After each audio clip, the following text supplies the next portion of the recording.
Distinguished guests, ladies and gentlemen, may we have your attention please? The seminar is about to begin.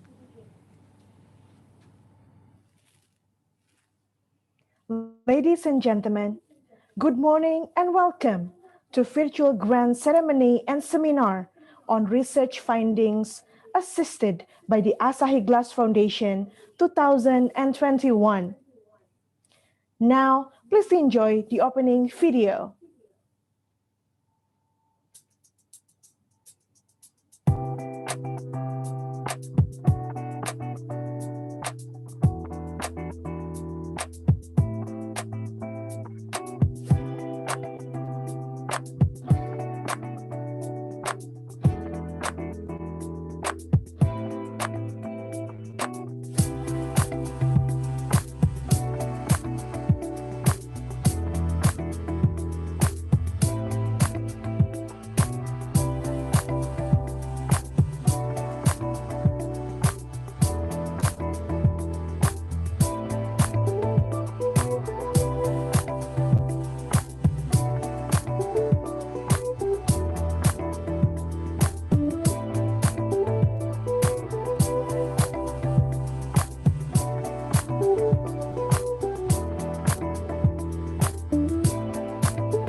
Guests, ladies and gentlemen, today we are delighted to welcome you all to virtual grand ceremony and seminar on research findings assisted by the Asahi Glass Foundation 2021. On this fine occasion, I would like to welcome our distinguished guest, Senior Executive Director of Asahi Glass Foundation, Mr. Hiroyuki Watanabe. Director of Asahi Glass Foundation, Mr. Sunio Manabe. Director of Asahi Glass Foundation, Mr. Shin Tatematsu. The President of Asahi Glass Company Asia Pacific Singapore, Mr. Tsukasa Hirabayashi. Senior Director of Asahi Glass Company Asia Pacific Singapore, Mr. Hidefumi Odaka. Head of LPPM ITB, Dr. Sugeng Joko Sarwono. Executive Secretary for LPPM ITB, Dr. Rino Rahmata Mukti. Executive Secretary for Community Service of LPPM ITB, Dr. Denny Willy Junaidi. The Deans of Faculty of ITB. There are 3 sessions for today's seminar. The first and the third will be the presentation by researchers. The second session will be the opening ceremony.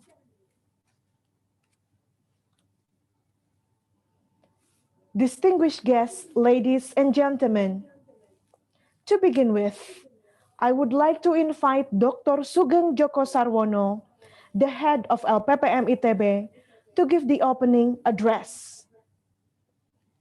Ladies and gentlemen, please welcome Dr. Sugeng Joko Sarwono. Thank you, MC. Good morning. Mr. Hiroyuki Watanabe, Mr. Shin Tatematsu, Mr. Sunio Manabe, Mr. Jun Miyazaki, Mr. Tsukasa Hirabayashi, Mr. Hidefumi Odaka, Deans, Directors, and ITB Researchers, ladies and gentlemen, Assalamualaikum warahmatullahi wabarakatuh. Very good morning to you all. It is our pleasure to organize this grand ceremony and seminar on research finding on the Asahi Glass Foundation Research Grant this year. On this 32nd years of Asahi Glass Foundation support to ITB research activity, as well as on ITB's 101 years as engineering and higher educational institution. I wish you all good health during these difficult years. Today we will have a seminar of 14 research results and will witness the grand ceremony of 14 new research grant recipients that has been selected out of 45 proposals. We do hope that this will be fruitful and give benefits not only for the recipient, but for the flourishing knowledge both in Indonesia and Japan.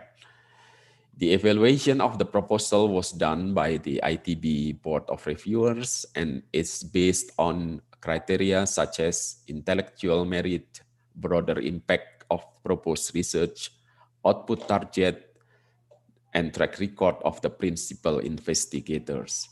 This year, we also look forward to have the renewal of MOU that will be signed this afternoon for the next 3 years starting from 2022. On behalf of ITB, we are grateful for the Asahi Glass Foundation that give us continuous trust and long-standing support. Thank you and wishing you a great and successful seminar and ceremony. Wassalamualaikum warahmatullahi wabarakatuh.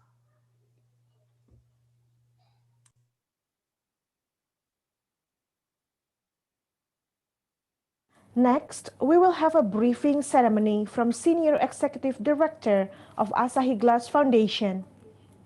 Ladies and gentlemen, please welcome Mr. Hiroyuki Watanabe. Thank you very much for your kind introduction. Good morning, everyone. My name is Hiroyuki Watanabe. I'm Senior Executive Director of the Asahi Glass Foundation. Please let me begin by extending my sincere gratitude to Dr. Waden Suken Joko Sabono, the director of the Institute for Research and Community Services of ITB, Dr. Rino Mukti, Secretary for Research at LPPM, other distinguished guests, and members hosting today's ceremony and seminar. Thank you very much. I would like to explain about today's agenda very briefly. Today, we'll have 3 sessions. In the morning, we'll have the seminar from 7 researchers after the performance. After the lunch break, grant and MOU signing ceremony will be held.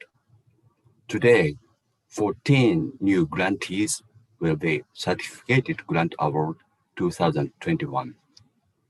At the time, Professor Reini Virahadikusma, rector of ITB, and Mr. Shimamura, the chairman of our foundation, will also join.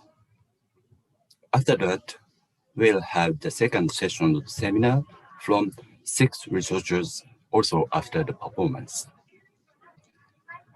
Under the pandemic situation of COVID-19, all the sessions will be held online.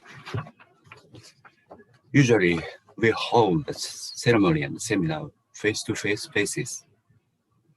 I think that is very good opportunity for interdisciplinary networking, reinforcing our friendships, and so on. This year, we have to give us a very useful opportunity like last year. It's quite unhappy. In addition, some researchers face the difficulty to push for the research themes. But I'm very happy almost all the last year's grantees will make the presentations of research findings today.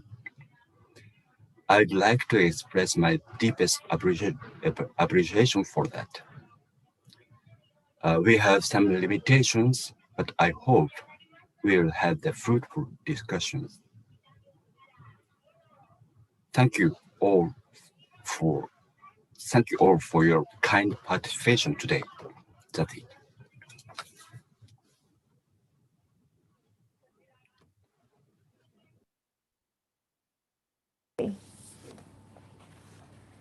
Before we move on with this seminar, we kindly invite all the guests to have a photo session. Would you please turn the camera on?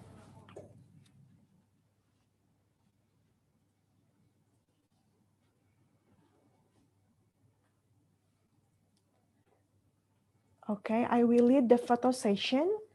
Wait a second, I will check all the participants. Are they ready or not?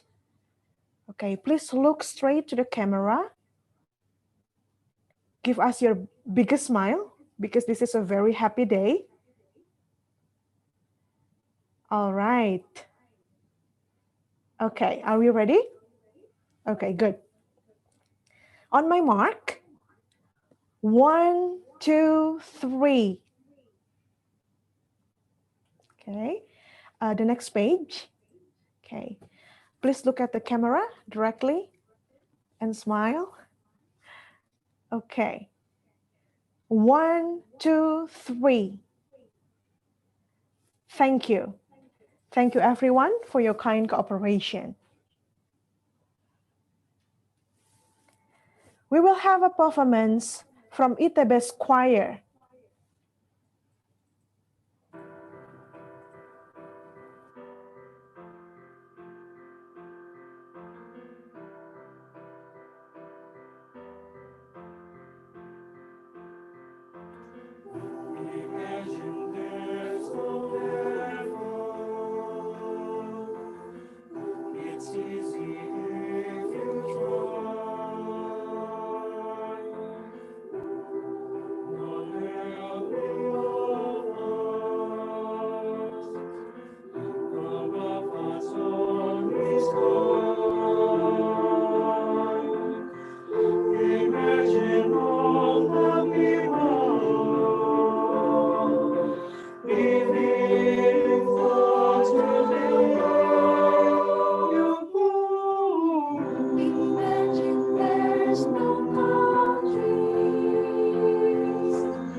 may say I'm a dreamer,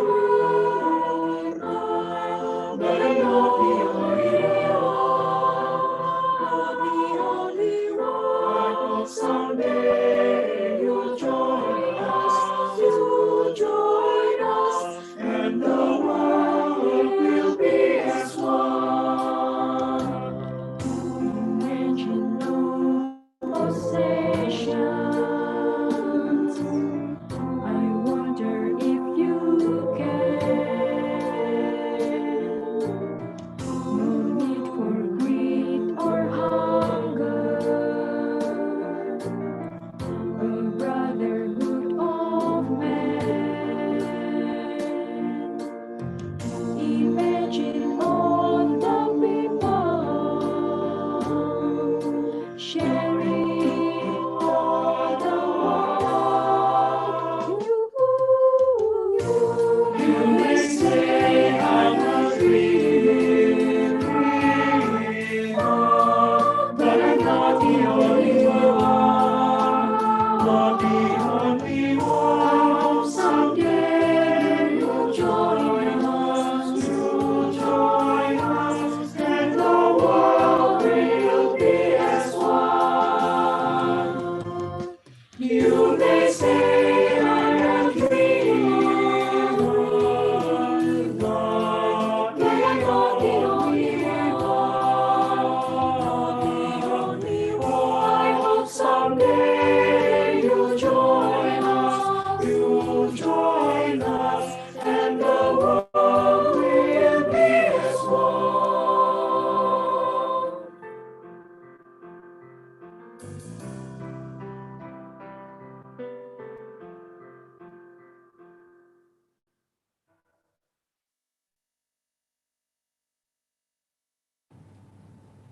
What a wonderful voice.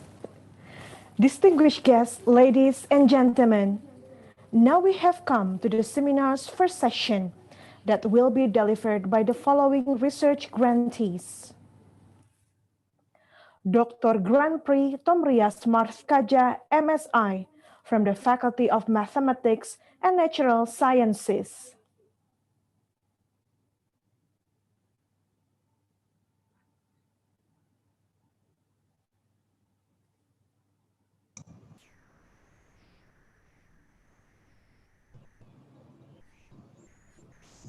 Yeah, hello. Can you hear my voice? Dr. Kusnandar Anggadireja from the School of Pharmacy. Iwan Prasetyo, PhD, from the Faculty of Industrial Technology. Wibawa Hendra Saputra, PhD, from the Faculty of Industrial Technology.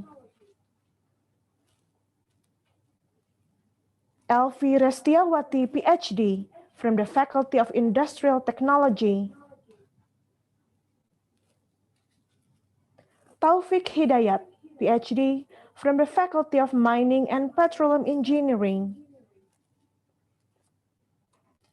Professor Trio Adiono, PhD, from the School of Electrical Engineering and Informatics.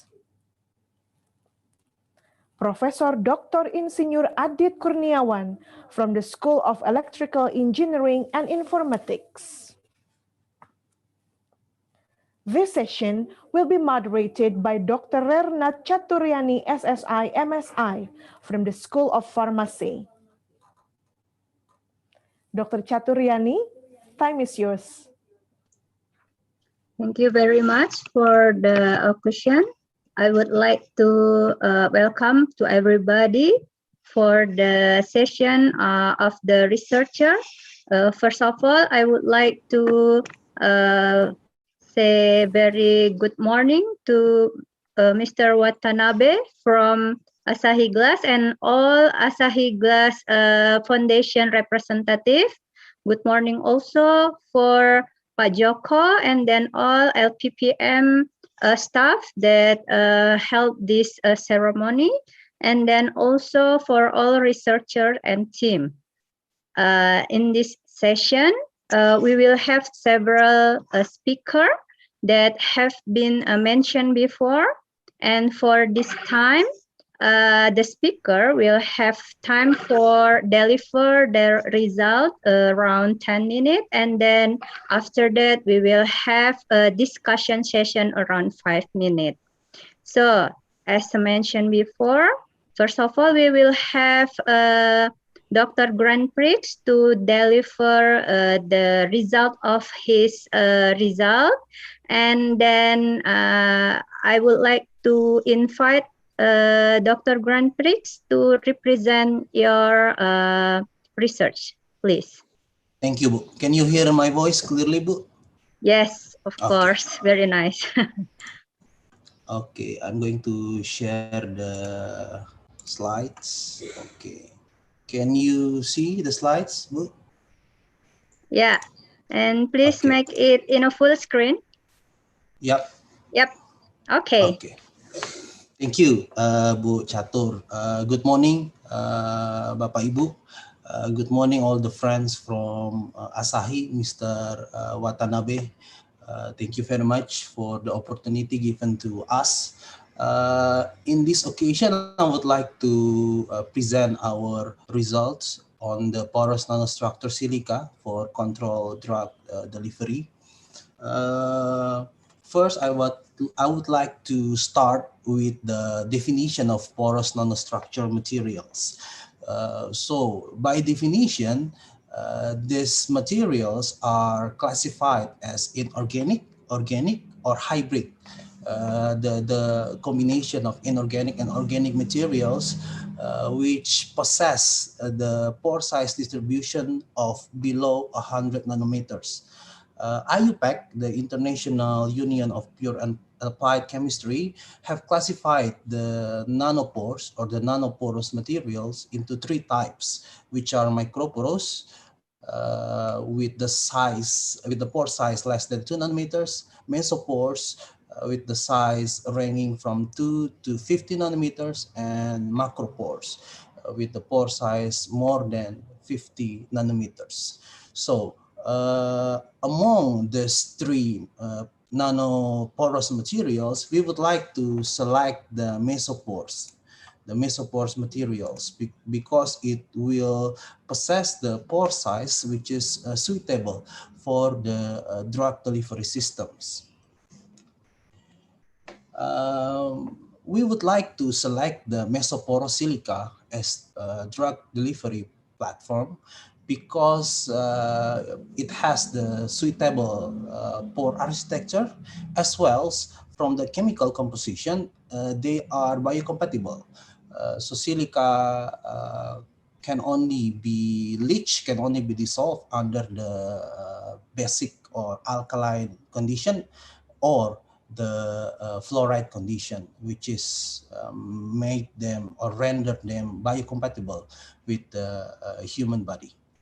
And mesoporous silica can be divided into two types: ordered mesopores or non-ordered mesopores. So if we have ordered mesoporous materials, we will have, of course, amorphous materials, but the mesopore arrangement are uniform or regular. As you can see here, this is the example of MCM41, one of a kind of ordered mesopores materials.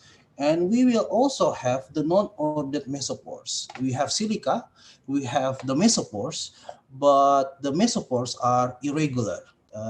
It doesn't have finite morphology. It is irregular. But both of them can be utilized for the drug delivery platform. And more importantly, silica or mesoporous silica, they bear the presence of silanol groups, the SiOH groups, which could be functionalized and which could well interact with the many types of drugs. So in this research, we utilize three types of mesoporous materials. The first one is MCM41. It has ordered mesopores with the size of 2 to 4 nanometers. SBA15, it has similar structure with that of MCM41, except it has larger mesopores. And we also have a KCC1, a non-ordered mesopores with fibrous-like morphology. We modify them with an organosilane, the mercaptopropyl trimmethoxysilane, and then we load the materials with amoxicillin as a drug model. This is well-known antibiotics. And we fix the loading at 120 milligrams amoxicillin per gram of our materials. So this is our result. This is the MCM41, the TEM image of MCM41. We can see clearly the ordered mesopores. The size is around 2 to 4 nanometers. And we will also have the SBA 15. You can see it has similar structure with the tubular mesopore channels. But the size is the pore size is bigger than that of MCM41. And we have the KCC1. As you can see, we have the mesopores, but the mesopores are irregular. They do not have finite morphology. This is different to those of MCM41 and SBA15.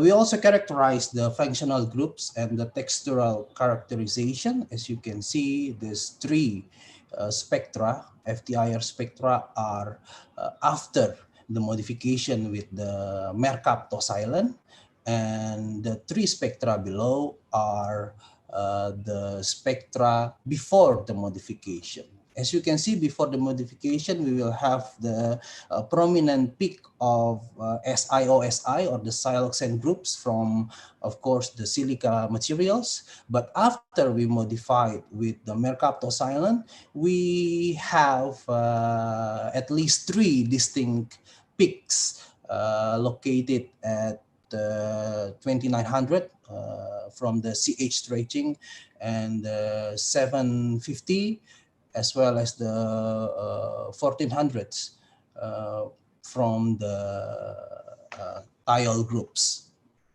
or the CS bonding.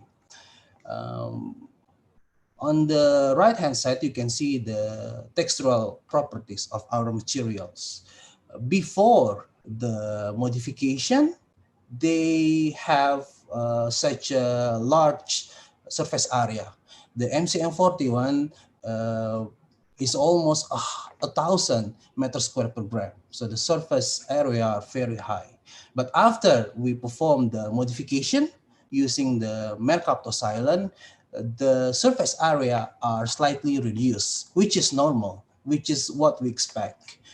This trend is also followed by the pore volume as well as the pore size, or the average pore size of the materials. All of them are decreased after the modification. And this is the release test.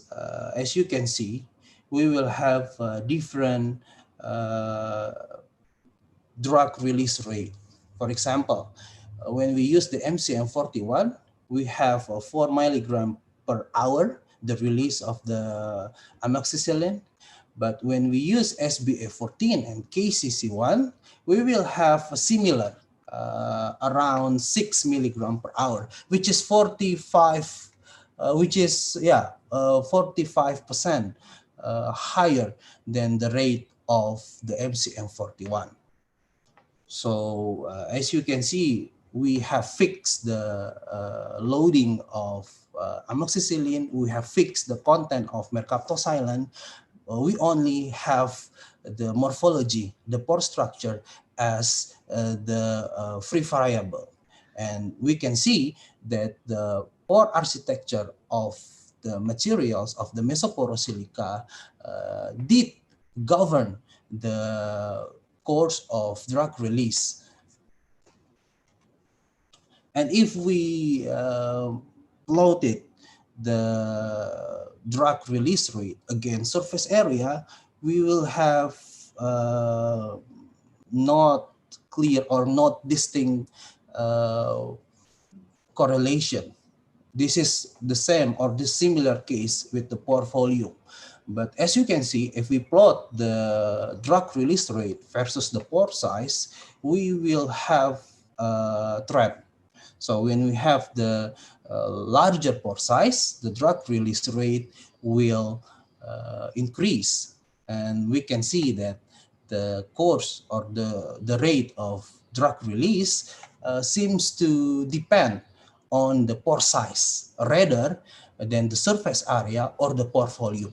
So we, in the future, when we design the drug delivery platform, we should consider more on the pore size rather than the surface area or the pore volume.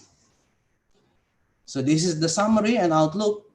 We have successfully prepared the organosilane or the mercaptosilane functionalized porous nanostructure silica. And we can see that the open pore channel system from the KCC1 allowed a better drug release around 100% faster than that of the closed pore channel system of MCM41. And we can also see that the pore size of porous nanostructure silica appears to also dictate the course of drug release. For future development, we would like to propose the variation of organosilanes to modulate the interaction strength with the drug molecules for better control of the drug release profile. And of course, the computational study using the molecular dynamics is also one of our interests.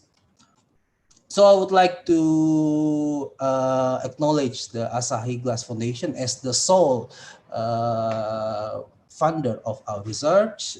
Thanks to all the group. This is before the pandemic and this is during the pandemic. Thank you very much for the opportunity.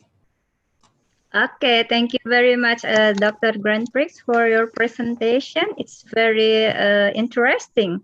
Now I invite for all participants to have a discussion session. Is there any question from audience? So while waiting, yeah, Professor Daryono. Please. Okay, thank you very much. It is very nice lecture, Dr. Grandprix. Just one question. Have you tried to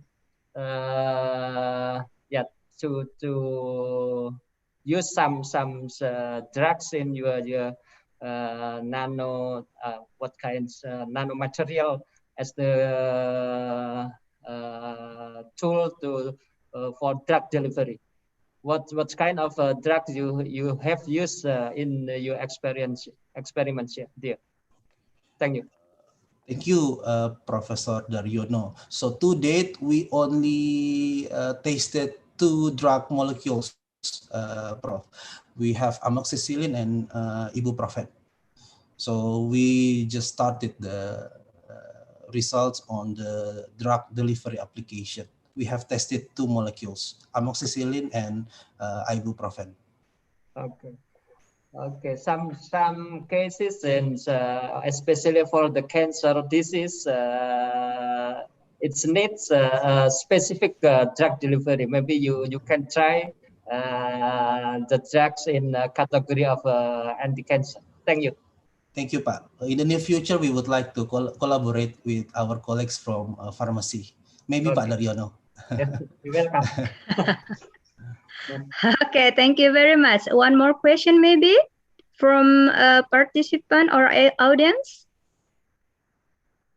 So, Dr. Grandprix, is there any specific drug properties that will be suitable for your nanoporous material? Yeah, I think that we would like to consider the hydrophilicity, the hydrophobicity of our materials. For example, in these materials, we use the thiol functional groups. So the drugs molecules should well interact with the thiol groups. I mean, it should be strong enough to be absorbed, but at the same time or simultaneously, it should be also weak enough to be dissolved during the drug release test. So it's kind of tricky. So we have to think about the structure as well as the interaction. Okay, thank you very much for this nice discussion. Because of the time, we will come to the second speaker for this session. Thank you very much, Dr. Grandprix. Thank So you, we Bo. give big Thank you very applause much. for Dr. Grandprix. So I would like to invite the second speaker, Dr. Kusnandar, for your presentation. Maybe you can prepare the slide, Dr. Kusnandar. Okay. Please, the time is Yes, yours. thank you very much, Bucha.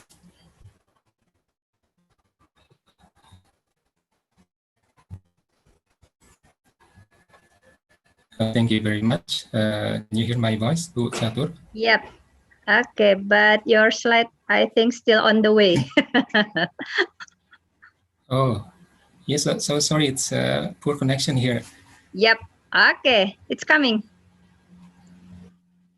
So please start the presentation. Okay, thank you very much, Bu Catur, and very good morning, ladies and gentlemen, and especially to executives from the Asahi Glass Foundation. And before I start my talk, I would like to also extend my sincere gratitude to Asahi Glass Foundation for funding this study.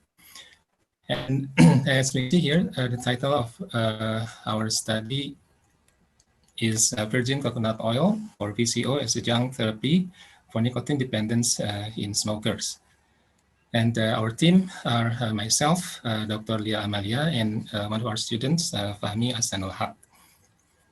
And to open this talk, I would like to show you a bit discouraging data, actually, on the prevalence of smoking. And indeed, we still have this problem. As we can see here on to the right hand side of this slide, we have increasing number of child smokers over the time. And in terms of mortality, smoking also contributes to more than 7 million deaths as of 2017. And the World Health Organization also have reported that tobacco smoking is the biggest single preventable cause of death. And in Indonesia, especially, WHO also have reported that death tied to smoking-related diseases has reached over 220,000 yearly. And of course, facing this problem, we need to have solution. We need to have treatment. And from the pharmacological point of view, we need to have some ways, some measures.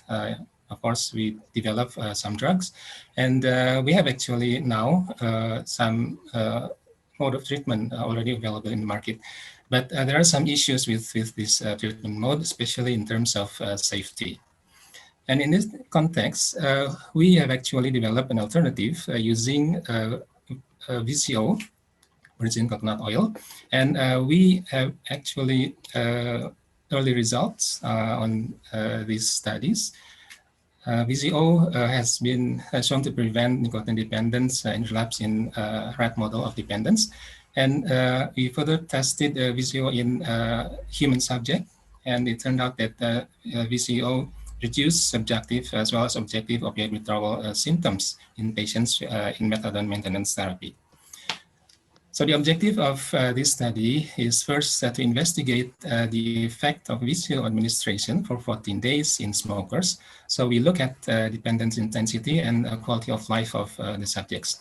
And our second objective is actually a hope that we can provide information for developing VCO-based therapy for the treatment of drug dependence in general. This is overview of the study. This study is of pre-post treatment trial. So first we recruited subjects and once we confirm with eligible and consenting subject, we check them for vital signs, FTND score, and quality of life. FTND stands for Fagerstrom Test for Nicotine Dependence. This is a tool to measure the level of nicotine dependence. And then the subjects entered treatment or intervention period for 14 days. They were given 15 milliliter of VCO twice daily. And once this treatment period has been completed, then they were checked once again for the parameters, the same exactly parameters.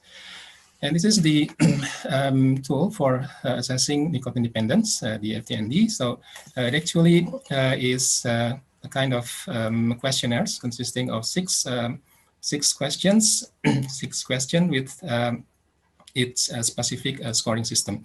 And then we can finally conclude to which category of nicotine dependence subject is categorized by looking at the final score, ranging from very low dependence up to very high dependence.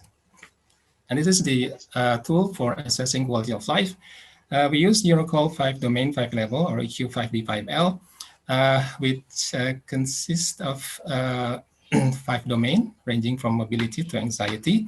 But we actually focus on this visual analog scale in which the subject need to evaluate their health condition. And the score ranges from 0, which means a very poor condition of health, to 100, which refers to the best health condition. And the result, we firstly recorded the demographic data of the subjects, and this is the data. So we managed to recruit 40 subjects at the age of, an average age of 30s. And male subjects were larger in size compared to female. And we have the quantitative parameters, which were fell between normal range, body mass index, and then blood pressure and heart, as well as respiration rate. And FTND score we found was at the average of 3.43. And when we check the intensity of nicotine dependence, then we found 18 subjects to be categorized as very low, 8 as low, 8 also as medium, and 6 as high. And this is the result on the administration of VCO, FTND score. As we can see here that upon completing the intervention period of 14 days, the FTND score decreased significantly.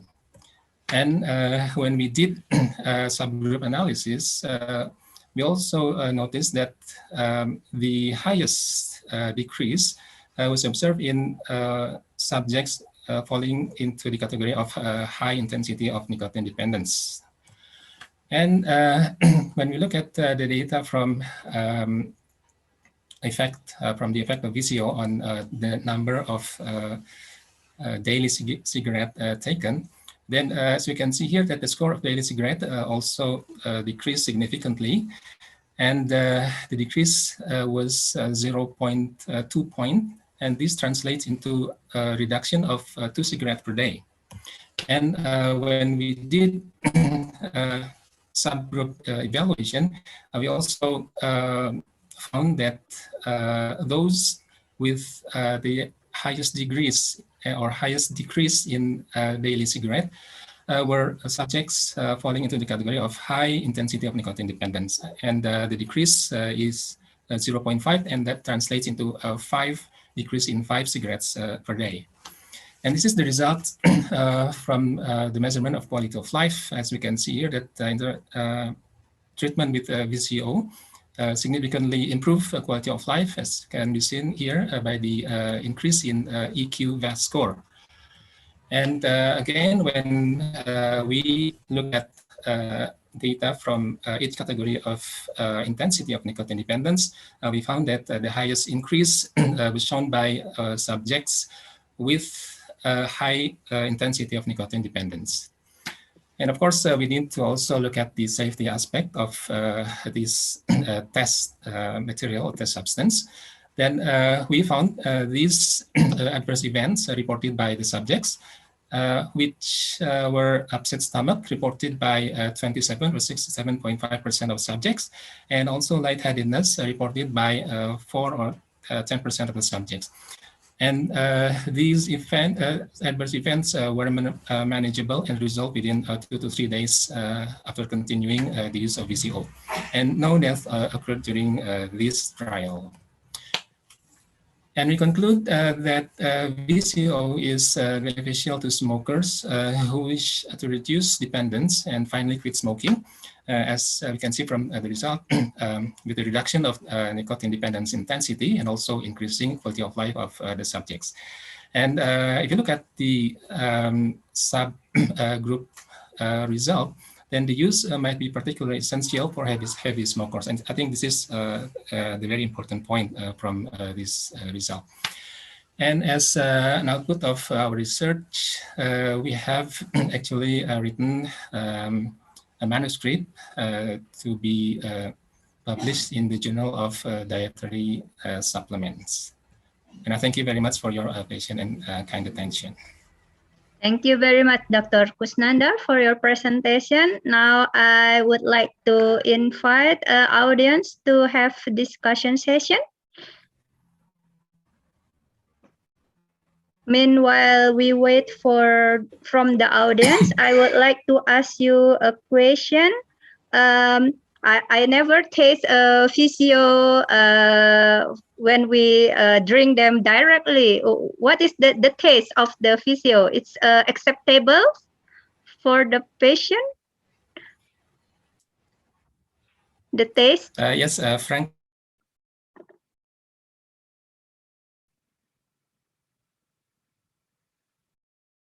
Hello, Dr. Kusnandar.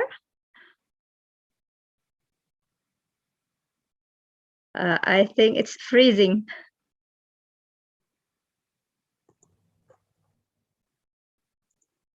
Okay. Because we have trouble with Dr. Kusnandar. Bu Catur, yeah. Okay. Sorry. Let me turn off my video. Yep. For better connection. Okay. With regard to your first question, frankly I haven't tasted the VCO, but according to the subject, it's tastes as oil, acceptable, right? In general.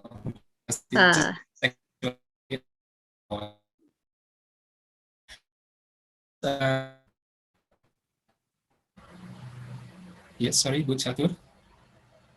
Can you hear my voice? Yeah, it's not so clear here.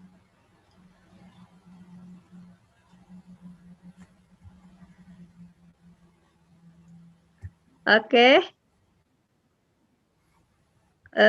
Because we have some... sorry for the poor connection. Yep. Okay, so the taste is not so good, Bu Catur, actually.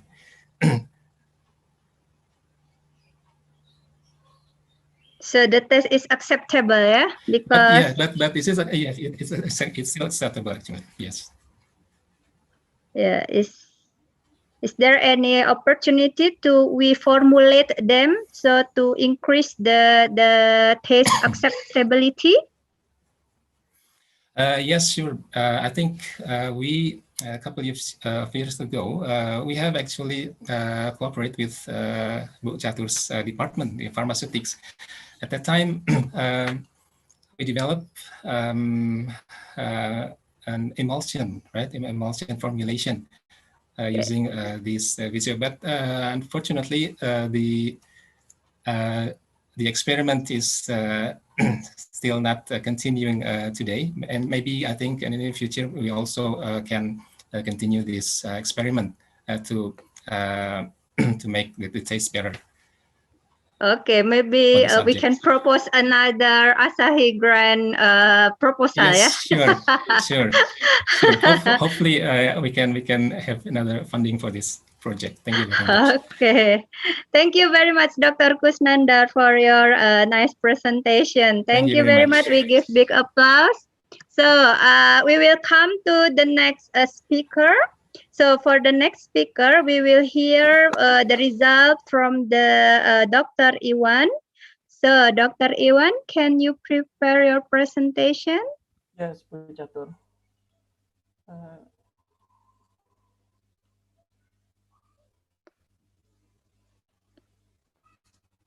Okay, please so, make it in a full screen, maybe. Okay, thank you. You can start. thank you, moderator. I hope my voice is clear and my presentation already show up. And let me introduce myself. My name is Iwan Prastio.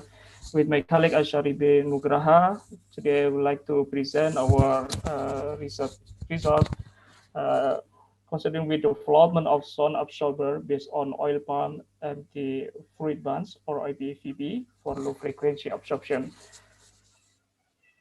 I would like to start my presentation with a research objective. First is to develop some absorber based on natural fibers, which is extracted from oil palm anti-fluid bands and binded by a ketone by bundle. Second is investigating a role of kinematic or open porosity and non-kinematic porosity to overall sound absorption because our composite absorber is porous material type. The third, to find ways to improve performance of porous absorber at low frequency. And the last is value added to plantation waste. As it has been known, Indonesia is #1 country in producing oil palm in the world, so that palm plantation waste can be problematic in the future.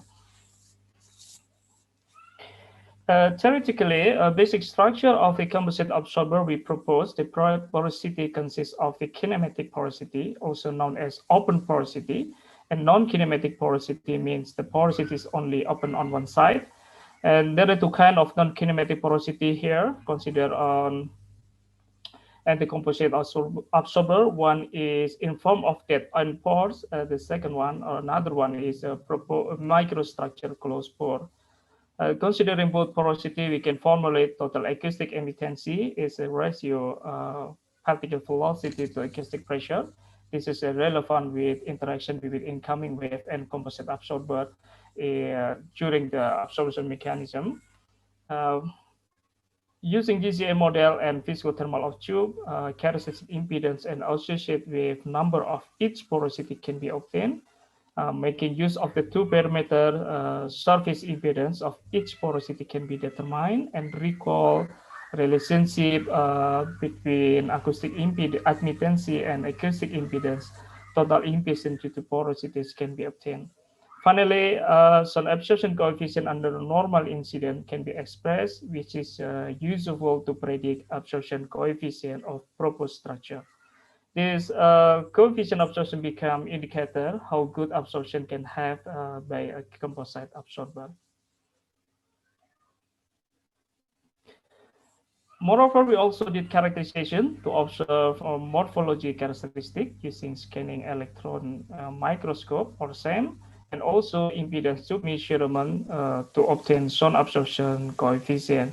Combination of both characteristics expected to disclose sound absorption behavior of the proposed structure. To fabricate a composite sound absorber of EFB fiber will waste and naturally dry. At the same time, ketone powder dissolved in 1% acetic acid solution and stir for 30 minutes. From this process, ketone bibonder will obtain. The next is OPV fiber mixed with ketone solution with particular ratio. In the study, the ratio vary from 0.02 gram to gram up to 0.12 gram to gram. And the resulting mixture was then pressed into a cylinder mold with duration 30 minutes and drained in oven at 60 degrees for 48 hours. And the result of the sample can you see from the slide. For analysis purpose, ketone fiber ratio of composite and also composite thickness be varied. In this slide, we can see some absorption characteristic of composite absorber. It is clear peak is present around 1.5 kilohertz and 5 kilohertz with absorption around 0.9 0.8 and 0.9 respectively. Meanwhile, lower sound absorption are also present at the rest of frequency. To comprehend this behavior, it is important to look at same image as on figure B and C, where kinematic porosity can be seen from figure B and non-kinematic porosity can be observed from figure C. The same image also tell us that non-kinematic porosity is present in form of the microstructure closed pore instead of dead-end pores. Typically, lower sound absorption is present owing to lower kinematic porosity.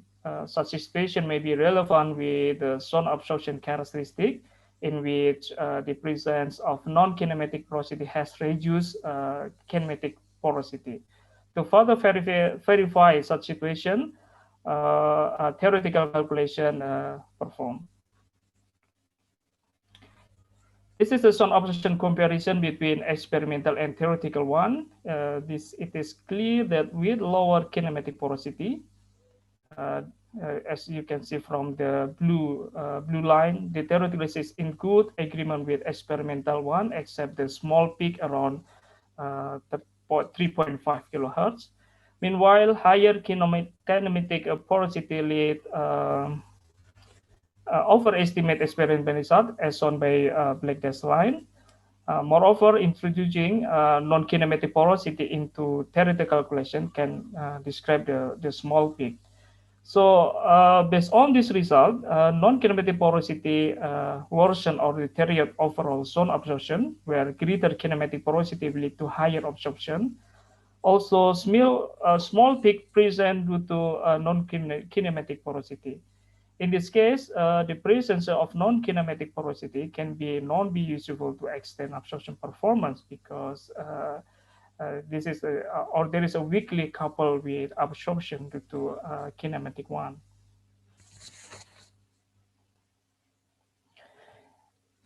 It is instructive to investigate further the presence of kinematic and non-kinematic porosity and discussing the role of each on overall zone absorption. For this, different cation OPVB fiber ratio considered. This is a 0.02 gram to gram and 0.12 gram to gram. Greater ratio means greater total cation in the mixture. The experimental result then compared with theoretical one by only considering kinematic porosity in the calculation. It is clear that experimental and theoretical one is in the good agreement for low ratio case. This is not the case for a greater ratio where theoretical result uh, uh, can match at medium frequency, but there is discrepancy at higher frequency. To verify further the case of to verify further the cause of this discrepancy, the non-kinematic porosity is also introduced in the calculation, and now the prediction result better compare with the previous result. So from this, it is clear that a non-kinematic porosity formed by chitosan, where lesser chitosan content can lead better performance. And again, resulting non-kinematic porosity tend to deteriorate the performance rather than beneficial to improve the absorption performance as expected. In this slide, we can see sound absorption due to thickness difference for the same cation OPV fiber ratio. It is clear that thicker thicker composite absorber can lead better performance at lower frequency. This comes about as a result of proportionality of the composite thickness with quarter wavelengths of incoming wave in inertial and adiabatic frequency regime. So for the current progress, increasing composite thickness can help to elevate poor performance at low frequency beside the use of Kitasan OPFB ratio properly. Meanwhile, the role of non-kinetic porosity for enhancing absorption has not yet evidence. So to assess further and demonstrate in what circumstance the non-kinematic rule become beneficial, we introduce non-kinematic porosity. In this case, the dead end porosity considered with effective life ranging from 80 millimeter and up to 90 millimeter. It is clear such approach can enhance sound absorption at low frequency as well as frequency between successive peak. Of course, because of the lengthy of the dead end pores, such implementation can be feasible on the lateral direction application rather than on the axial of the composite absorber. Alternatively, lower non-kinematic porosity with shorter lengths of dead end pores are also useful. This is expected. The presence of non-kinematic, uh, uh, non-kinematic porosity become comparable with overall thickness of composite. So finally, some conclusion can be drawn from the result. First, the composite absorber have been made of OPFP and chitosan by blender. It is found that absorption of 0.7 and above found in the frequency of 1 kilohertz up to 6.3 kilohertz. So relatively working well on the medium and high frequency. Low ratio of chitosan fiber is useful to obtain higher absorption for similar frequency range. And also, from same image, kinematic and kinematic porosity are present, where the non-kinematic mostly present in the form of microstructure closed pore, while contribution of soft porosity doesn't always improve the performance.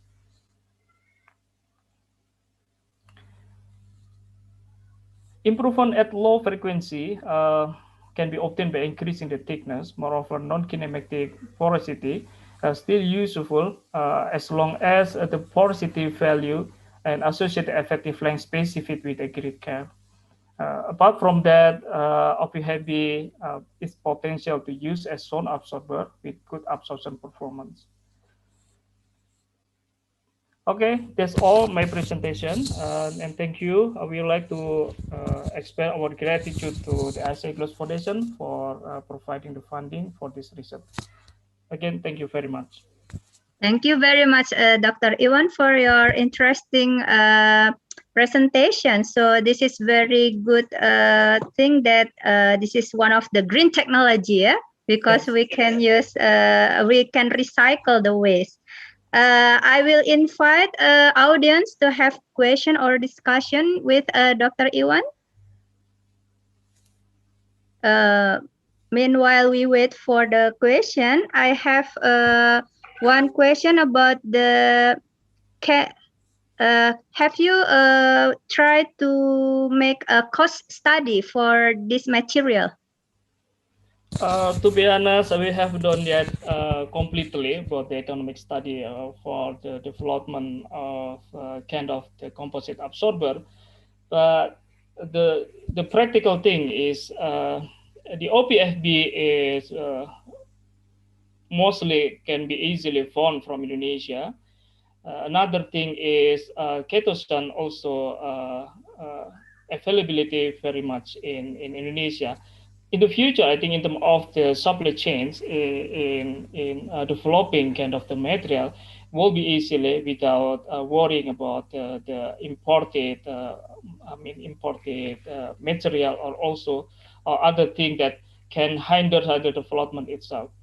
But it is, I think it is important to continue this research with kind of the economic outlook, also how much the economical cost compared with available or similar material in the market.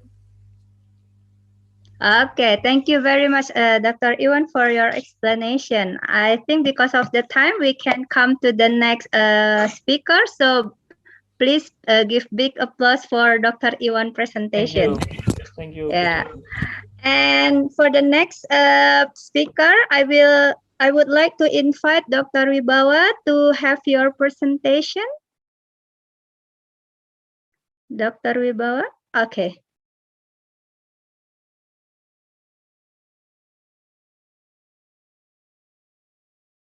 Okay, can you hear my voice, Bu Catur? Yep. And the slide is already show up, yeah, Bu Catur? Yep, it's very good and clear.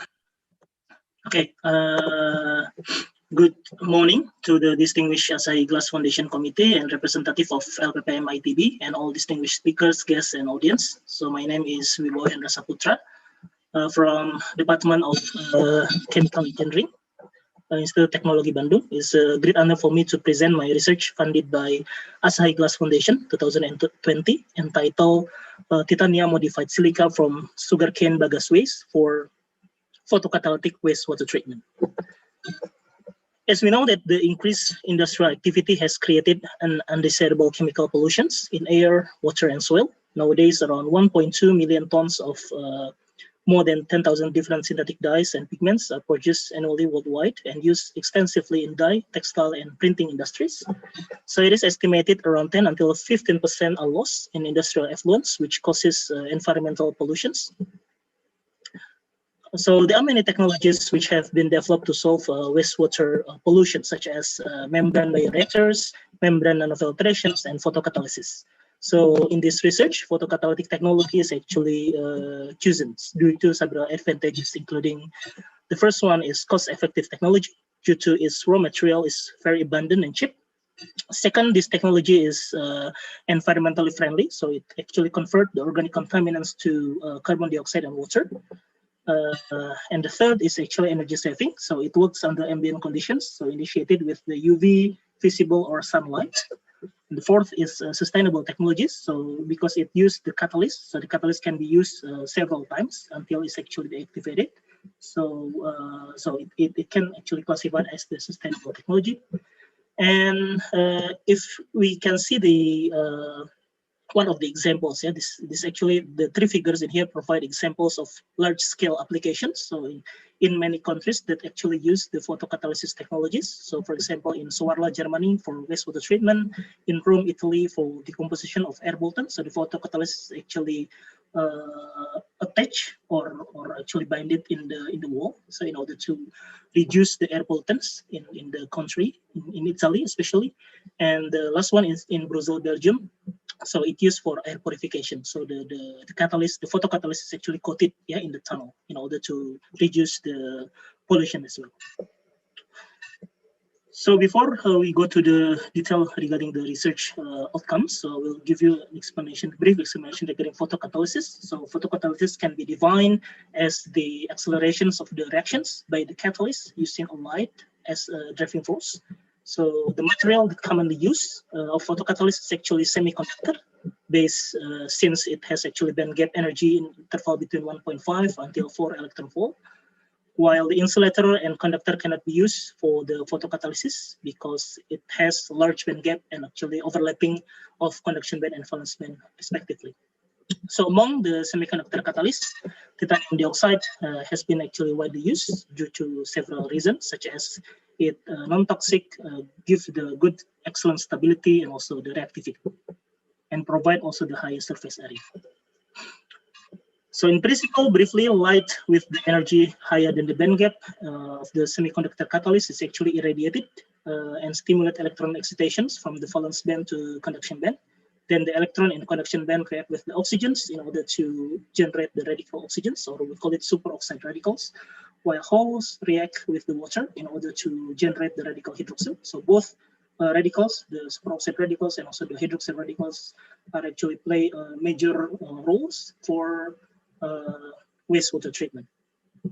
So however, there is actually a possibility that the electron and hole is actually recombined together because the lifetime is actually very short. Yeah, this can be seen in the slide. The various applications of photocatalysis has been actually developed. Yeah, one of them is actually wastewater treatment, and some of them can be used for the CO2 reductions, water splitting in order to generate the hydrogens for fuel cell, steam reforming of methane, air purifications, and many others. So among semiconductor catalysts, TiO2 is the most common catalyst used, and among the crystal phase, TiO2 with the anatase phase, has been found as the most active compared with the rutile and brucite. However, TiO2 has limitations such as insufficient utilization of the visible light, aggregations, low absorption of organic pollutants, and so on. Therefore, several strategies have been developed, such as doping, heterojunctions, or dope it with other semiconductor, and the last one is actually modified with the silica. So the silica can be used in order to exhibit the higher catalytic performance. So in this case, several silica sources has been actually reported. One of the highest silica content from waste biomass, we can see from here, from the tables, is actually sugarcane bagasse waste.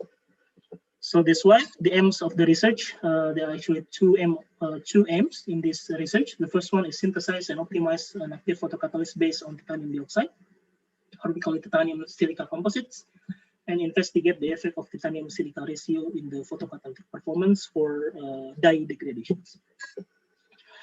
So to synthesis the titanium silica composite, briefly 10 grams of the sugarcane bagasse waste is calcined at 600 degrees C for 4 hours. So 0.25 grams of sugarcane bagasse waste will be produced.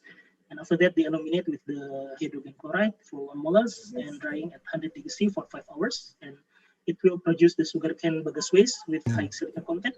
And after that, it impregnate with the titanium dioxide in order to produce the titanium silica composites. Then the photocatalytic activity assessment is actually conducted in the lab scale home built reactor. So the metal orange are actually used as a model compounds with the concentrations of 20 ppm and catalyst loading of 50 milligrams. And this is actually the details of the operational conditions for photocatalytic activity of metal orange degradation. So metal orange is actually one of the textile industry waste produced in the textile industry. So that's why in this case we use actually the metal orange as a model compounds in order to see the photocatalytic performance of the catalyst. So this is actually the results. The first one is regarding the characterizations, physiochemical characteristics of the photocatalyst. Based on the XRF or X-ray fluorescence measurements, it can be seen that the sugarcane bagasse waste dominated by the silica content. It's around 91.7%. So the illuminations with the hydrogen chloride, it's actually helped to remove the impurities in the sugarcane bagasse ash in order to increase the silica contents in the ash. So based on the XRD measurements, the diffraction peaks of the titanium dioxide with the main component of the anatase and actually rutile phase, small fractions of the rutile phase can be observed in the titanium silica composites. So the existence of the amorphous silica phase was still observed in 1 to 3 titanium silica ratio. So it can be seen there's actually the broad peaks in here. So indicated that there is actually the amorphous silica. And the transformation of the phase into crystalline phase was obtained by incorporating more titanium dioxide content in the titanium silica composites. And the right hand figures, it can be seen that the ratio of the rutile phase to anatase phase fractions increased by increasing the silica content. So the third characteristic is actually the scanning electron microscope. It can be seen that the SEM images of the silica from sugarcane bagasse ash from figure 3A. So were found to be an irregular shape with predominantly tubular shape and rich in porous particles with fibrous morphology, while the titanium dioxide in the figure B agglomerated nanoparticles and can be identified as non-order and porous structures. And the figure C until E is actually the composites, the titanium dioxide and silica composites. So it's actually interspersed and surrounded the highly crystalline agglomerated spherical titanium dioxide nanoparticles. So based on the photocatalytic performance, it is clearly shows that the metal orange is actually very stable dye, which is resistant to self photodegradation. So the orange one, so the orange line is actually indicated the metal orange alone without the presence of the catalyst. So it can be seen that there is no degradations, which indicates the metal orange is actually quite stable. So the neat silica is actually exhibited negligible activity as well, which is actually indicated by the black line So because the silica is classified as an insulator, so the band gap is actually too high in order to facilitate the photocatalytic reaction. So it is as expected that the silica will not give the photocatalytic performance in this case. So the next one is actually marginal activity was displayed for the titanium dioxide, which is actually indicated by the red line, and the blue line, the pink line, and also the green line is actually the titanium dioxide silica composites. Yeah. So the higher the titanium dioxide contents, it will produce the higher photocatalytic performance. So based on the quasi first order kinetics, by using this formula, we can actually calculate the kinetic constant, which is actually K. So based on this, which it can be seen that the higher the titanium dioxide content, it will produce the higher catalytic performance. So the enhance of the photocatalytic activity of the titanium silica composites might be actually due to several aspects. The first one is the higher absorption capacity and specific surface area. The second one is generate more hydroxyl groups on the surface, which can be captured photo-induced holes to generate the reactive radicals, and the third one is generate more titanium 3+, which is actually classified as a defects, which can lower the band gap energy and trap the photo-induced electron to generate the superoxide radicals. So this is actually the schematic of the mechanism. So it can be seen in here that it's actually derived from the catalysis characteristic and experimental findings and relevant literatures. So initially the UV light is actually promote the excitations of the electron from the valence band to conduction band. Then the electron in the conduction band is actually react with the oxygens to generate the superoxide radicals, while the holes will react with the water in order to create the superoxide or hydroxyl radicals. And these two radicals is actually react with the methyl orange. So there's actually two possibilities that the reactions actually occur in the silica surface or in the titanium dioxide surface. Yeah, because as we know that the silica is actually provide more or higher surface area. So there's actually a possibility that the methyl orange will be degraded in the silica surface.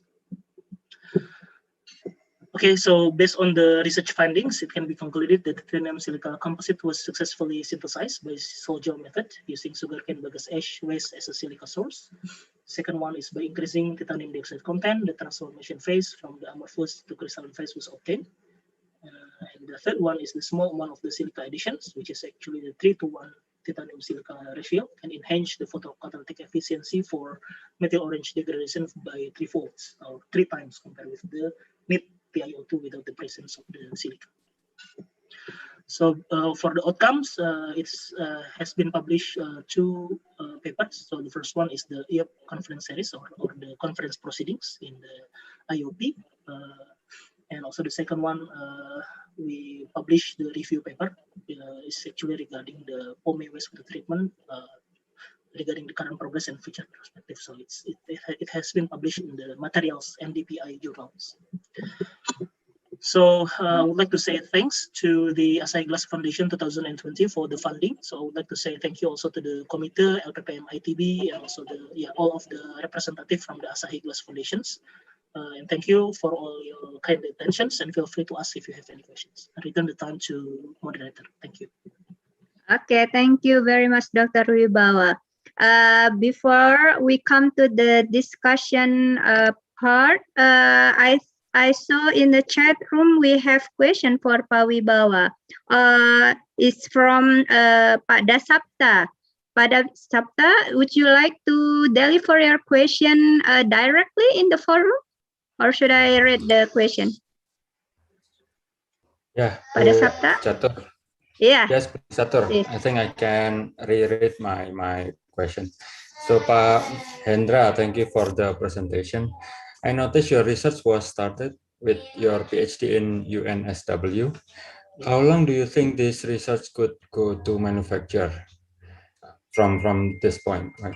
And whether you think about making it as a DIY equipment, because frankly your equipment is very useful to common people, right? Not only for industry.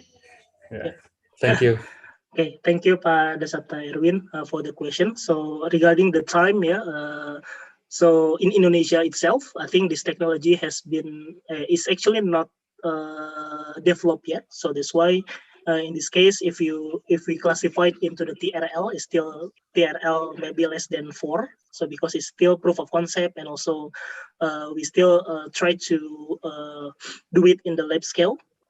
But I and Pak Dwi Wahyu Sasongko, we try to do kind of the collaborations with PTBA, so PT Bukit Asam, for implementing this technology for CO2 storage and utilizations in the large scale industry.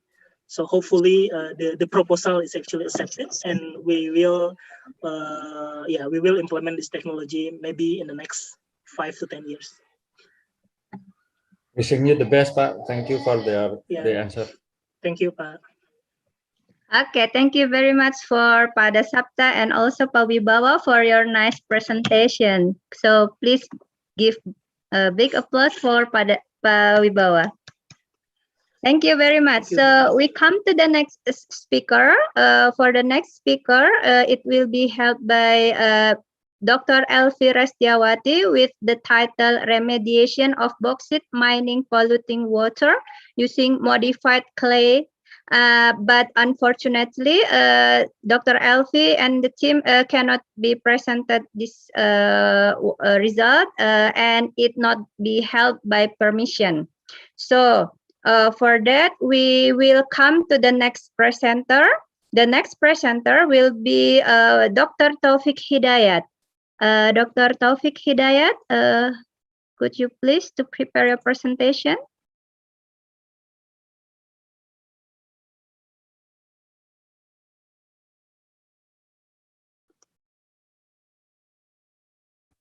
Okay, yes. Can you hear my voice? Yep. Yep, okay. Okay. Okay, thank you, moderator. Good afternoon, everyone. My name is Taufik Hidayat. Today, I would like to present our research results funded by the Asahi. And then the title is Achieving Zero Waste in Alumina Industry, High Temperature Processing of Bauxite Residue. So this is the team. We have Dr. Zulfiadi and also one master student, Lanjar Grahita, who done most of the work presented in here. So we are from the Metallurgical Engineering Research Group. So for the introduction, I would like to give you some perspective. So what we're dealing here is bauxite residue or red mud. Red mud is waste generated during alumina production. Usually this red mud is stored in dam, and it can be quite harmful for the environment. For example, in 2010 in Hungary, this dam broke and flooded the town around it. So it gives some serious environmental and safety issues. So this is not only Indonesian problem, but also it's a global problem. So to solve this problem, we suggest that we utilize the red mud. One of the possibility of utilizing the red mud is to try to get some valuable components out of it. One of the option is to process the red mud at high temperature because the red mud contain iron oxide. We suggest how if we reduce the iron oxide using a carbon-based reductant, and also in the same time we use plastic waste as a source of reductant or a source of energy. So in the end, hopefully we can get some product in the form of iron, metal, and also the rest of the component will form slag, which also can be used as a construction materials, etc. So in our research, we did a couple of things. First is we did thermodynamic evaluation to try to understand the chemistry of the process, and then we did some different type of experiments, and finally we did some process simulation to see the feasibility of the process technically and economically. So this is the raw materials that we use. We use red mud from West Kalimantan. As you can see, the composition of the red mud here from XRF analysis, the red mud contains high iron oxide. It also has different kind of valuable components such as titania, vanadium and rare earth elements such as scandium. So what we did is we introduce reductant such as graphite, or also can be coal. And also for the plastic waste, we use LLDPE to simulate the plastic waste. We use the graphite for the lab scale experiment. And for the coal, we use it for the bench scale experiment. We will see in details in next slides. So this is the first step that we did. We did thermodynamic evaluation. Basically, we try to calculate thermodynamically whether is it possible to process the red mud to produce iron from it. So what we did is that we mix red mud with one stoichiometric requirement of coal to reduce iron oxide and one stoichiometric requirement of plastic waste to reduce red mud. Interestingly, that iron can be formed from low temperature, but it will be in the form of solid. So we need to go to higher temperature to produce iron liquid and liquid slag. Why we need a liquid? Because if they are liquid, we can separate it easily. So these are the composition of the metal. The metal is not only consists of iron, but also will have silicon, phosphor, vanadium, and sulfur. And vanadium is quite a valuable element. It has higher price than the iron. For the rest of the component, it will not be reduced and will stay in the slag phase. So from here, we know that we need to do experiment above 1400 degrees centigrade. So we did two kind of experiments. The first one is a lab scale experiment using vertical furnace. The second one is using a bench scale electric furnace. The aim is to demonstrate that it's technically feasible to process the Indonesian red mud to produce iron metal. So let's see the first setup for the lab scale experiment. So the lab scale experiment was done using a very small sample, like 2 grams of sample. We use vertical furnace here. The vertical furnace was purchased using a different kind of funding, but the setup here was obtained from the Asahi funding. So what is interesting with this setup is that you can do high temperature experiment in a very controlled condition because we put thermocouple in it, and also we create an inert atmosphere. And then in the end, we can quench the sample, so we we can understand what is happening at high temperature. So the experiment was done at different time, from 15 to 60 minutes, different temperature from 1400 to 1500, and with and without the addition of plastic LLDPE. So this is the how it looks like after quenching, after the quickly freezing the sample, and then after that we analyze the sample using scanning electron microscope to understand the reducibility of the red mud and also the composition of phase inside the sample. What we found is that the red mud can be easily reduced. Even in 15 minutes, it's already reduced, and then even at 1400, you can already see liquid metal and liquid slag. So this is how it looks like in terms of microstructure. This is just an example at 1450 degrees Celsius at 60 minutes. The left-hand side is when you add only graphite, 1 time stoichiometric of requirement to reduce iron oxide.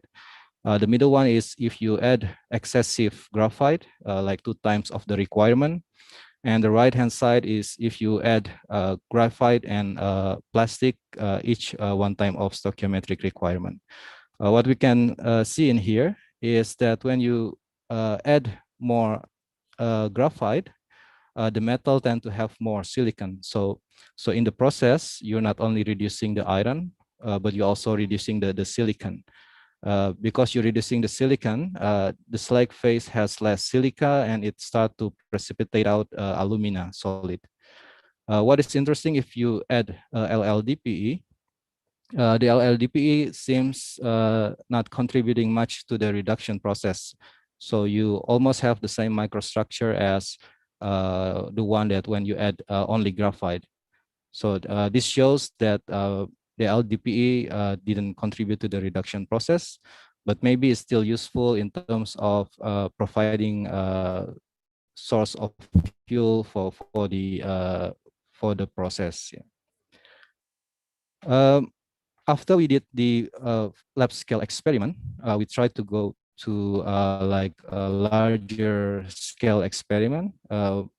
We or called like bench scale experiment. In here, we use more than 150 gram of sample, and then different kind of furnace was used. This is more like this is more reflecting what is used in the industry. We in the industry usually they use electric furnace, and then this setup is funded by the Asahi. It's brand new. And what we did in here is that we add red mud and then coal, replacing the graphite, and also we add plastic. And this is how it looks like during experiment. Basically, we supply electricity, and the electricity will create spark, and it will melt the red mud together with the everything in it. Yeah. So you can see that it's quite bright, and it can the temperature can reach more than 2000 degrees Celsius. So what we found is that even with this setup, it's not inert condition. It's like surrounded by air atmosphere. You can still reduce the red mud, producing metal and slag. And there's also some material which is splashed to the surrounding, because the process itself is quite intensive and quite high temperature. Yeah. But what we can see in here is that it's technically feasible to reduce iron oxide from the red mud, producing metal that can be sold. So from all of these findings, we try to suggest some possible processing route. What we suggest is that we mix red mud with coal and with some binder, and then we try to compact it first into some shape, so it will not create dust during the process. And then we mix it with plastic waste, and we put it first into equipment called rotary kiln. In here, what we did is like we tried to dry the red mud first, because the red mud is quite has a lot of moisture, and with the addition of plastic, it's actually will help to reduce the consumption of fuel coal. We already tried to calculate with and without plastic, and we found that plastic is still useful to substitute part of the fuel requirement.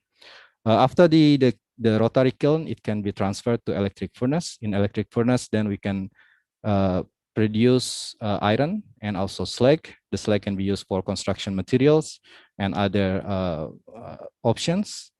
While for the iron, because it contains vanadium, we can possibly try to obtain the vanadium after the process, and we will have a different kind of product, which is pig iron, vanadium-rich slag, and also the slag itself.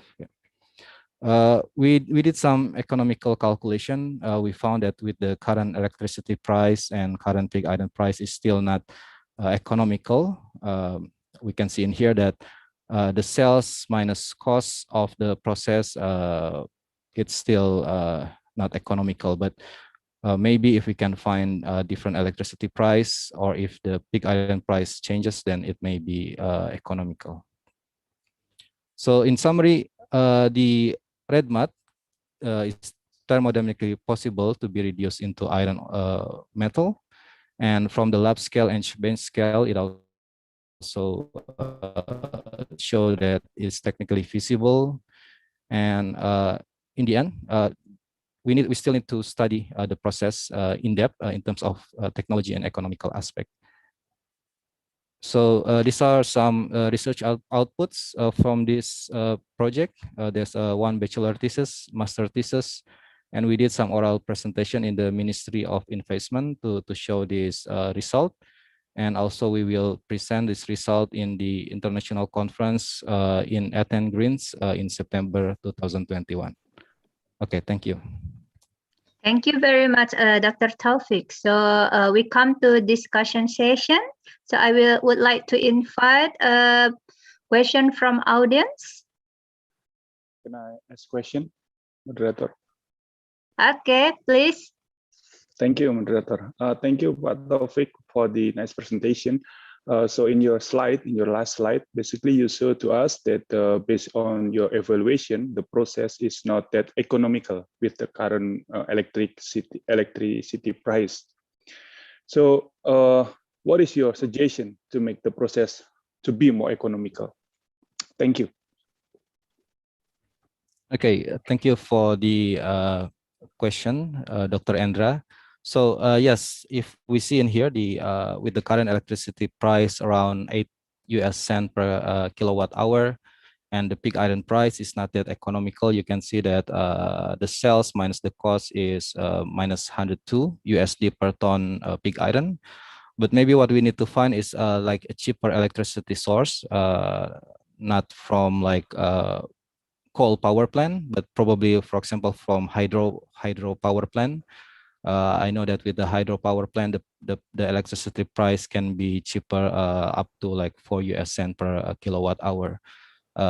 And this is actually not only for this process. When you try to produce aluminum metal from alumina, it's quite energy intensive, and usually hydropower is used. So my suggestion is like to try to integrate this process in the same area where the alumina to aluminum metal production is done. For example, close to the hydropower, where the electricity price is cheap. So I think that's my suggestion, is to find the right location where the electricity price is cheap. Yeah, one of the option is hydropower. Okay, thank you. Yeah, thank you. Okay, thank you, Dr. Endra, for your question. Due to the time, I think we can come to the next presenter.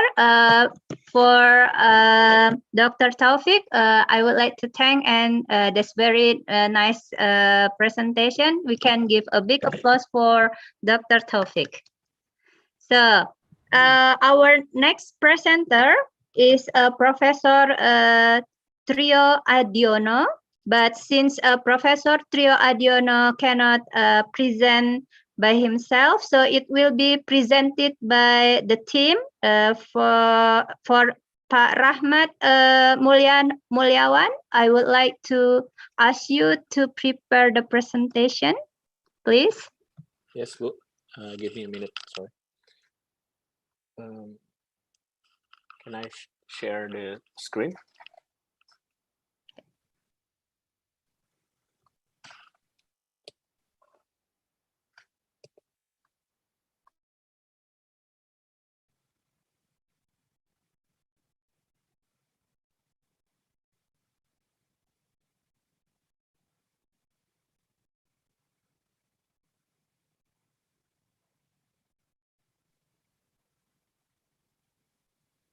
Hello, Bu.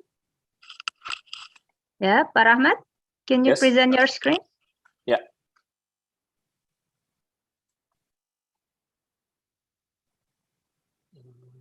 Share screen.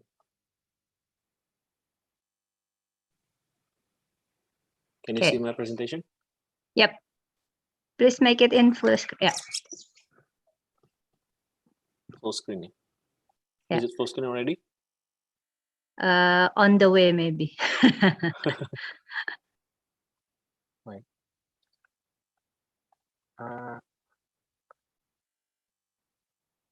It's not coming yet. I think there's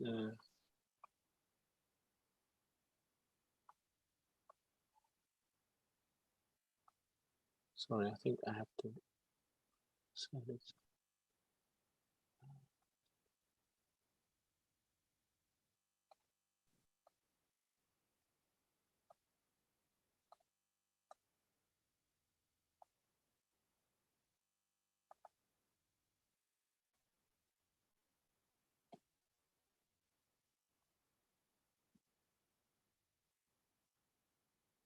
Yeah. Okay. So please start. Okay, thank you very much. I would like to, before I start, I would like to thank the opportunity provided by Asahi Glass Foundation, so we can do the research, and also thank you for the time. My name is Rahmat Mulyawan. I'm presenting on behalf of Professor Triadiono, and I will present the design and hardware implementation of visible light communication, or PLC, for indoor Internet of Things IoT environment. I would like to start with visible light communication. Visible light communication is a potentially disruptive form of wireless communication that can supplement radio frequency, and it can enable many applications in terms of Internet of Things.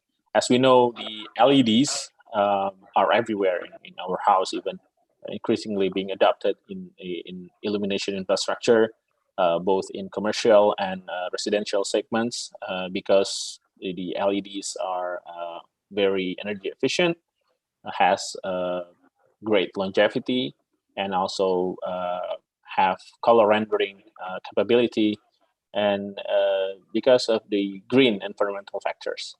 And visible light has certain advantage, if you like, over traditional modes of communication, as in radio frequency. For example, because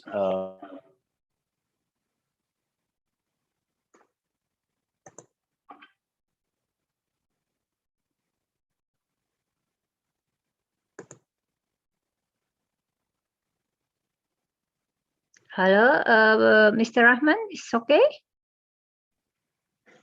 It's freezing. Maybe you can turn off the video.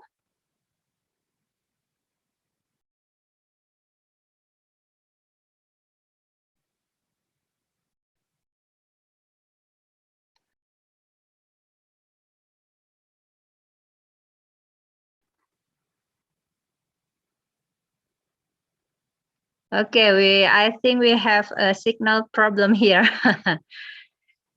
So maybe we can wait a bit.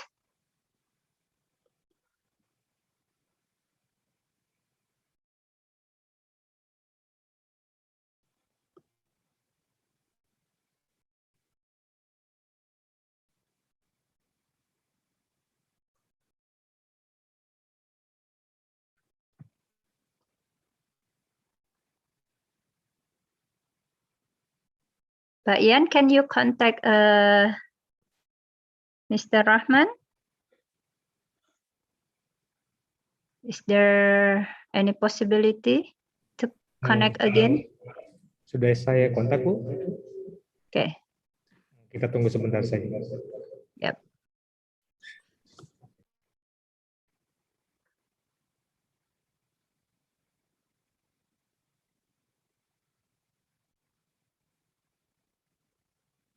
If there is, if the time is so a bit long, maybe we can go to the next presenter.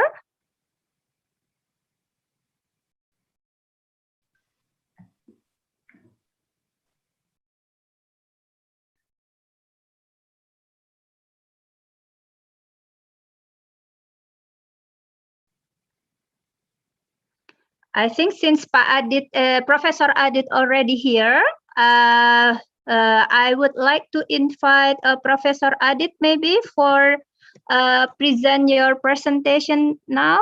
Is it okay, Professor Adit? Yes, I'm ready. Yeah. Yeah. Maybe Pak Ian, you can call Pak Rahmat to be present for the next one. Yeah. So this time we will hear the result from Professor Adit. So Professor Adit, the time is yours, please. Yeah, thank you, Ms. Chatur, the moderator. I will present my result now. Permission to share screen. Yeah. hello. Yeah, I'm really sorry for the technical problems. My Yeah. connection is cut off. Yeah, Pak Rahmat, we will go with Professor Adit first. So Professor Okay, Adit, no problem. I think. Yeah, okay. Sorry Professor for that. Adit first, yeah. Yeah, okay. Please, Professor Adit. Yes, Pak Rahmat can go back what I completed because maybe we can use time more efficiently. Yeah. All right. Good morning, good afternoon, everyone. My honorable the research committee from the Asahi Glass Foundation, and also the research committee from the PPM Institute Technology Bandung. The title of my research is Cognitive Radio Technique for 5G or 6G wireless communication. The researcher is myself, Adi Kurniawan, and I also get involved with 3 PhD students, Budi Prasetya, Linda Mailani, and Iswahyudi Hidayat. Do you see my screen in the full screen mode or not yet? Yeah, it's Ibu ready. Catur, Yeah, sudah it's ready.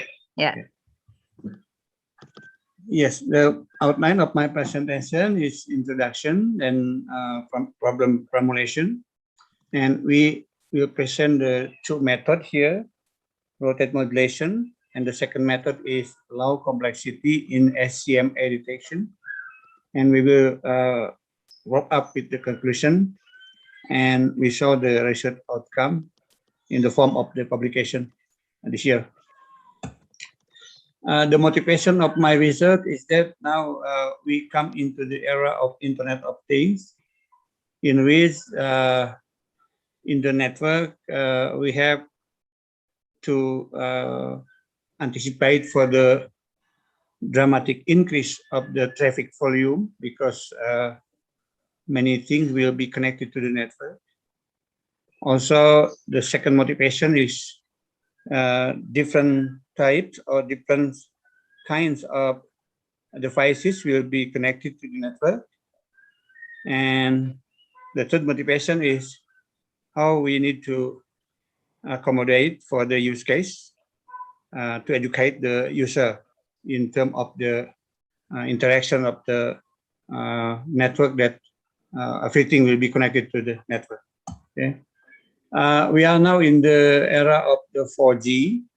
We already used the 4G, and we are facing now to 5G and 6G, in which now operator are preparing to deploy, or maybe some operator has already deployed the 5G, but at least most of operator now in the phase of the experiment.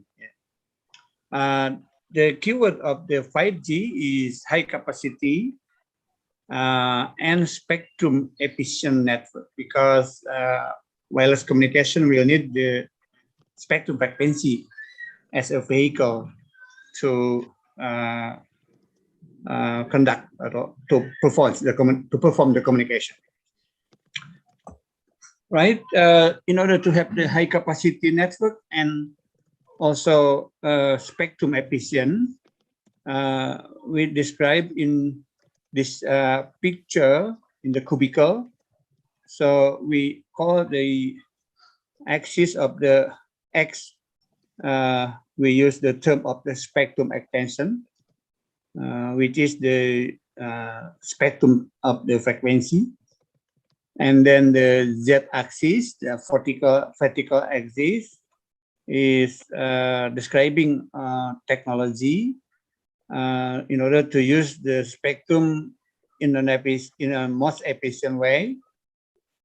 And then the Y-axis to the back is the technology that is used for network densification.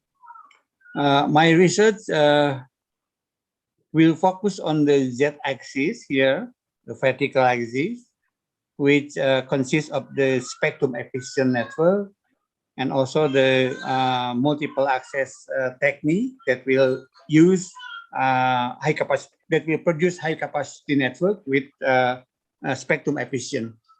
So we will focus on the Z-axis. In this research, we developed two methods. The first method is we use the rotate modulation in OFDMA system, in which the technique is very similar to the channel equalization technique. But in this research, we perform the channel equalization technique in the transmitter. This is the continuation of the last year progress, because this is the continuous research. And then the second method, we developed the low complexity SCMA system using low density signature orthogonal frequency division. This is the progress of this year. So I will show you the last year progress at the end of last year term in July 2020. The research has been 90% completed, but the publication just published in October 2020. So it's entered the period of this year. Okay. The first method, we use the rotate modulation in OFDMA. So the contribution of the novelty of the research here is we use the feedback channel from the receiver in order to improve or to correct the problem of the channel that destroy the cancellation of the signal. In communication, if the signal is destroyed by the channel condition, the detection method will be degraded. So in order to correct the signal cancellation of the receiver, we fed back the channel information or the cancellation of the signal using the feedback channel. Then we, in the transmitter, we anticipate the signal according to the channel information that we receive from feedback channel from the receiver. That is the concept of the rotate modulation.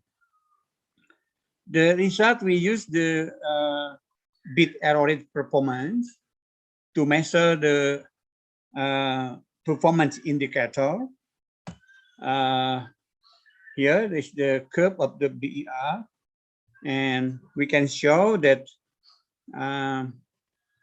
when the order of modulation is low, for example, using only 1 bit per symbol in BPSK, or maybe only 2 bit per symbol in TPSK, the feedback channel does not severely degrade the performance. So it is not problem for the low order of the modulation scale.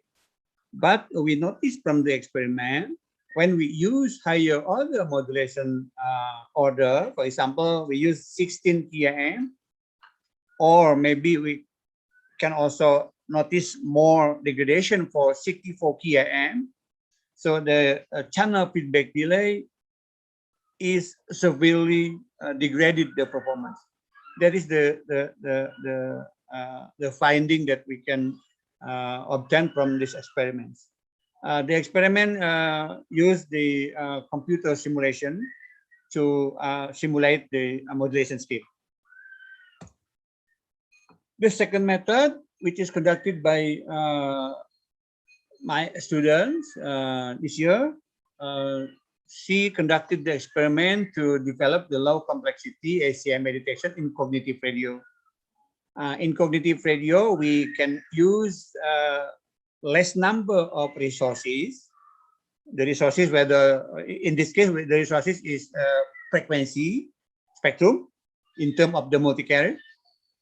And in this experiment, we use only 4 resources, but we can allocate the number of user 6 here. So we evaluate the performance of how the sick user access only 4 resources in here. The experiment is conducted in this scheme. We can also assign the power. This is the alpha A, alpha B, C, and so on. We use the power weight. Power weight means that we control the power. The user node here is can access the same resource. For example, each particular resource node is accessed by 3 different users here, but we can put the power. So we control the transmit power of each user in order to use the cognitive radio here. Cognitive radio here meaning in this experiment that one resource can be accessed by 3 different users. For example, if we can define one user as a primary and the 2 other user is secondary user, but we manage with the power control. The detection or decoding, we use we also compare the decoding technique between signal interference cancellation, peeling decoding algorithm, or peeling decoding with diversity, maximum ratio combiner, and also peeling decoding with selection combiner. And we also compare the standard cognitive radio detection using message passing algorithm MPA. On the left side here, we compare, as I said before, that for each detection method, we can use a different power control or power weight to each user. Our gap here is defined as the difference between the power allocated to the primary user and the power allocated to the secondary user. So we compare here when we use the power difference between primary user and secondary user, we try to optimize the difference. For example, if the difference of the power allocated is 0.75, 0.8, and 0.9, we can find from the experiment that the best performance can be obtained when the power difference or our gap here is 0.85. We can see from the graph, when we increase the power gap, we can find the optimum value of the power gap. Then we use the optimum value of the power gap. In this case, we use the value of 0.85 to compare different algorithm for the detection. Yeah. So this is the result. Conclusion, the rotate modulation can solve the problem of the channel distortion because we fed back the channel information or the signal cancellation from the receiver to the transmitter. Then we a priori correct the problem of the channel. So when the signal is transmitted from the transmitter to the receiver has already include the correction factor for mitigation of the channel.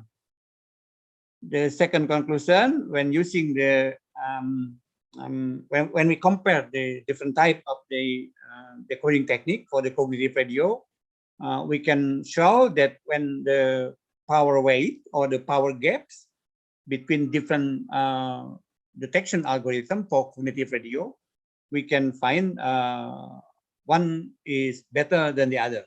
So we can choose which one the detection method for cognitive radio should be used in terms of different power allocation for primary user and for secondary user in the cognitive radio. The research output for the rotate modulation, the method 1 is already published in the international journal. Publication date is October 2020. And the second method for the cognitive radio has just submitted to the international journal. Now is under revision. Both journal is in the classification of key 2. This is the screenshot of the Juna, the first method, and this one is the screenshot of the second method of the Juna, which is under revision. I would like to thank for the Asahi Glass Foundation for the financial support for this research. Thank you. Okay, thank you very much, Professor Adit. So we come to discussion session. I would like to invite a question from audience. Please, if you have any question to Professor Adit. Meanwhile, we're waiting. Professor Adit, I would like to ask you a question. Is for your technology can be applied in specific environment or not? Because maybe if 5G or 6G technology widely used later or in the future, maybe we will use it in a big area. Can it be applied in open area, or can it be used in an area that very crowded with building maybe? Good question, because open area, the signal transmission is not obstruct too much by the obstacle, but in the open area, in the crowded area surrounded by the building, the signal transmission may be quite obstructed by object, for example, trees or building. That is the point of the channel distortion. If we transmit the signal through the open area, the channel is not severely distorted the signal. But if we transmit the signal in our environment that a lot of building, that the signal may be distorted by the channel. So this is this technique is one of the technique that we have to mitigate the effect of the channel when the channel severely distort the signal. So that is the answer. Yeah.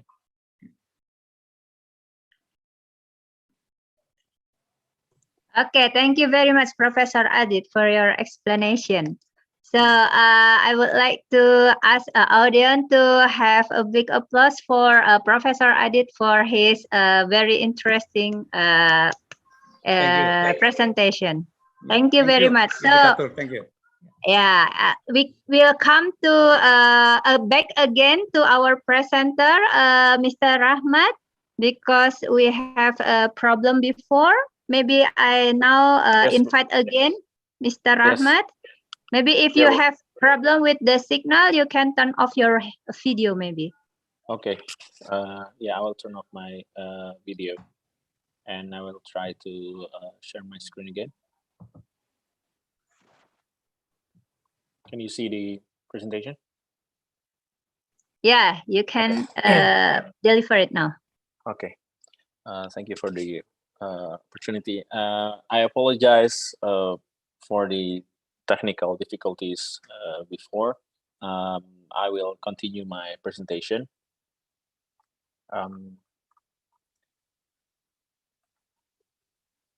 Yeah. So visible light communication has certain advantage over RF, but it's not that the visible light communication will replace any of the RF communication that we already have. It is more to complement the RF communication, especially because with the upcoming 5G communication, we will have billions of devices connected through the Internet of Things, as depicted in this picture. We will have a serious demand for the RF communication, and it will eventually cause the spectrum to be scarce. And in that case, visible light communication could be a viable alternative because it is utilizing the unlicensed spectrum, which is the visible spectrum.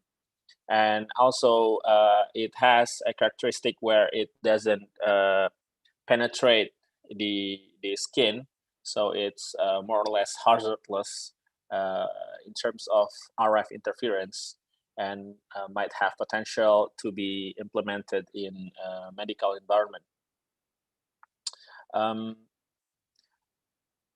So this is the analog front end that we designed for visible light communication in our research, where we have a signal from the SP carried on by the buffer, and then with additional DC signal to adjust the level using the summing amplifier, we send the signal to the transmitter, which is the LED lights. These LED lights will modulate the signal in the simple sense using on-off keying, just like Morse code. And with that modulated light, the data will be captured by a photodiode that will send the signal through the amplifier, trans-impedance amplifier TIA, and then the circuitry will adjust the offset level to remove the DC bias. And then using the automatic gain controller, it will adjust the power level, and with additional amplifier, then it will send the signal to the DSP in at the receiver. So this is the schematic of the LED transmitter for the both of the buffer that receive the signal from the DC bias and the DSP, and then we have the summing amplifier here and the current amplifier before we send it to the LED. And then here's the receiver schematic, where we have the trans-impedance amplifier that receive the current, and then we have preamp differential amplifier, and we block the DC by using filters before we send it to, we adjust the power level with automatic gain controller and send it through the DSP at the receiver. So to check our system's capability, we designed a simple measurement where we use 5mm LEDs and the avalanche photodiode at the receiver with collimating and converging lens to direct the path. And then a blue filter is used to maximize phosphorescence of the LED, to maximize the bandwidth, basically. And then the LED driving circuit consists of power amplifier from mini circuits, a bias T, and a 15 ohm resistor. Analog signal processing used in the receiver consists of the power amplifier with another set of amplifiers to increase maximum amplitude. And all the driving circuits and analog signal processing circuits is based on 50 ohm system. So the measurement is carried out by setting the transmitter and receiver at 1 meter distance together with the lens. And then using an automated script, we send a signal generator to iteratively, we set the signal generator to iteratively generate sine waves with an increment in frequency for each iteration. And then when light signals are received by the photodiode, it will convert to voltage and measured in oscilloscope. In this process, now the signal conditioning is used. And because of the data rate of the VLC link is limited by the modulation bandwidth, so basically, because we're using LEDs, and LEDs have a trade-off between the brightness and the bandwidth. So when we are using LEDs for lighting infrastructure, we want to be as bright as possible.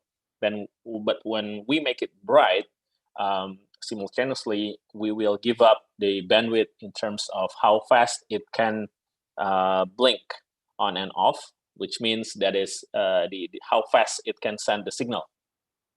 Because of this power bandwidth trade-off, we have to design optimization for the circuitry. And in this case, we're using a blue filter at the receiver, and we design a pre-equalization circuit to adjust the LED bandwidth. And with this circuit, we can increase the modulation bandwidth of the LEDs from about 1 megahertz to about 6.5 megahertz, while the signal power is reduced by 20 dBs. But that is still a reasonable trade-off, given that with the increase of 7 times the bandwidth, we can achieve much higher throughput. So this is the throughput of the system that is measured. So we can achieve throughput of 50 megabits per second of using on-off keying. And this is the eye diagram of the transmission using on-off keying. And when we use the higher level of modulation, when we use pulse amplitude modulation with 4 levels or PAM4, we can achieve up to 60 megabits per second data throughput. And that is measured at the bit error rate of 10 to the minus 3, as indicated by the graph in the middle. So the reason why the PAM4 modulation cannot achieve much higher, theoretically, it should be able to achieve twice the throughput data of the on-off keying, which can achieve 50 megabits per second, because the PAM4 has a severe SNR penalty when we increase the power level. So as we can see, the opening of the eye diagram is not as clean as when we are using the on-off keying. In this case, we conclude that using on-off keying for pulse amplitude modulation is probably the more efficient and ideal scenario. We also built a prototype test setup using the aforementioned analog front end. Here we can see using a Zibo board with the analog front end and the photodiode and the LEDs for the receiver. This is tested in the more or less the same distance of 1 meter. And the scenario is to send a data using these LED lights. And the data is HD video stream. I will show a video, hopefully it can play. So this is the HD video streaming transmitted by the light from the top. And this is the collimating lens that focuses the light through this tiny little photodiode.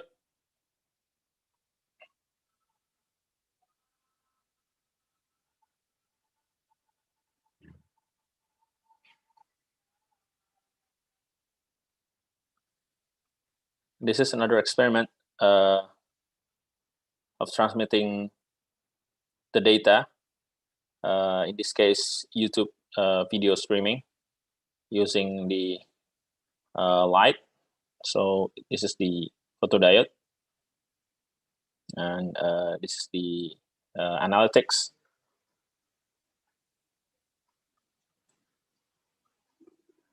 Okay, due to the limited resource, we still haven't optimized it to the full capacity. So in that case, our second phase of research is to study the OFDM, the use of orthogonal frequency diffusion multiplexing. OFDM is mostly used in RF, in 3G, 4G communication, and also Wi-Fi, and is already a widely popular modulation techniques. But in terms of VLC, it's still emerging. But OFDM promised to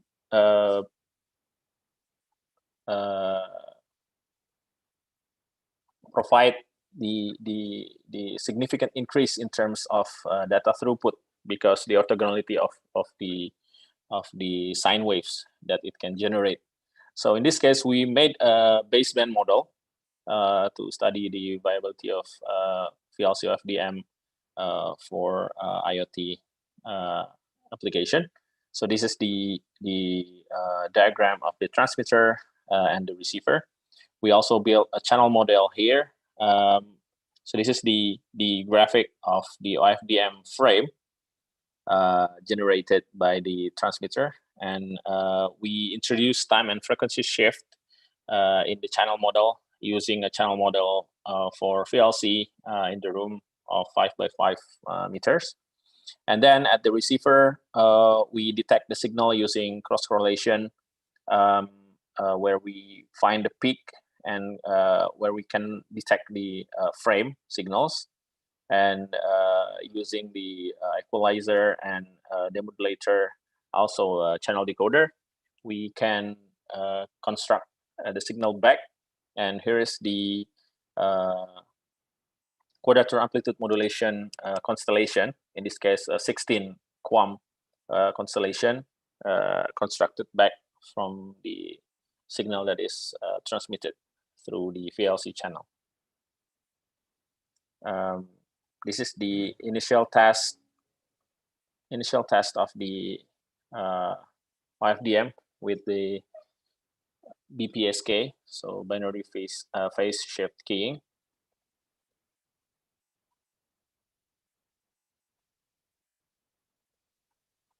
And then here's the testing with the higher modulation using quadrature phase shift keying, or QPSK.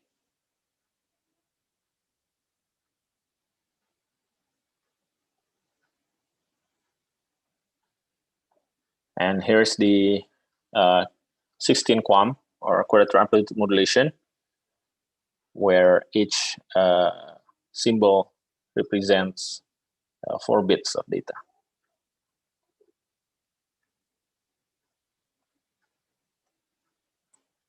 Okay, and the next phase of our work will be to integrate all the modules of the analog front end and the OFDM capabilities into a prototype that can be used in IoT indoor scenario. And one of the viable scenario, in our opinion, is for healthcare, because visible light communication is more or less hazardless and doesn't have any interference in terms of electromagnetic interference to other device in the hospital.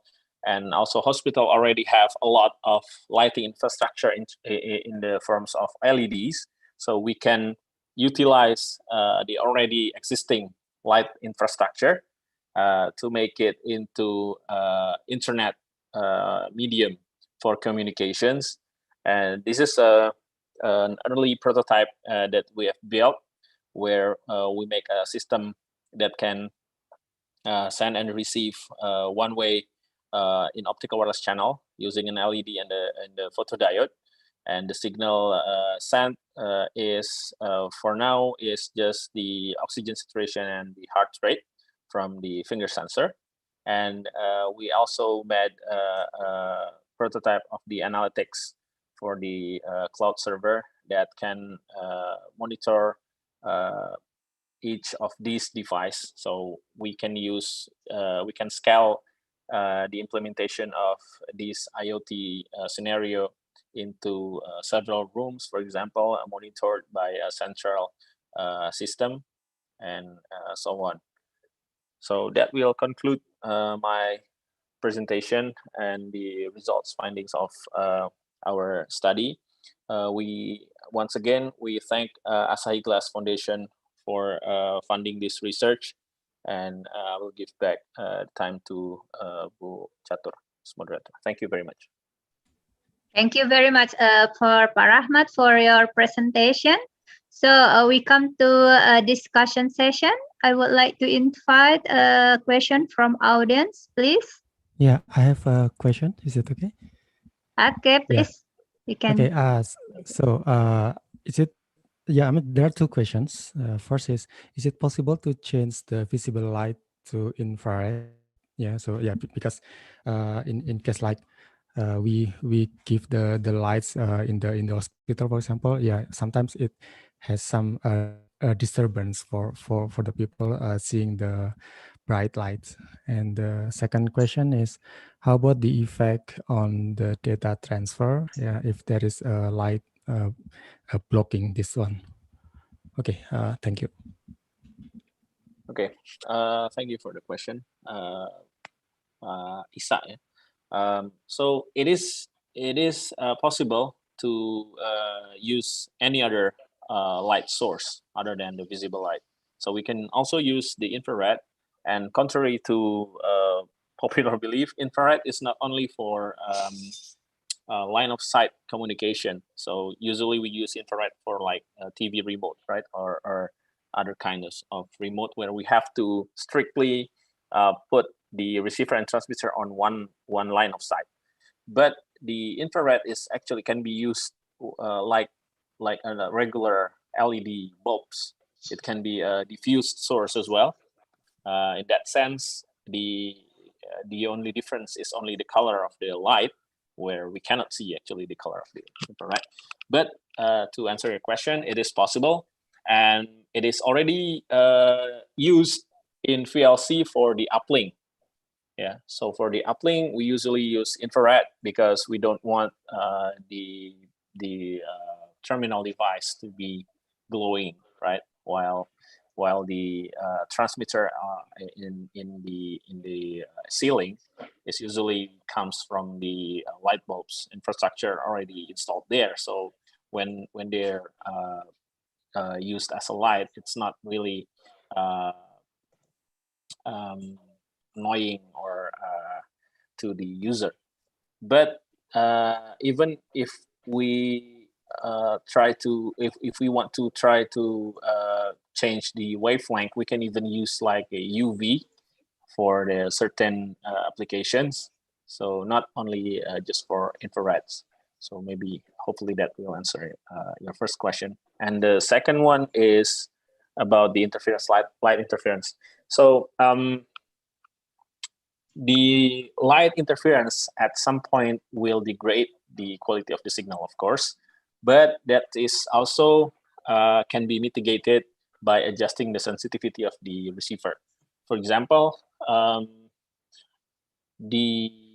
if the receiver is sensitive enough, it can detect the light coming from the reflection of other objects even. So even if we put the sensor under table, for example, if it's sensitive enough, it will detect the reflection of the light that comes under that table.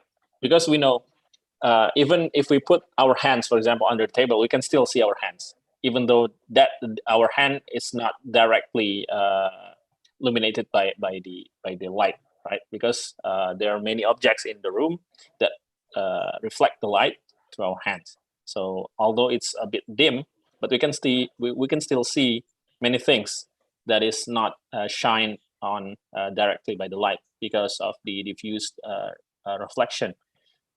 This is still an open research where many research groups try to build the what you call optical antenna to optimize the sensitivity of light capturing capability of the sensors.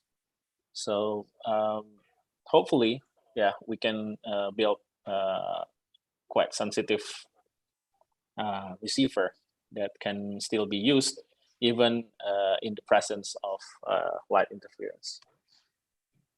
Hopefully that will answer your question. Yeah, okay, thank you. Thank you very much, Pak Isal, for the question. And also for Pak Rahmat, we can give big applause for Pak Rahmat. I think this is the last part from our morning session. So I'm very thank you for you all. Be patient to joining or participating in this presenter session today. So I think I will give back to moderator for MC for this session. Thank you very much for all.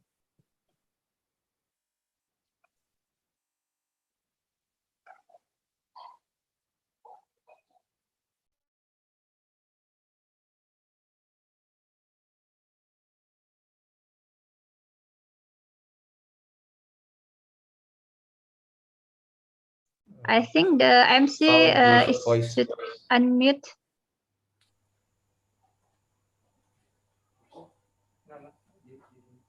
Okay. Thank you, Dr. Riani and all the presenters.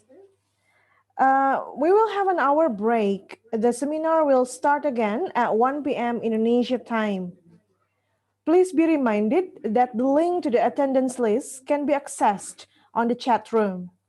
Thank you for your attention and see you on the second session.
Established in 1920 with the name Teknisa Hogeschool, Institut Teknologi Bandung, or ITB for short, is the oldest technical university in Indonesia.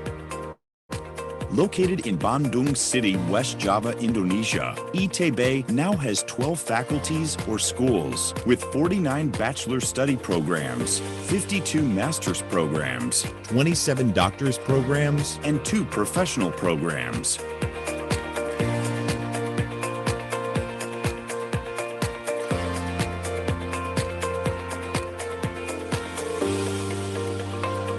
ITB's vision is to be an outstanding, distinguished, independent, and internationally recognized university that leads changes towards welfare improvement of Indonesian nations and the world.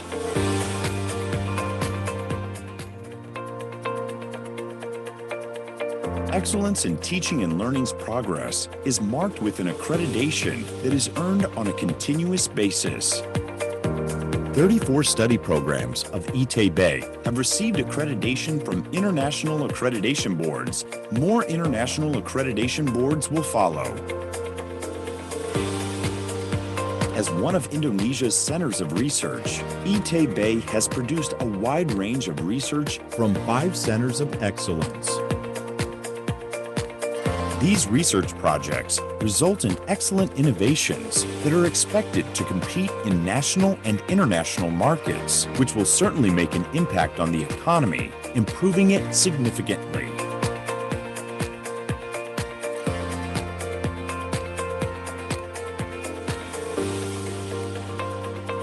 ITB creates innovation that departs from problems in industry and communities. Research is conducted in order to deliver the best solution that will enhance production quality and resource efficiency through support of technology. ITB also continues to collaborate and build synergy with the government.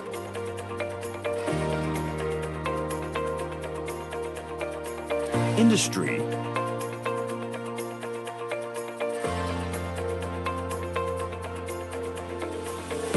and other higher education institutions.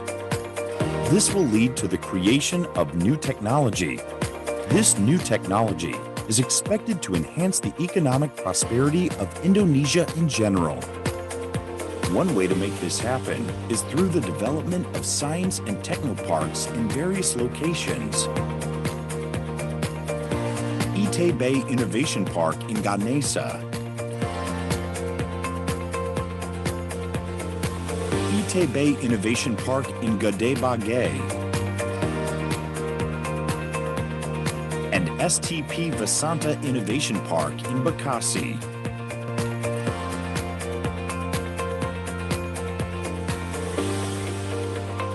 By upholding 3 pillars of education that comprise education, research, and community service, Institut Teknologi Bandung will consistently produce excellent human resources for a better Indonesia.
Established in 1920 with the name Teknisa Hogeschool, Institut Teknologi Bandung, or ITB for short, is the oldest technical university in Indonesia. Located in Bandung City, West Java, Indonesia, ITB now has 12 faculties or schools with 49 bachelor study programs, 52 master's programs, 27 doctor's programs, and 2 professional programs.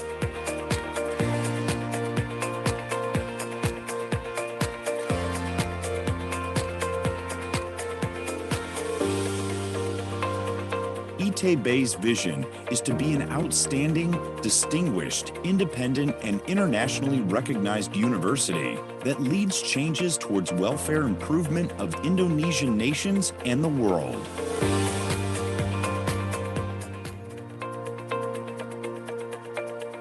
Excellence in teaching and learning's progress is marked with an accreditation that is earned on a continuous basis.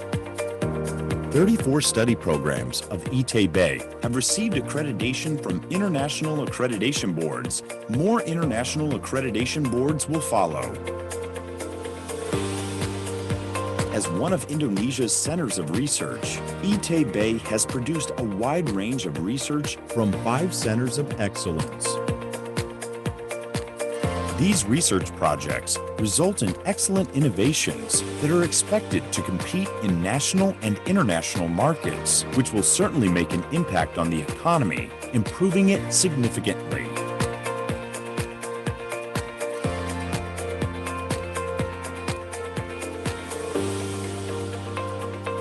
ITB creates innovation that departs from problems in industry and communities. Research is conducted in order to deliver the best solution that will enhance production quality and resource efficiency through support of technology. ITB also continues to collaborate and build synergy with the government.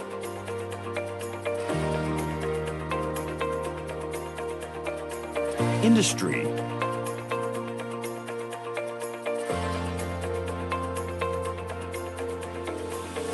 and other higher education institutions. This will lead to the creation of new technology.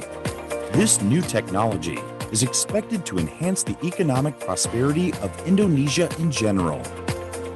One way to make this happen is through the development of science and technoparks in various locations. ITB Innovation Park in Ganesha,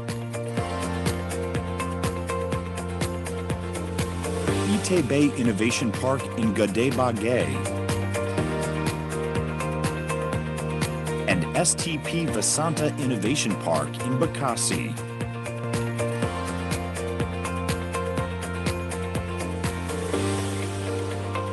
By upholding 3 pillars of education that comprise education, research, and community service, Institut Teknologi Bandung will consistently produce excellent human resources for a better Indonesia.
Established in 1920 with the name Technische Hogeschool, Institut Teknologi Bandung, or ITB for short, is the oldest technical university in Indonesia.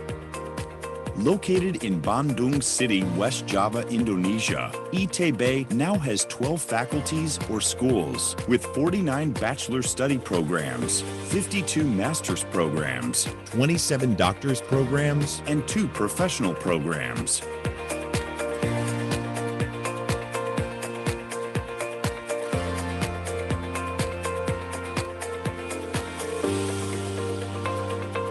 ITB's vision is to be an outstanding, distinguished, independent, and internationally recognized university that leads changes towards welfare improvement of Indonesian nations and the world.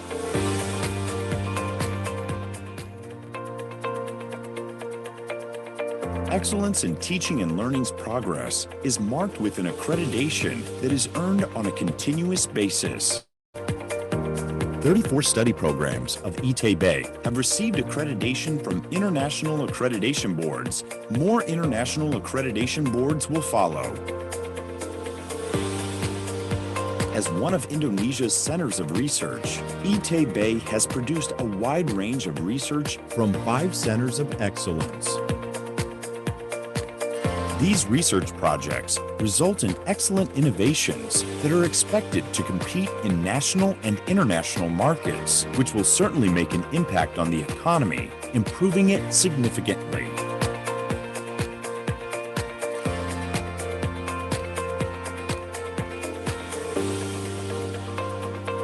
ITB creates innovation that departs from problems in industry and communities. Research is conducted in order to deliver the best solution that will enhance production quality and resource efficiency through support of technology. ITB also continues to collaborate and build synergy with the government.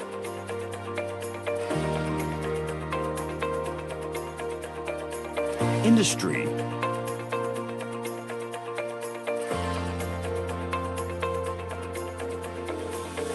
and other higher education institutions. This will lead to the creation of new technology. This new technology is expected to enhance the economic prosperity of Indonesia in general. One way to make this happen is through the development of science and technoparks in various locations.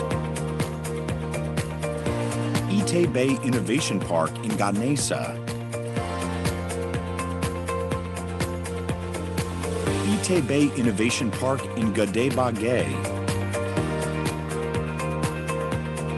and STP Vasanta Innovation Park in Bekasi.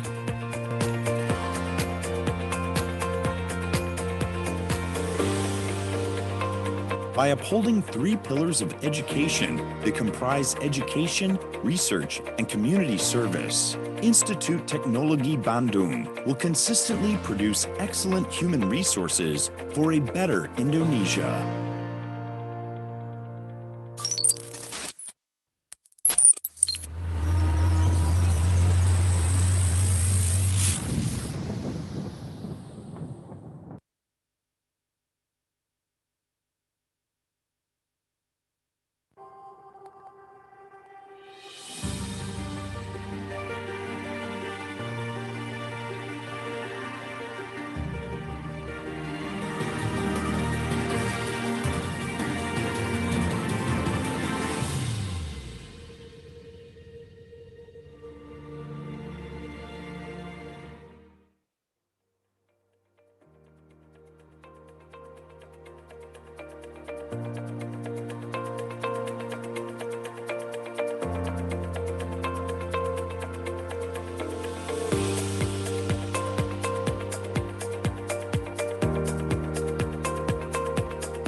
Established in 1920 with the name Technische Hogeschool, Institut Teknologi Bandung, or ITB for short, is the oldest technical university in Indonesia.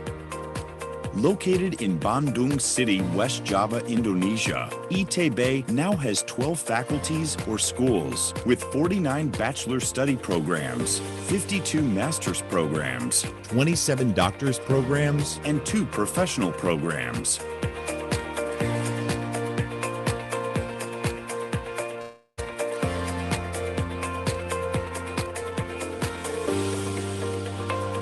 ITB's vision is to be an outstanding, distinguished, independent, and internationally recognized university that leads changes towards welfare improvement of Indonesian nations and the world.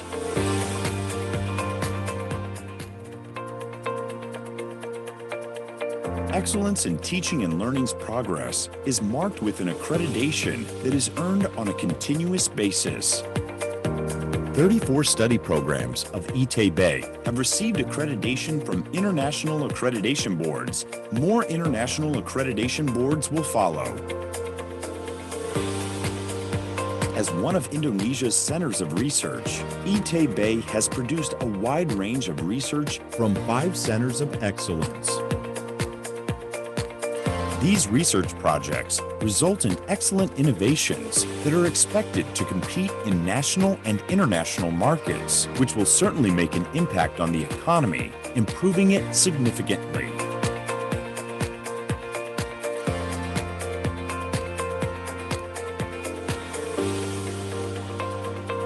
ITB creates innovation that departs from problems in industry and communities.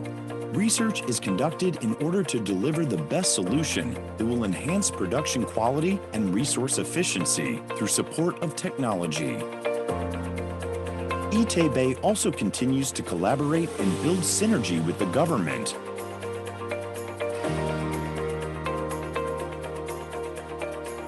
Industry,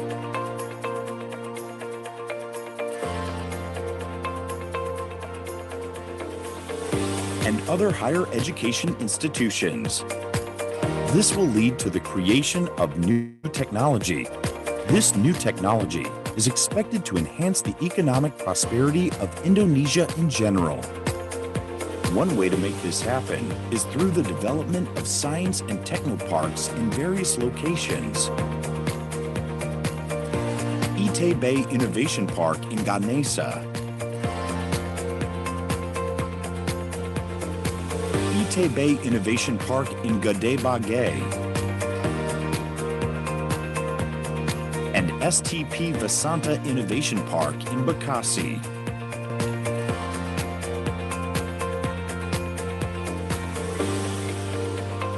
By upholding 3 pillars of education that comprise education, research, and community service, Institut Teknologi Bandung will consistently produce excellent human resources for a better Indonesia.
Established in 1920 with the name Technische Hogeschool, Institut Teknologi Bandung, or ITB for short, is the oldest technical university in Indonesia.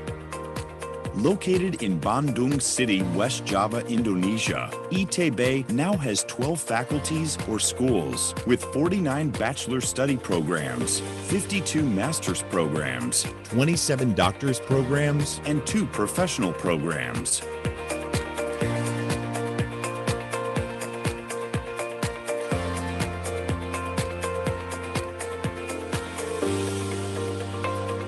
ITB's vision is to be an outstanding, distinguished, independent, and internationally recognized university that leads changes towards welfare improvement of Indonesian nations and the world.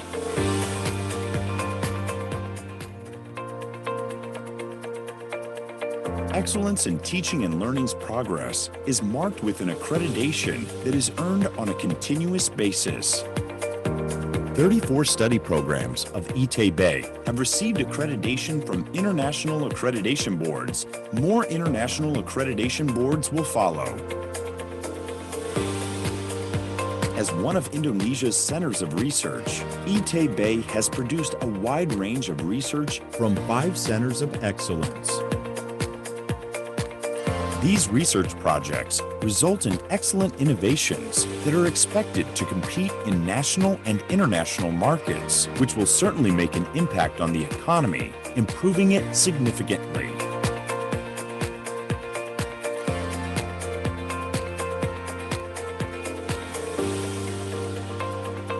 Itebe creates innovation that departs from problems in industry and communities. Research is conducted in order to deliver the best solution that will enhance production quality and resource efficiency through support of technology. Itebe also continues to collaborate and build synergy with the government.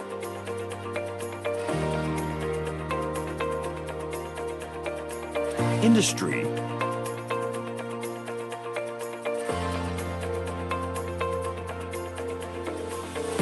and other higher education institutions. This will lead to the creation of new technology. This new technology is expected to enhance the economic prosperity of Indonesia in general. One way to make this happen is through the development of science and technoparks in various locations. Itebe Innovation Park in Ganesha, Itebe Innovation Park in Gede Bagay, and STP Vasanta Innovation Park in Bekasi.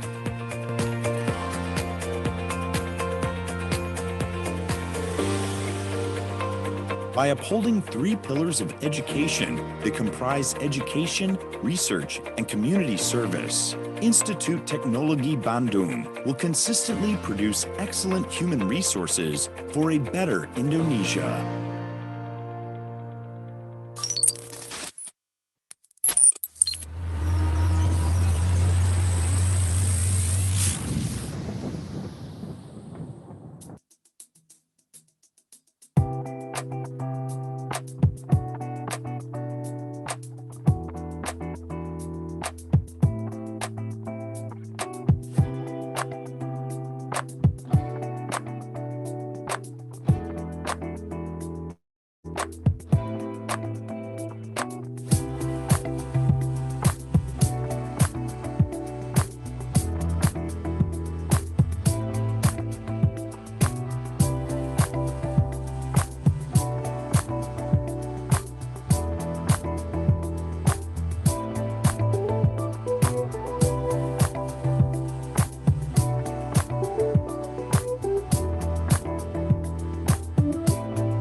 Established in 1920 with the name Teknisa Hogeschool, Institut Teknologi Bandung, or ITB for short, is the oldest technical university in Indonesia.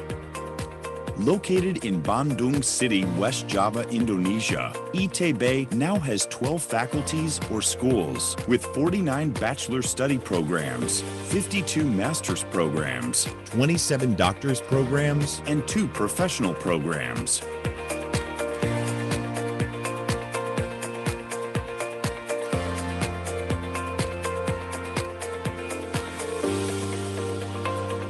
ITB's vision is to be an outstanding, distinguished, independent, and internationally recognized university that leads changes towards welfare improvement of Indonesian nations and the world.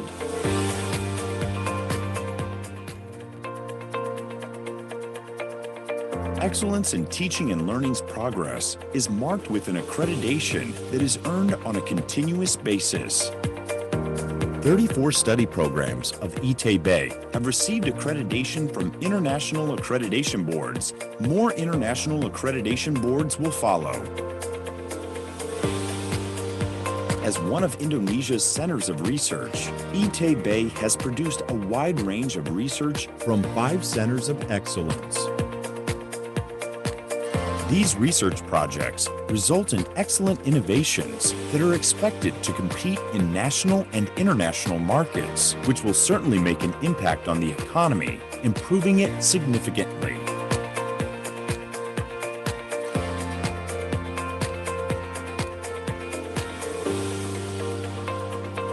ITB creates innovation that departs from problems in industry and communities.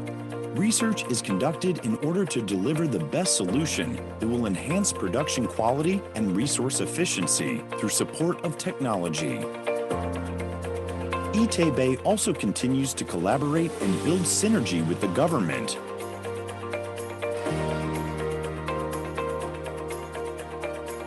Industry,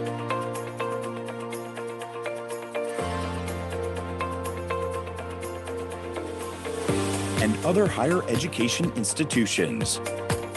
This will lead to the creation of new technology. This new technology is expected to enhance the economic prosperity of Indonesia in general. One way to make this happen is through the development of science and technoparks in various locations. ITB Innovation Park in Ganesha, ITB Innovation Park in Gede Bage, and STP Vasanta Innovation Park in Bekasi.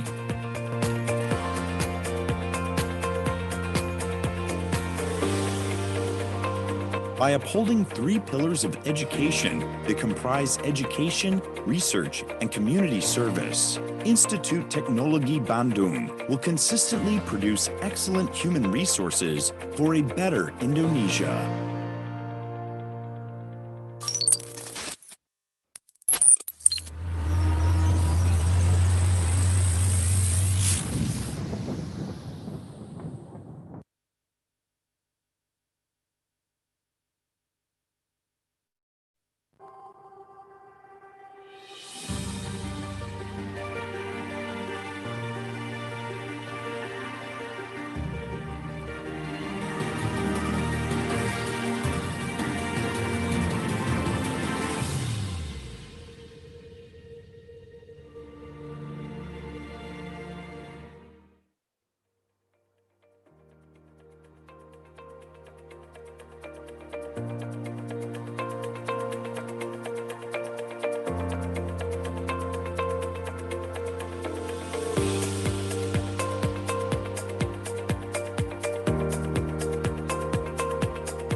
Established in 1920 with the name Teknisa Hogeschool, Institut Teknologi Bandung, or ITB for short, is the oldest technical university in Indonesia. Located in Bandung City, West Java, Indonesia, ITB now has 12 faculties or schools with 49 bachelor study programs, 52 master's programs, 27 doctor's programs, and 2 professional programs.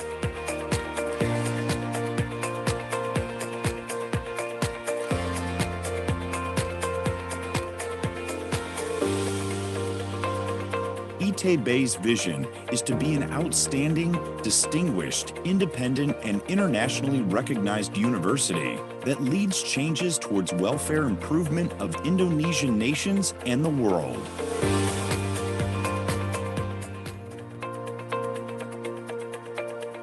Excellence in teaching and learning's progress is marked with an accreditation that is earned on a continuous basis. 34 study programs of ITB have received accreditation from international accreditation boards. More international accreditation boards will follow. As one of Indonesia's centers of research, ITB has produced a wide range of research from 5 centers of excellence. These research projects result in excellent innovations that are expected to compete in national and international markets, which will certainly make an impact on the economy, improving it significantly.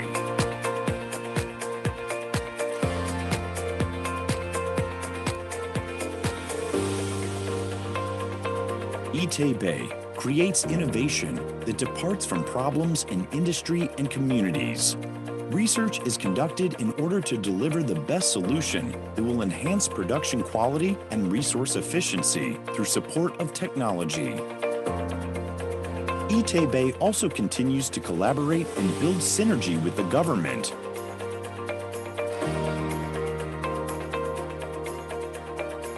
Industry,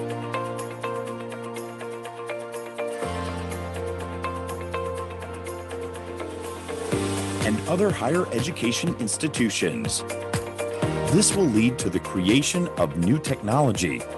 This new technology is expected to enhance the economic prosperity of Indonesia in general. One way to make this happen is through the development of science and technoparks in various locations. ITB Innovation Park in Ganesha, ITB Innovation Park in Gede Bage, and STP Vasanta Innovation Park in Bekasi.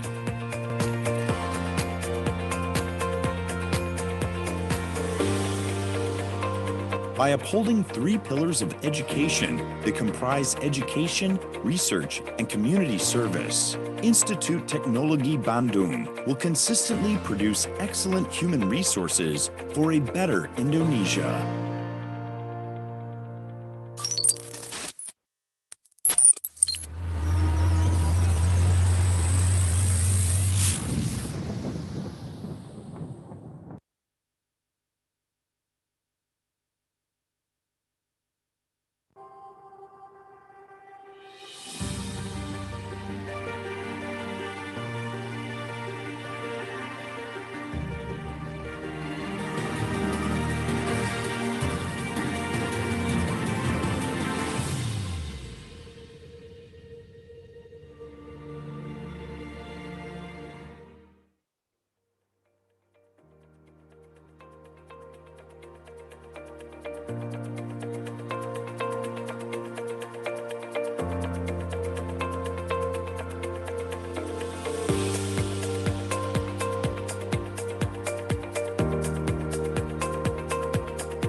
Established in 1920 with the name Technische Hogeschool, Institut Teknologi Bandung, or ITB for short, is the oldest technical university in Indonesia.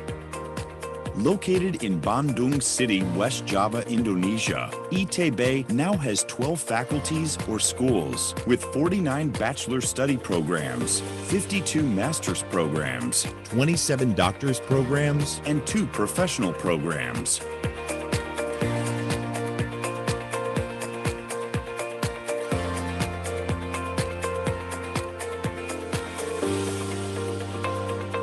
ITB's vision is to be an outstanding, distinguished, independent, and internationally recognized university that leads changes towards welfare improvement of Indonesian nations and the world.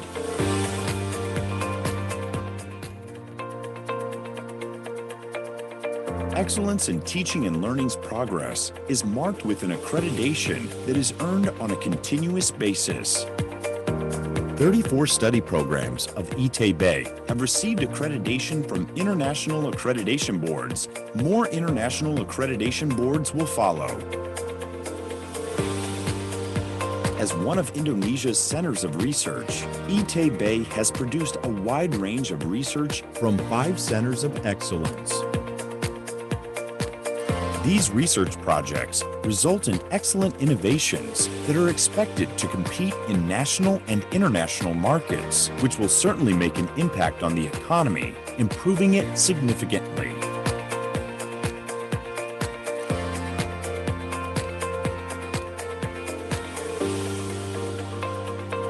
ITB creates innovation that departs from problems in industry and communities.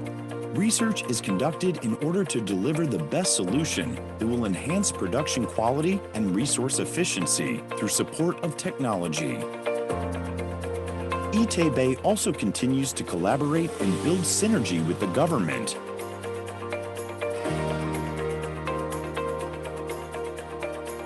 Industry,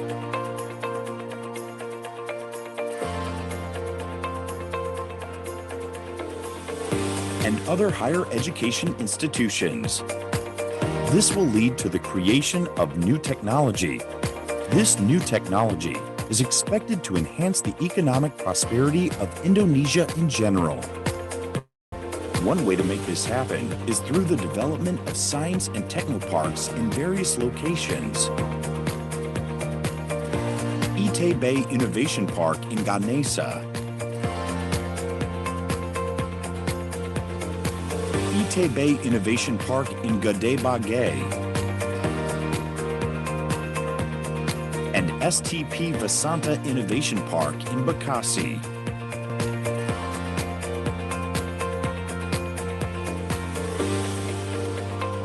By upholding 3 pillars of education that comprise education, research, and community service, Institut Teknologi Bandung will consistently produce excellent human resources for a better Indonesia.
Established in 1920 with the name Technische Hogeschool, Institut Teknologi Bandung, or ITB for short, is the oldest technical university in Indonesia. Located in Bandung City, West Java, Indonesia, ITB now has 12 faculties or schools with 49 bachelor study programs, 52 master's programs, 27 doctor's programs, and 2 professional programs.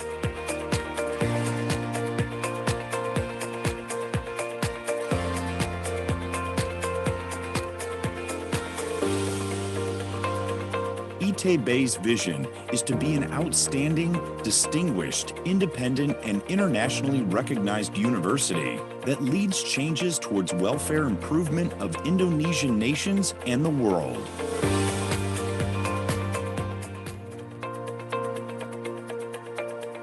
Excellence in teaching and learning's progress is marked with an accreditation that is earned on a continuous basis. 34 study programs of ITB have received accreditation from international accreditation boards. More international accreditation boards will follow. As one of Indonesia's centers of research, ITB has produced a wide range of research from 5 centers of excellence.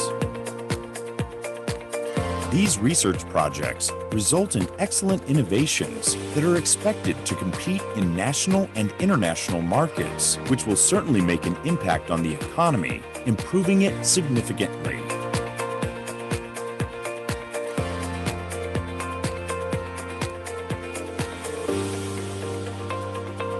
ITB creates innovation that departs from problems in industry and communities. Research is conducted in order to deliver the best solution that will enhance production quality and resource efficiency through support of technology. ITB also continues to collaborate and build synergy with the government.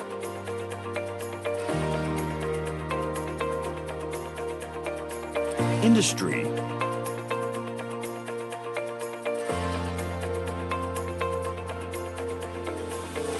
and other higher education institutions. This will lead to the creation of new technology. This new technology is expected to enhance the economic prosperity of Indonesia in general.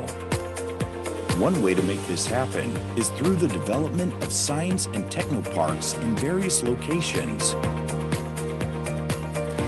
ITB Innovation Park in Ganesha,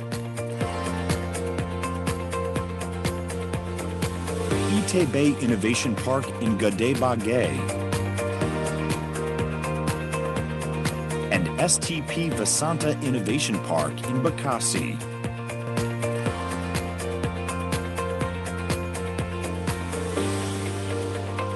By upholding 3 pillars of education that comprise education, research, and community service, Institut Teknologi Bandung will consistently produce excellent human resources for a better Indonesia.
Established in 1920 with the name Technische Hogeschool, Institut Teknologi Bandung, or ITB for short, is the oldest technical university in Indonesia. Located in Bandung City, West Java, Indonesia, ITB now has 12 faculties or schools with 49 bachelor study programs, 52 master's programs, 27 doctor's programs, and 2 professional programs.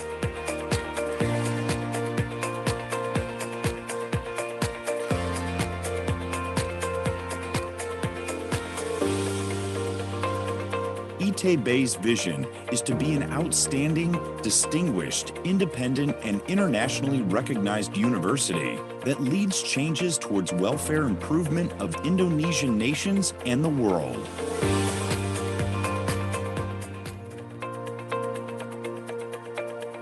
Excellence in teaching and learning's progress is marked with an accreditation that is earned on a continuous basis. 34 study programs of ITB have received accreditation from international accreditation boards. More international accreditation boards will follow. As one of Indonesia's centers of research, ITB has produced a wide range of research from 5 centers of excellence. These research projects result in excellent innovations that are expected to compete in national and international markets, which will certainly make an impact on the economy, improving it significantly.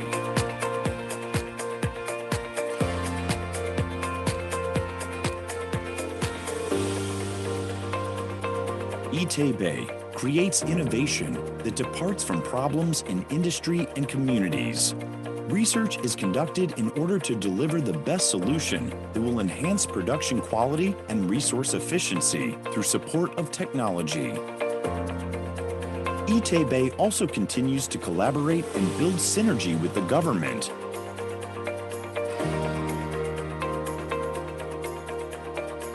Industry,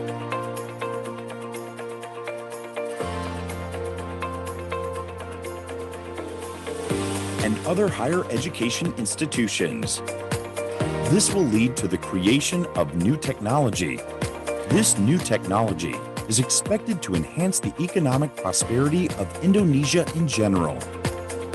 One way to make this happen is through the development of science and technoparks in various locations. ITB Innovation Park in Ganesha, ITB Innovation Park in Gede Bage, and STP Vasanta Innovation Park in Bekasi.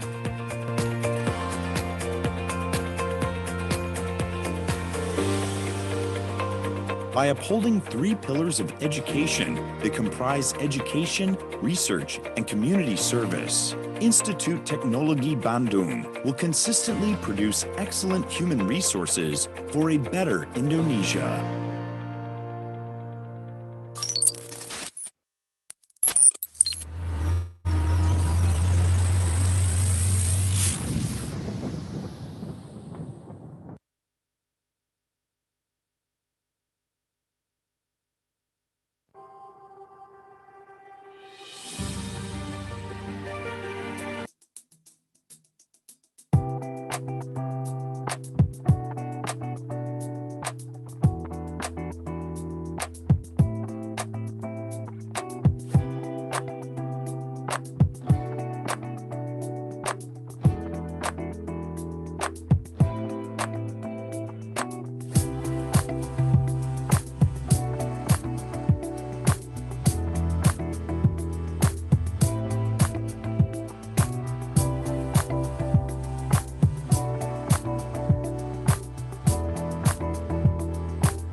Distinguished guests, ladies and gentlemen, may we have your attention please? We will begin the seminar shortly. You are kindly to turn the camera on. Thank you.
Chairman of Asahi Glass Foundation, Mr. Takuya Shimamura.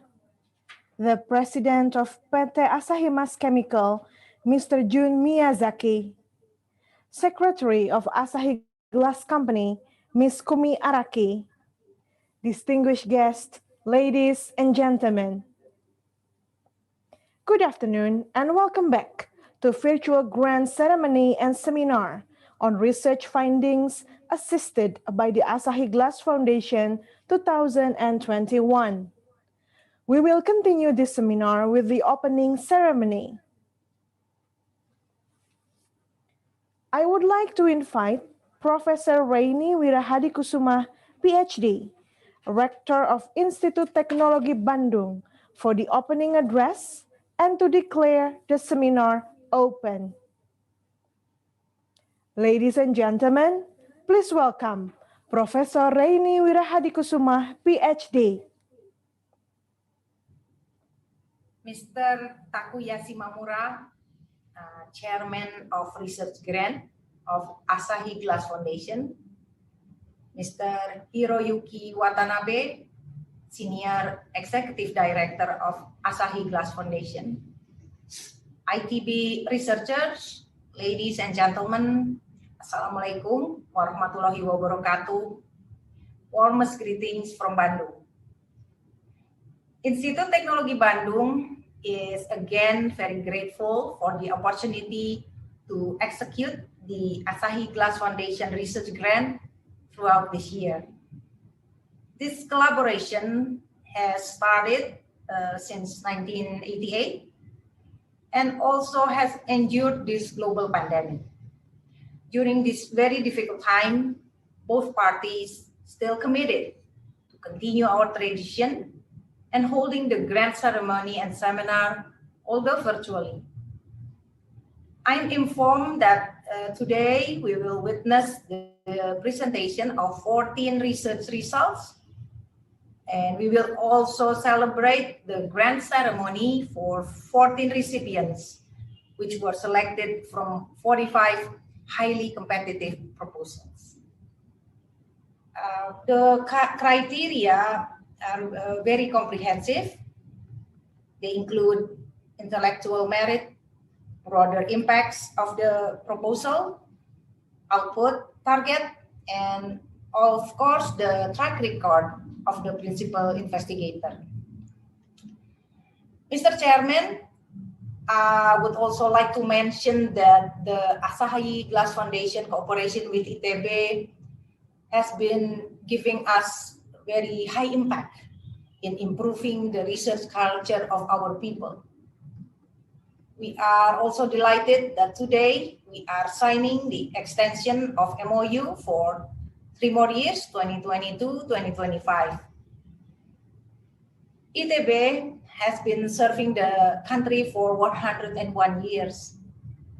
We shall continue to be the leader in advancing science, technology, art, and social humanities as well. ITB will preserve our campus with academic atmosphere that is open to new ideas and experiences, critical and visionary thoughts, accompanied by attitudes that uphold academic freedom in scientific and cultural diversity. Once again, thank you for the active role of Asahi Glass Foundation. Thank you for your continuous trust and long-standing support. Wassalamualaikum warahmatullahi wabarakatuh. Thank you, Professor Wirahadi Kusuma, for the speech. Next, we will have a speech by Chairman of the Asahi Glass Foundation. Ladies and gentlemen, please welcome Mr. Takuya Shimamura. Thank you very much for your kind introduction. Yang saya hormati Bapak-Bapak dan Ibu-Ibu sekalian. Selamat siang dan selamat sejahtera. Nama saya Shimamura, Chairman dari Asahi Glass Foundation dan Chairman dari AZC Inc. It is both an honor and pleasure for me to be this ceremony today as a representative of the Asahi Glass Foundation in Japan. Firstly, please allow me to extend my sincere gratitude to Professor Reini Wihara Diksma, the rector of ETB, Professor Igude Wenten, Vice Rector for Research and Innovation, Raden Suen Jokosawa, PhD, the Director of the Institute for Research and Community Services, our distinguished guest, and the members hosting today's ceremony. Thank you very much. Terima kasih banyak. Secondly, let me introduce Asahi Glass Foundation briefly. It was established in 1933 to celebrate the 25th anniversary of the founding of Asahi Glass Company Limited. Asahi Glass Company Limited was renamed to the AGC Inc. in 2018. Now, Asahi Glass Foundation provides three major programs, such as a research grant program, scholarship program, and commendation program named Blue Planet Prize.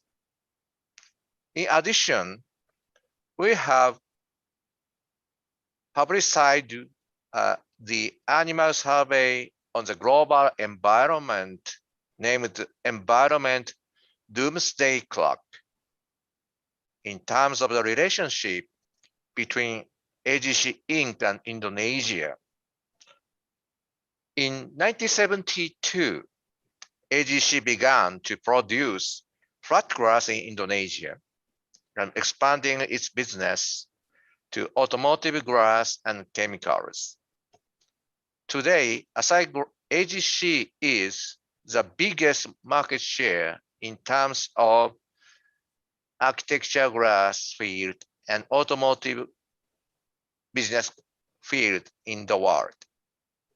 In terms of the total annual sales of AGC Inc. is approximately 15 billion US dollars per year. And also, today, total annual sales revenue of a group in Indonesia is approximately about 1.1 billion US dollars. And also, many alumni of the ETB have joined PT Asahima's Flat Glass TBK and PT Asahima's Chemical. In 1988, Asahi Glass Foundation initiated a grant program with ETV. So that's why this year is the 33rd anniversary. So AGC Inc. and Asahi Glass Foundation have a long history with Indonesia and ETB as well. We have supported 324 grant schemes and contributed approximately 1.8 million US dollars from the beginning. I believe in these researches can contribute enough for the development and prosperity of Indonesia. We wish our support can be helpful for your researches. As one of other major activities of foundation, we provide Blue Planet Prize from 1992, which has become internationally recognized award successfully. The foundation has awarded the Blue Planet Prize to 2 people who have made outstanding contributions towards solving global environmental issues with a certificate of merit, commemorative trophy, and 50 million Japanese yen, or 460,000 US dollars per each in prize money. From Indonesia, Dr. Erim Sarin, the former Minister of Population and Environment of Indonesia, was the winner in 2006. Professor David Tillman and Dr. Simon Stewart were winners in 2020. And Professor Veera Baran Ramanathan from United States and Professor Moha Munasinghe from Sri Lanka this year. Please visit our website, which explains the winner's achievement in detail. And you can also reach the names and research themes of this year's new grantees and the research reports of the past year's grantees. As you know, our environment situation is getting worse every year. Humankind has sacrificed its environment in charge for its prosperity. That is the reason why we established the Blue Planet Prize. I hope the winner of this prize from Indonesia will be awarded some days again.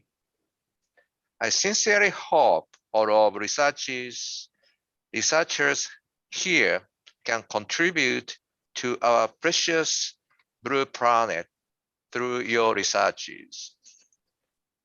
Once again, I would like to express my deepest appreciation to Professor Raini Wirhara Diskuma, Professor E. De Wenten, and Dr. Raden Sugen Joko Sauono, and all members concerned kindly supported the seminar and the award ceremony as well. As closing my speech, I would like to express the following. I firmly believe in, for all of you today, your future is bright, your potential is unlimited, and your possibilities are endless. Thank you very much for your attention. Terima kasih banyak. Takuya Shimamura, Chairman of Asahi Glass Foundation, June 29th, 2021. Terima kasih. Thank you, Mr. Simamura, for the speech. Terima kasih. To all participants, would you please turn the camera on, because once again, we will have a photo session. I will wait until all the participants turning on the camera. Okay.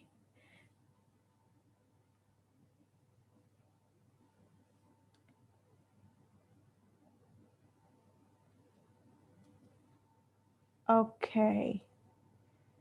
I think we are good to go. Everyone look at the camera straight. Smile. This is a very happy day. Okay. On my mark. 1, 2, 3. The next page. Okay.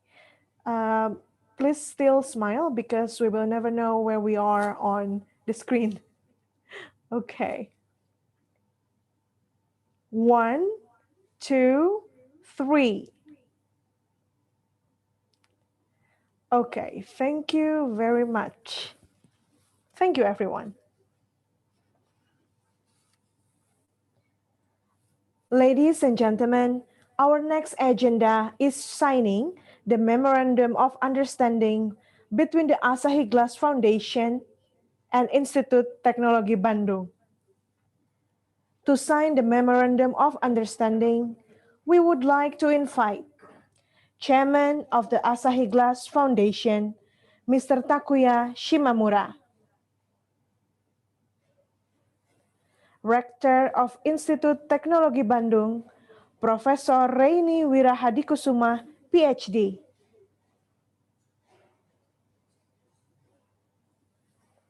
Senior Executive Director, Mr. Hiroyaki Watanabe,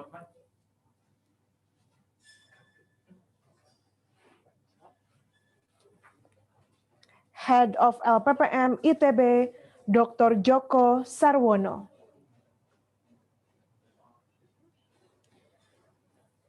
Okay, everyone be ready. Wait a second. We are spotlighting everyone. Mr. Hiroyaki Watanabe. Okay.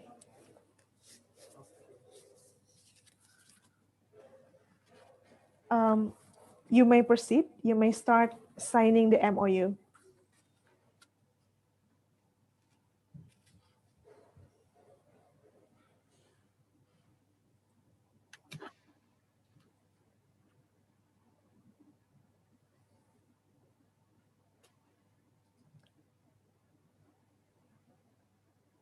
Thank you.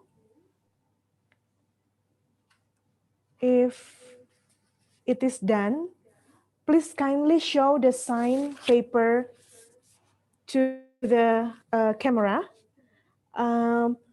Professor Joko Sarwono, please turn the virtual background off.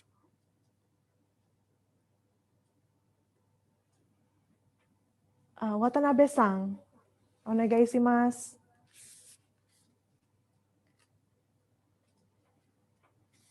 Please turn the paper to the camera. Oh, hi. Daijoubu desu.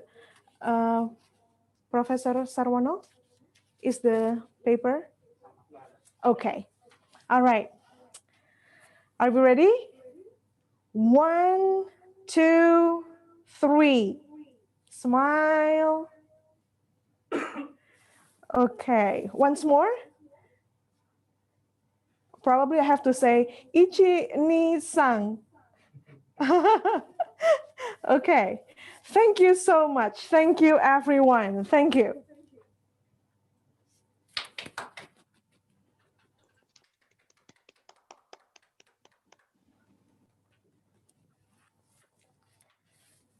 Ladies and gentlemen, we are now moving on to the Certification Grant Awards 2021 to 14 researches by the Asahi Glass Foundation. Now we kindly invite the recipients to give a 3-minute introduction about their project planning. The first one is Issa Anshori, PhD, from the School of Electrical Engineering and Informatics.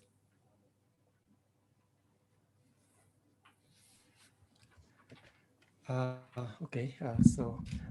you very much. Hello, everyone. Good afternoon. My name is Isan Sori from Biomedical Engineering Department. And on this 2021 Asahi Glass Foundations, my team will conduct the research about electrochemical sensor development based on pyramid called nanoparticles for label-free dopamine detections. And once again, it is a great honor for us to receive the grant from Asahi Glass Foundations. And hopefully through this research funding, our team can contribute well to the technological progress on the development of label-free sensor for biomedical applications. Thank you very much. Arigatou gozaimasu. Hi, arigato. The next recipient is Rindia Maharani Putri, PhD, that will be represented by the research team members from the Faculty of Mathematics and Natural Sciences.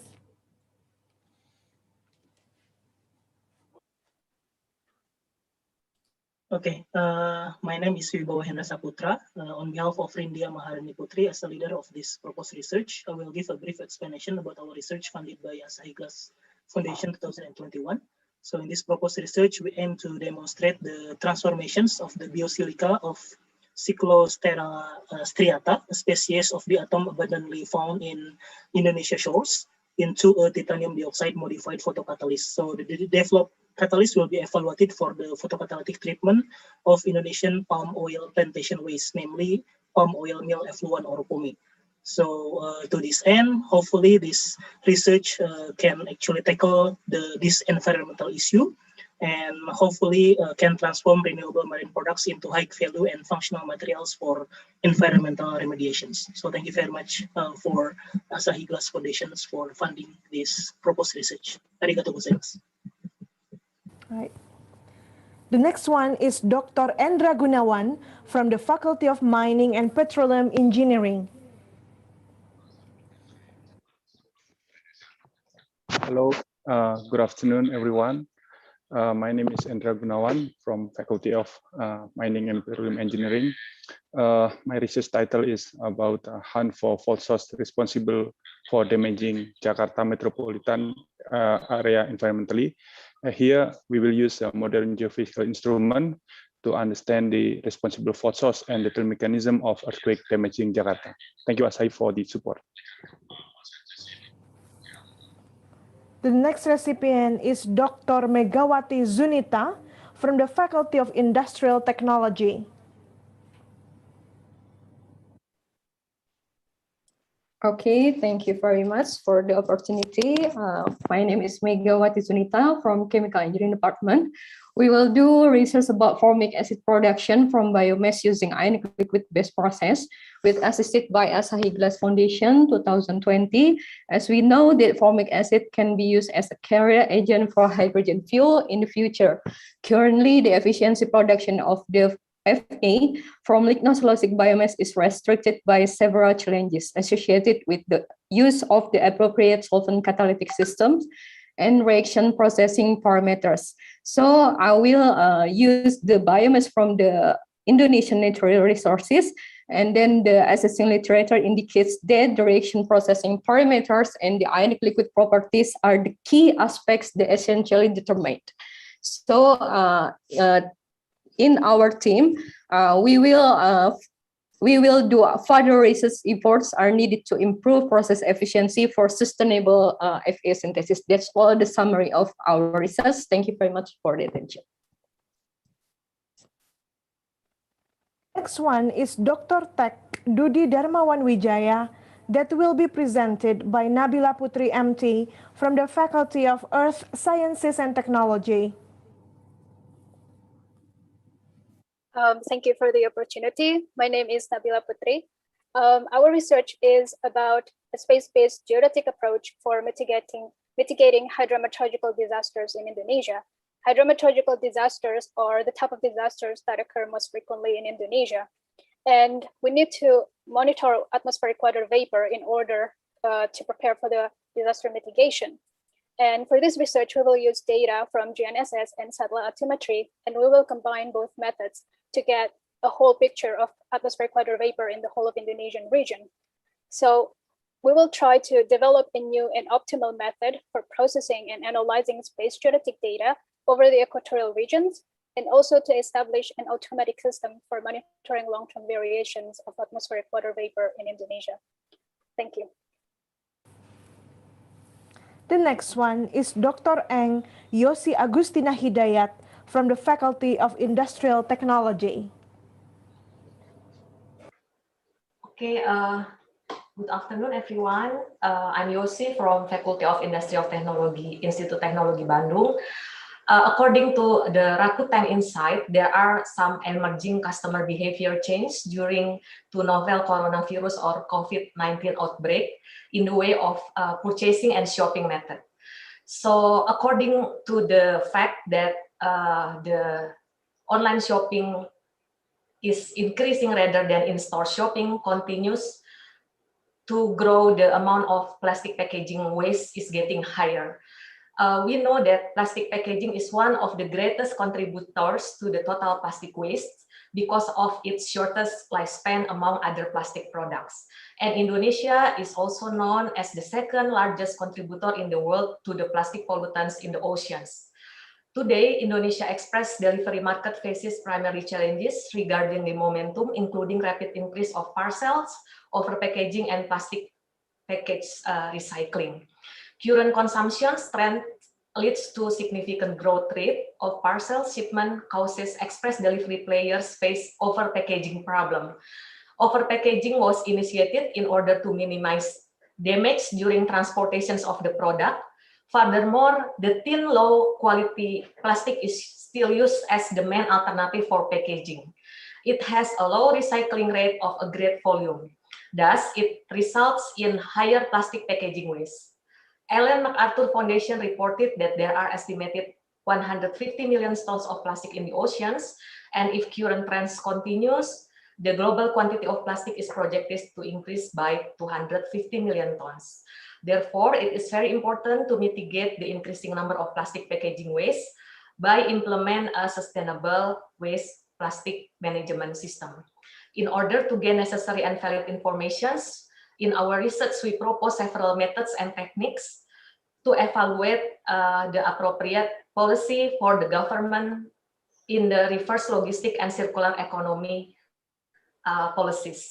The results of this study is that every element in the supply chain should contribute to build circular economy and high-friendly environment plastic management waste, particularly by redesign packaging of the product and enhancing the use of plastic substitute, or we can call it post-customer recycle or PCR plastic.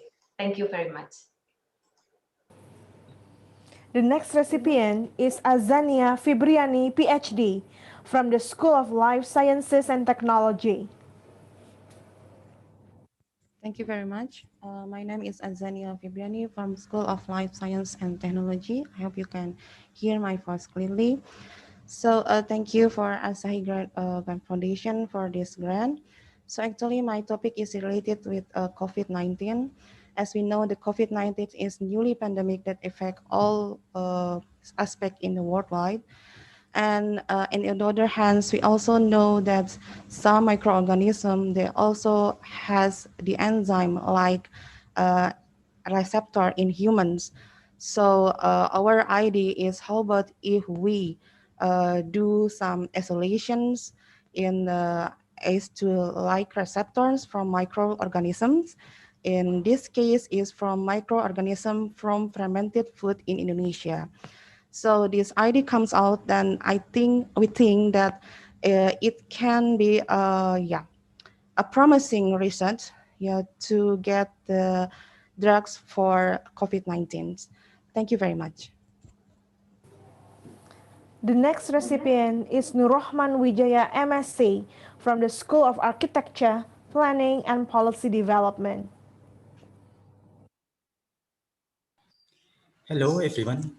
My name is Nurrohman Wijaya. I am from School of Architecture, Planning and Policy Development. My proposed research is related to the renewable energy source potential in West Java province, as we know that energy sector has a significant roles in improving economy aspect and national security. However, fossil source demand is still dominant, particularly in developing country like Indonesia. The potential of renewable energy source plays a fundamental role in enhancing energy independence and sustainability. In this study, our team will examine the variation of the energy system of West Java province in Indonesia, comparing electricity consumption and production from the renewable energy source at municipalities and regions. And the expected outcome from our study will provide an overall framework on the regional renewable energy source potential, and it will be benefit for policy decision makers, planners, investors, and relevant stakeholders. Thank you for Asahi. The next recipient is Dr. Indra Wibowo from the School of Life Sciences and Technology. All right. Good afternoon, everyone. First of all, I would like to express my gratitude to all the committees of Asahi Glass Foundation and LPPM for supporting us with the grant. I am Indra Wibowo from School of Life Sciences and Technology, and my team includes Dr. Anggraini Barlian, Dr. Rusna Nugraha Praja, and Ms. Roya Sofa, Sen MSc. Our project will be focusing on how microRNAs regulate gonadal development or maturation in vertebrates. We will use as a model a juvenile male tilapia that will be given a certain amount of papaya seeds extracts and see how the profiles of microRNAs in these male gonads and how these microRNAs affect directly or indirectly target genes that regulate gonadal development or maturations. Our previous results showed that carica papaya seed extract could act as a significant masculinization and growth promoter on Nile tilapia. However, there is a little known detail on the regulations involved. As a short explanation, microRNAs are a class of highly conserved, small non-coding RNA molecules of 18 to 25 nucleotides, which regulates gene expression at the post-transcriptional level by targeting specific sites, including the 3' untranslated region of mRNAs.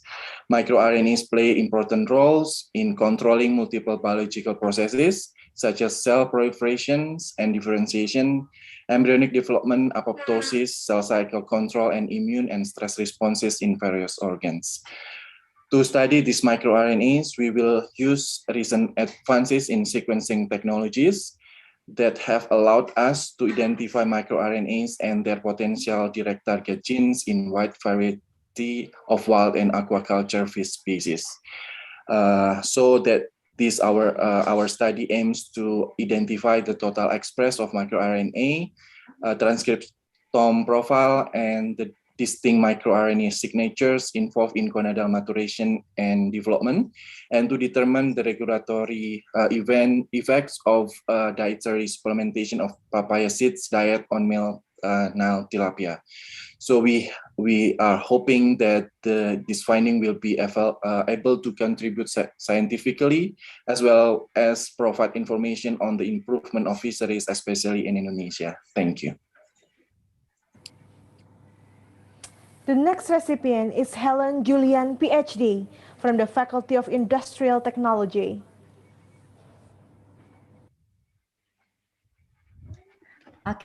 Good afternoon, ladies and gentlemen. I'm Helen Julian from Faculty of Industrial Technology. First of all, I want to say thank you to the Asahi Glass Foundation and also the Institute of Technology Bandung for this opportunity. The title of my research is the concentration of seawater reverse osmosis brine by membrane distillation for chloralkali plant feed solutions.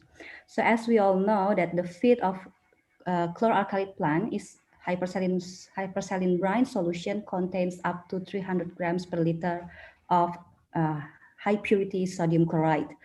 So a common procedure to prepare the feed solutions is by the dissolutions of high-grade industrial salt into high-quality water.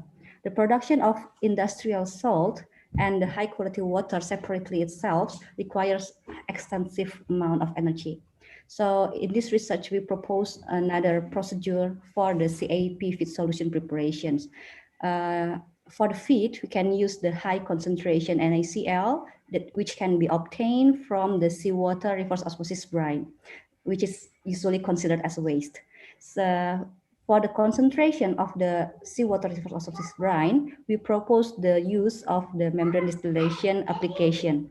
What's interesting about MD is that As it is operate based on the vapor pressure gradient, the operation is not limited by osmotic pressure like RO. So it allows the operations at extremely high salt concentration. However, despite the potential of MD, we face membrane fouling and also membrane wetting as the main problem in MD. So in this research, we will apply several strategies to prevent the membrane fouling and membrane wetting as well. And we also hope that we can extend the membrane lifetime to achieve like a very high concentration of the product. So that's all for me. Thank you for your attention. The next one is Ramadhani Eka Putra, PhD, from the School of Life Sciences and Technology. Thank you very much. First of all, I would like to thank for Asahi Glass that provide us grant to our next research about the application of local domesticated bees for the small farmer. The effort of this research is actually to improve the productivity, livelihood, and to prevent the land conversion by the smallholder farmer by increasing the value of their products. Hopefully, by this research, we can create some strategy to conserve the local domesticated bees and also to conserve the other natural resources and land that could be transferred into the agricultural land by the smallholder farmer. Thank you again for the opportunity. Next one is Husna Nugraha Praja, PhD, from the School of Life Sciences and Technology. Okay, good afternoon, everyone. My name is Husna Nugraha Praja. I'm from School of Life Sciences and Technology. So as you can see that my proposed research is the response of microbial community structures and also dynamic of black soldier fly from organic waste treatment using the metagenomics technology. So in this research, I was collaboration with associate professor Bapak Agus Dana Perman and also Professor Nyoman.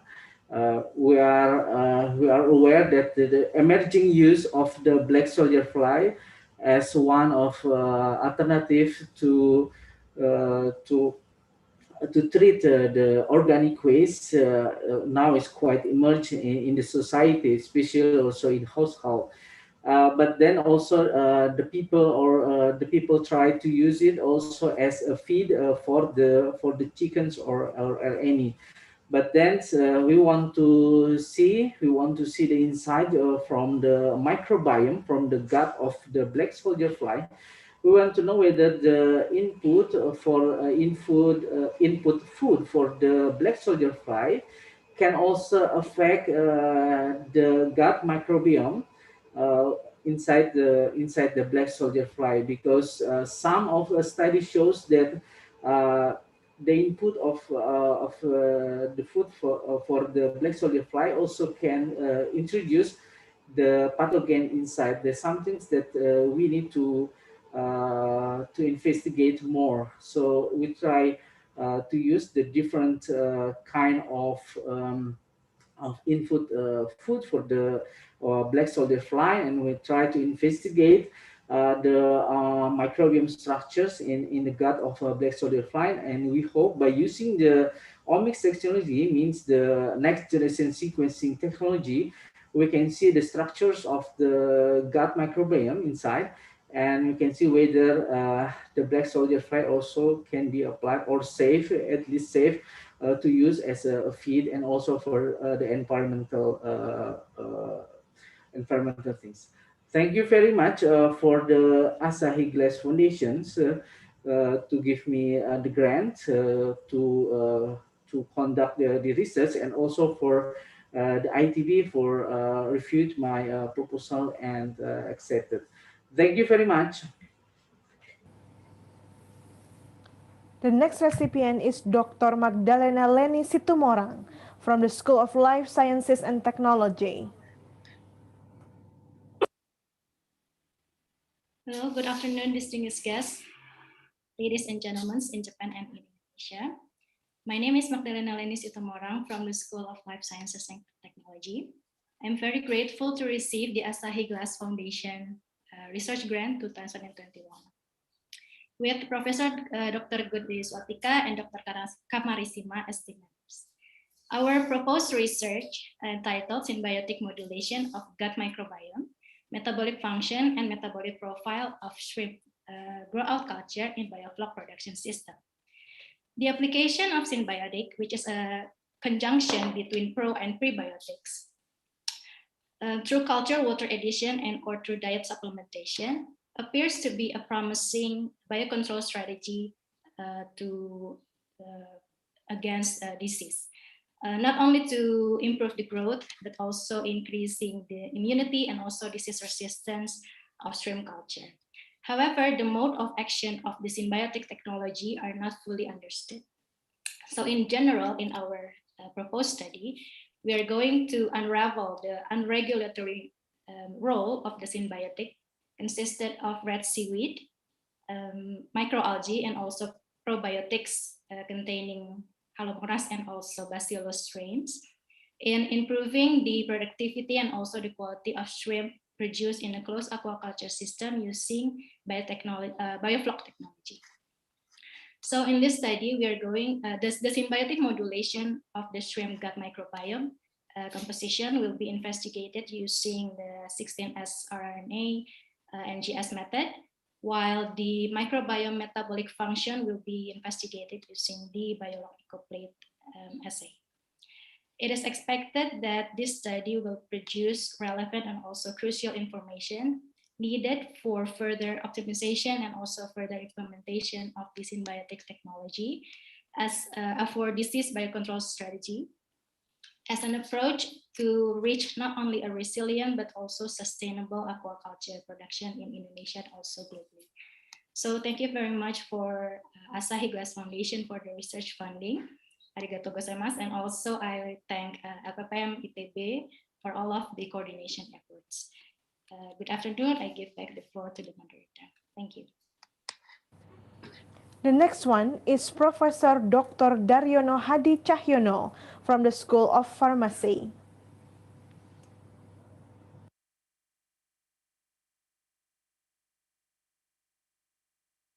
It's muted, Pak.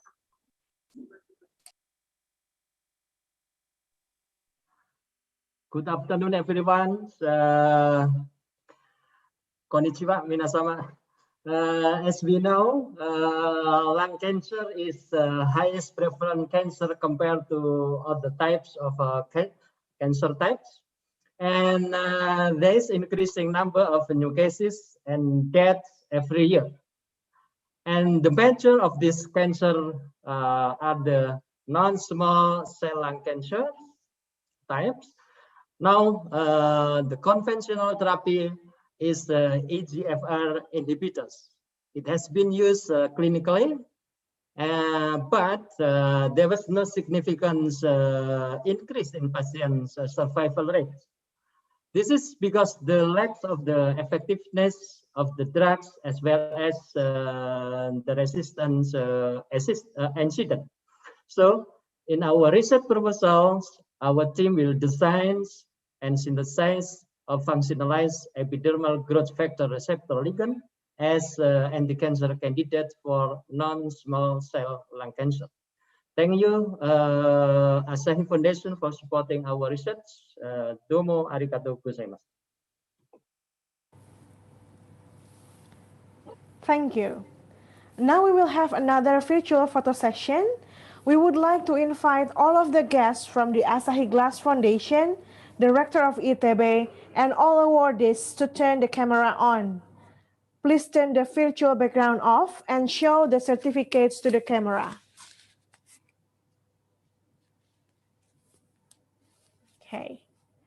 Okay, let me see.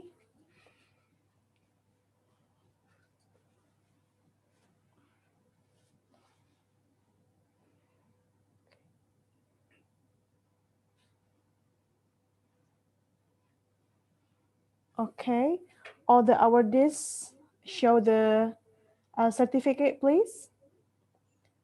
Not covering your face, probably.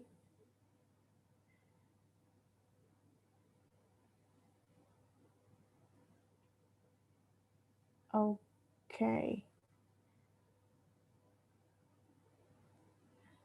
ちょっと待ってください. Are we good?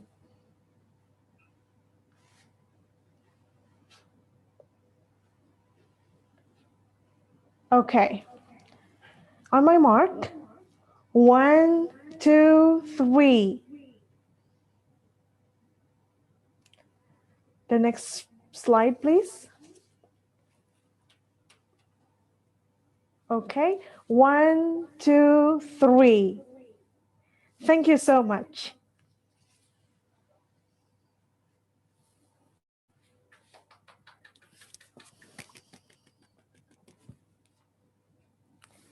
Next, we will have a performance from ITB Choir.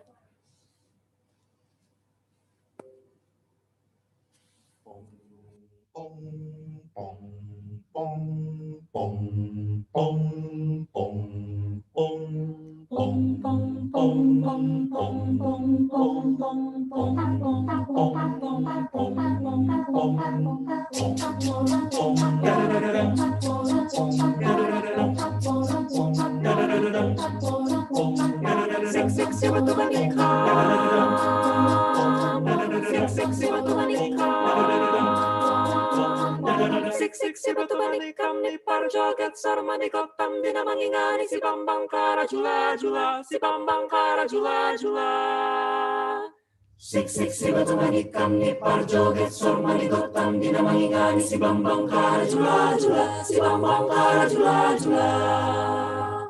Habang birik-birik, habang birik-birik, sa tabi loloano. Dibatakas ipatilit, dibatakas ipatilit, bodhina huraponon. Sik si batu manikam ni parjoget sarmanikot tam dinamangingani si bambang kara jula jula si bambang kara jula jula.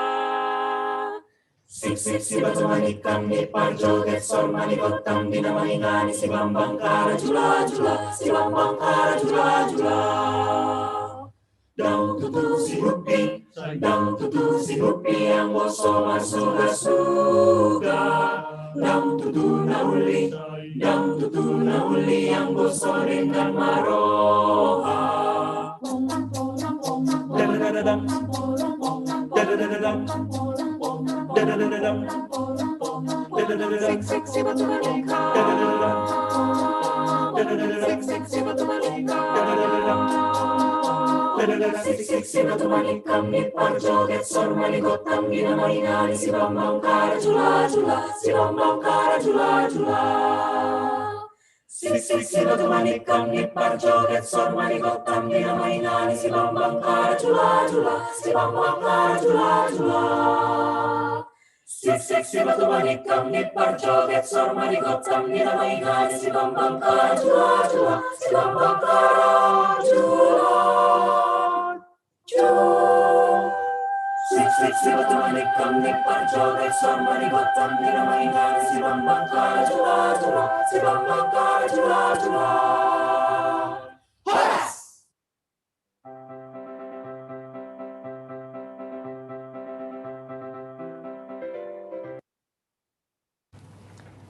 Distinguished guests, ladies and gentlemen, before we continue to the next session, we would like to inform you that Professor Reini Wirahadikusuma and Mr. Takuya Shimamura will leave this Zoom meeting early.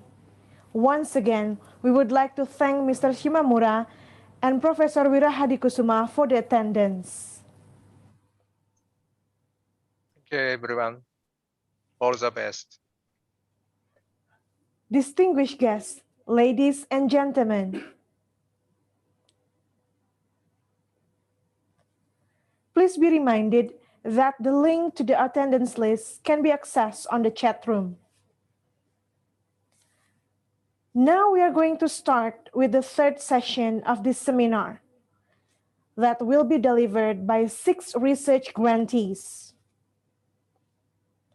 Dr. Niken Prilandita from the School of Architecture, Planning and Policy Development, Dr. Saud Aritua Hasiholan Sagala from the School of Architecture, Planning and Policy Development. Afriyanti Sumboja, PhD, that will be represented by Anggrayani Mulyadewi, SSI, MT, from the Faculty of Mechanical and Aerospace Engineering. Denny Suwardi, PhD, from the Faculty of Earth Sciences and Technology. Dr. Tek Dudi Darmawan Wijaya, that will be represented by Nabila Putri, STMT, from the Faculty of Earth Sciences and Technology. And Dr. Ing Mitra Jamal, from the Faculty of Mathematics and Natural Sciences. This session will be moderated by Dr. Eng Asep Sayapuloh. Ladies and gentlemen, please welcome Dr. Eng Sayapuloh. Okay, good afternoon, ladies and gentlemen. Could you hear my voice? And see, is it clear?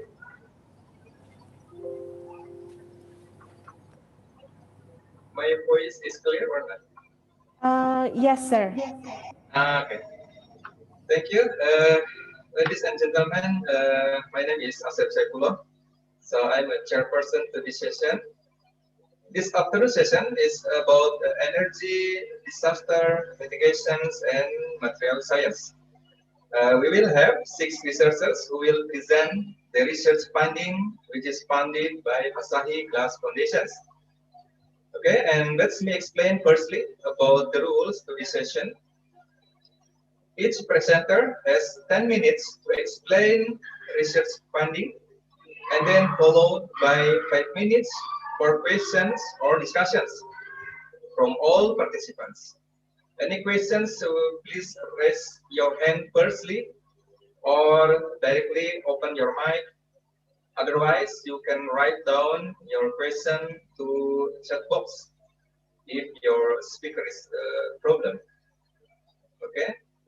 And then for presenter, please turn on your camera when you presenting your research finding. Okay, and let's move to the first session, the first speaker. I call Dr. Niken Prilandita, SD, MSc. So Dr. Niken will talk about for renewable energy development in rural area. The case of Isumba. Okay, so could you please start, Dr. Niken? Yes, thank you, Mr. Moderator. I hope you can hear my voice and my presentation. Can you see the slides?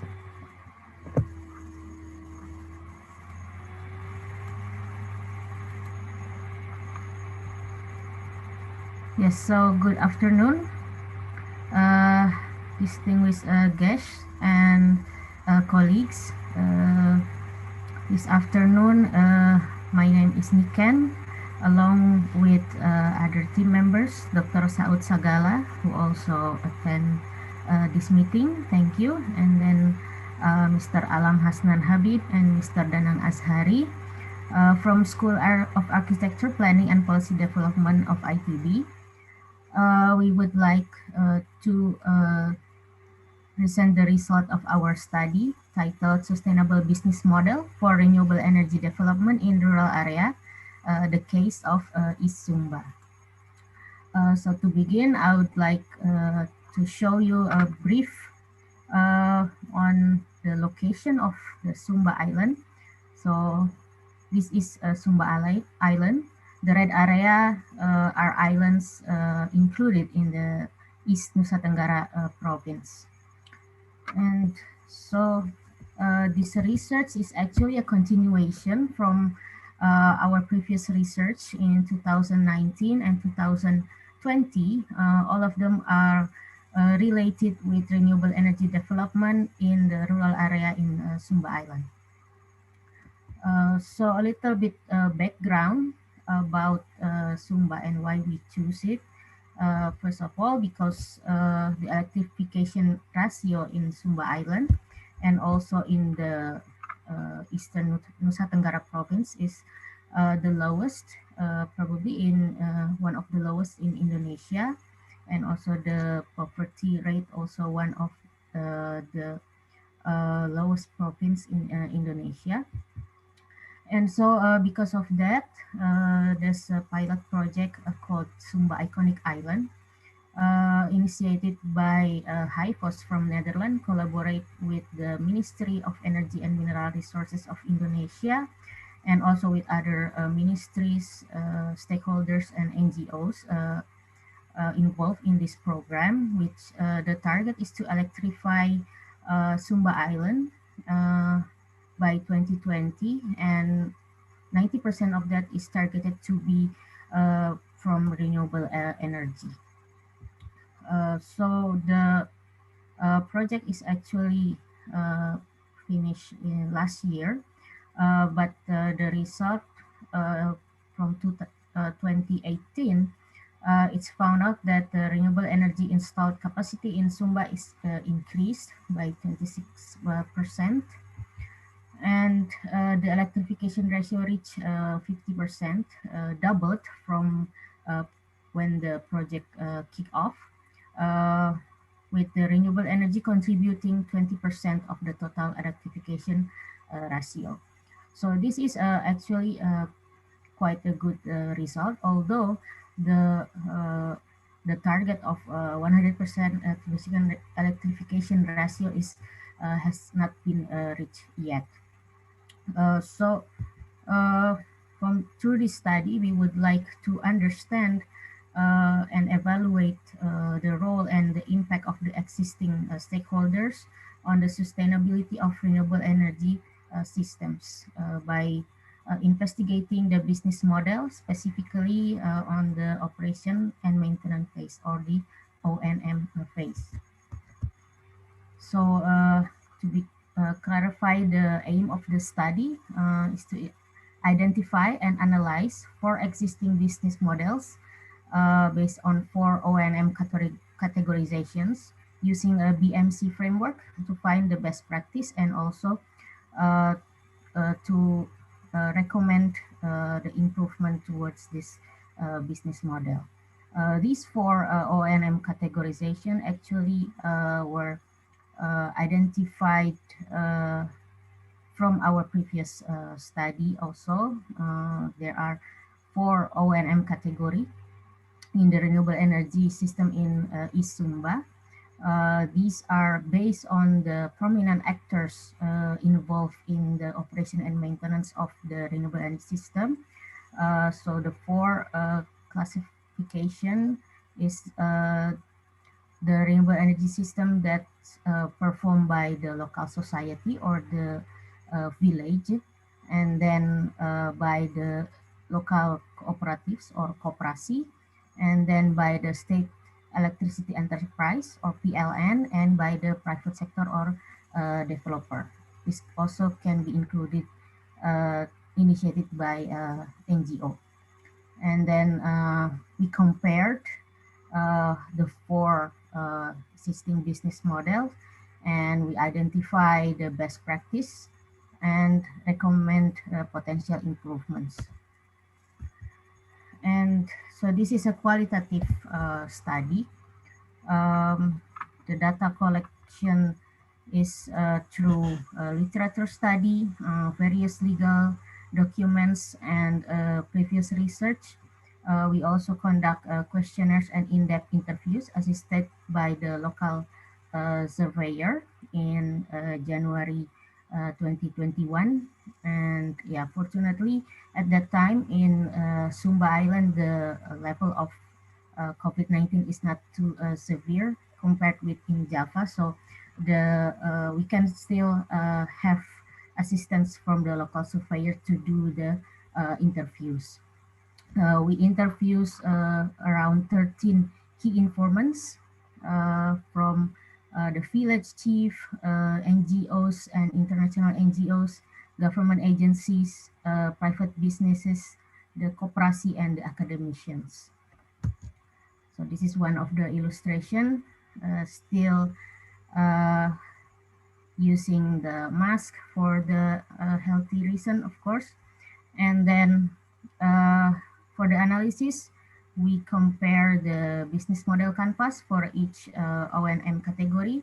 And also we analyze it with the dimension of renewable energy business sustainability that I will show you on the next slides. We have analyzed the characteristics of each model with the business model canvas.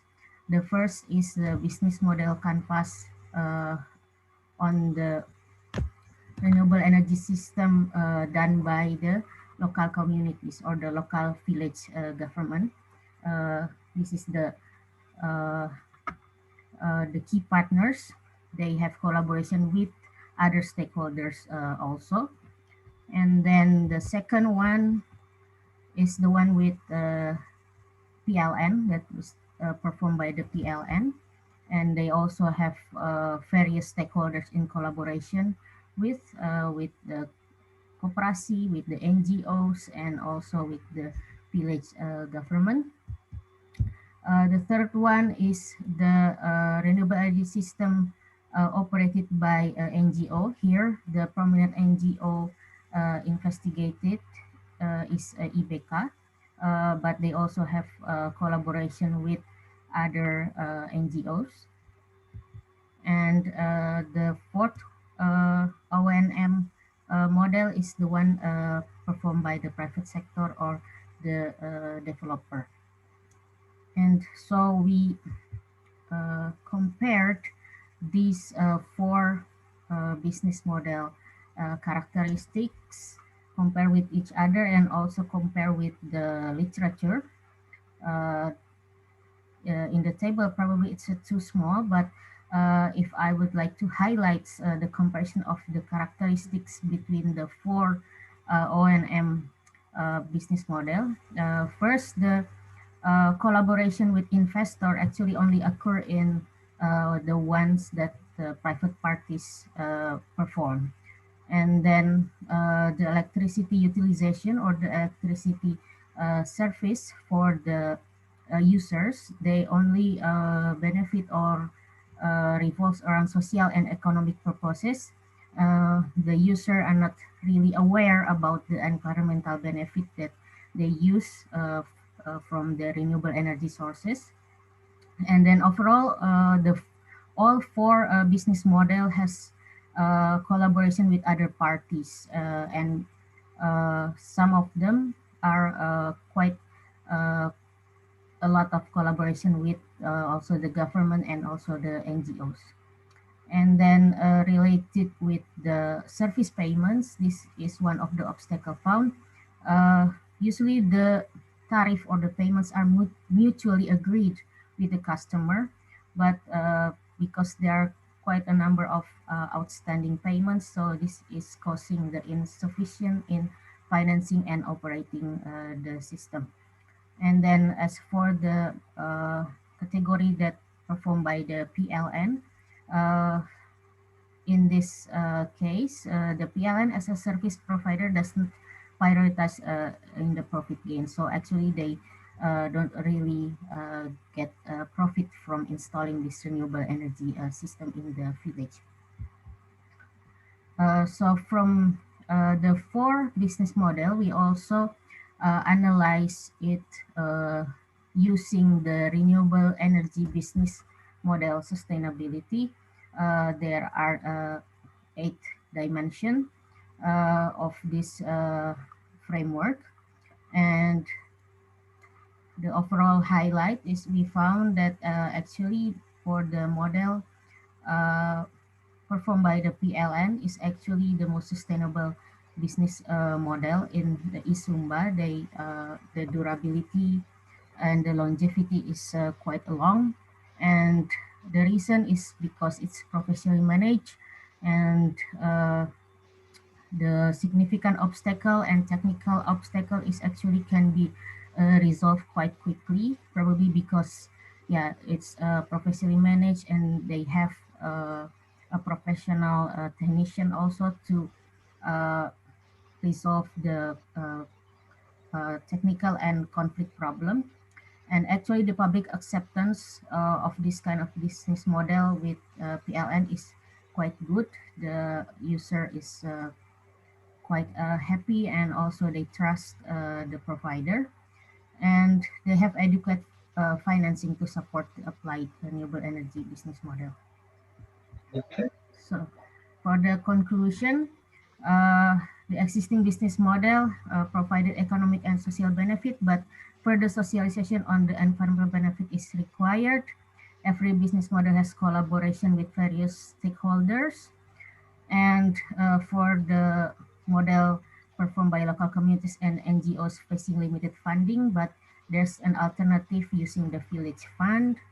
And actually the development of renewable energy sustainable business model is very crucial for the success of marketing and distribution of new and renewable energy in rural area, and it's very promising opportunity. For the output, we have submitted a paper to the international conference next November, and we also have several drafted journal and also undergraduate thesis. So thank you very much for your attention and for your assistance from the Asahi Glass Foundation and ITB. Now we are moving to discussion. So we have about 3 minutes left. So anybody, if you have a question or a suggestion, please turn on your speaker and start to talk.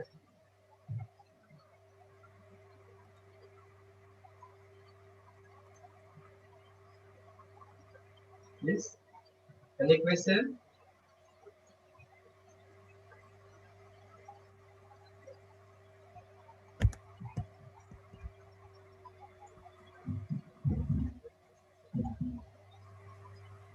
Okay. Okay, so we are waiting for questions. So maybe I have one question, Dr. Mikan. So this is actually an interesting topic if we talk about business. As you know, because now this kind of the business is moving from face to screen. You know, pandemic make us to shift kind of the business. How about this recent situation? And because I see that you do this starting research in January 2021. So it's been so the pandemic is already on the way. So what is your impression to this now current condition for the business of the renewable energy research? Yes, thank you for the question. Well, actually, one of the motivation to do this research on the business model is because there are a lot of renewable energy system installed in the Sumba Island uh, since the Sumba Iconic Island project is kicked off. But some of them are unsuccessful, and yet others projects are quite successful. So we would like to understand why is it successful and why is it not. So actually the renewable energy system is very small scale in the villages, sometimes very remote. And actually we when we wrote the proposal, we tend to go there directly, right? But due to the pandemic, we couldn't go there, and we have to rely on the local surveyor, and also some of the key informants are interviewed through these Zoom meetings. Uh, of course, it's because this is a qualitative research, and some of the answers are not as good as if we go there directly. But yeah, we have to live with that actually. But in terms of the implementation itself in Sumba Island, actually it's quite the operation is quite manual. The internet over there is not really that good.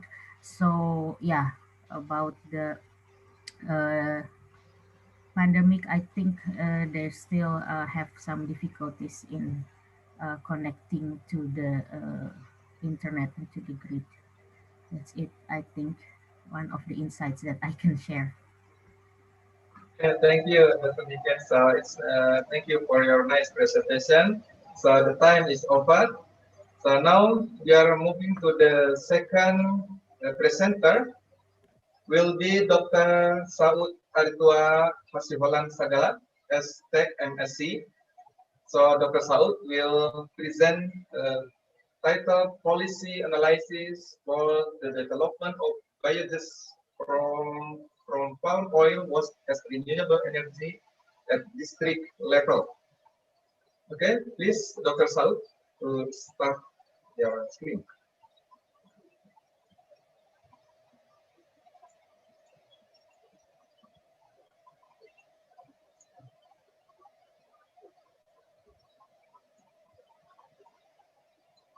Hello, can you hear me, Saifullah Sensei? Hello, can you hear me well? Yes, yes, we can. Oh yeah, okay. Thank you, Saifullah Sensei, for the kind introduction, and also I would like to thank ITB and also the Asahi Glass Foundation that fund this research and to enable us to conduct this study despite during this pandemic time. Let me confirm whether my presentation is full screen or not. It's not yet full screen actually. So. Okay, let me hold on. Like this? Is it full screen now? Is it full screen? Yes.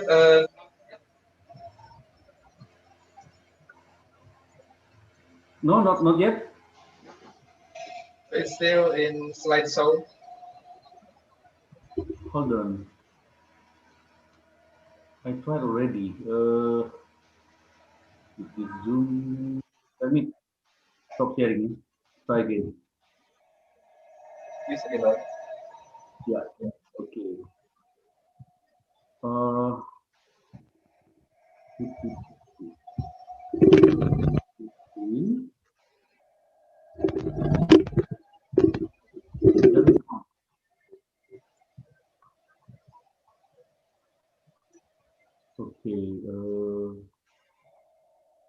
How about this one? No. Nothing happened in my screen. Here the. How about this? Yes, I think still loading. Okay. It's great. This is full now. Yes, it's full. Okay. Yeah. Thank you.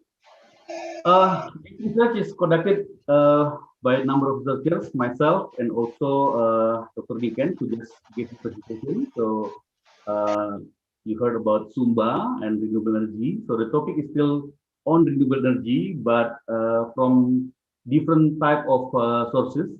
So this time it's from the palm oil and also palm oil waste as renewable energy at district level, although our finding later also relevant to national level.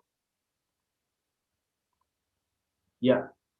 So this is the outline of my presentation today. I'll give a quick explanation about the introduction and also characteristic of the case study and also the findings and the recommendation. As an introduction, I would like to start from the palm oil context and how this can help in the socio-economic concerns and benefits for Indonesia. And we know Indonesia is now the largest producer of palm oil, followed by neighboring country, Malaysia. And both countries account for about more than 80% of the world's palm oil production.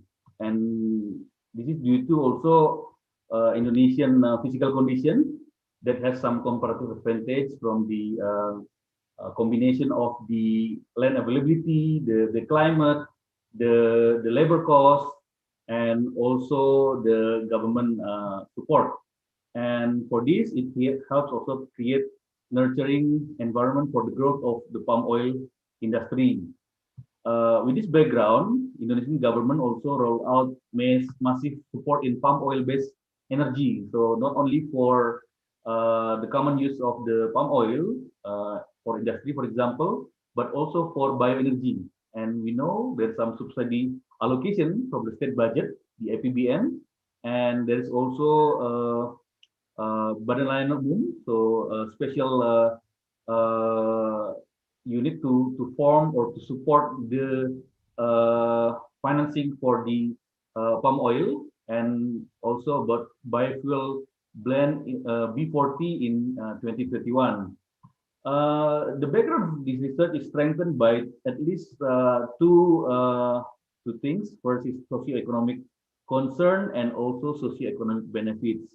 When we mention about palm oil in Indonesia, it not only considers a big scale industry, but also industry belonging to small scale or also even owned by farmers. And this is causing some unsustainable practices and also environmental harms, and potentially the impact from the palm oil production causing solid waste and also some problem on the socioeconomic such as land rights transfer, poor working condition, and labor right violation. As a result of the palm oil production is that the waste could potentially also produce high levels of methane. So using the pome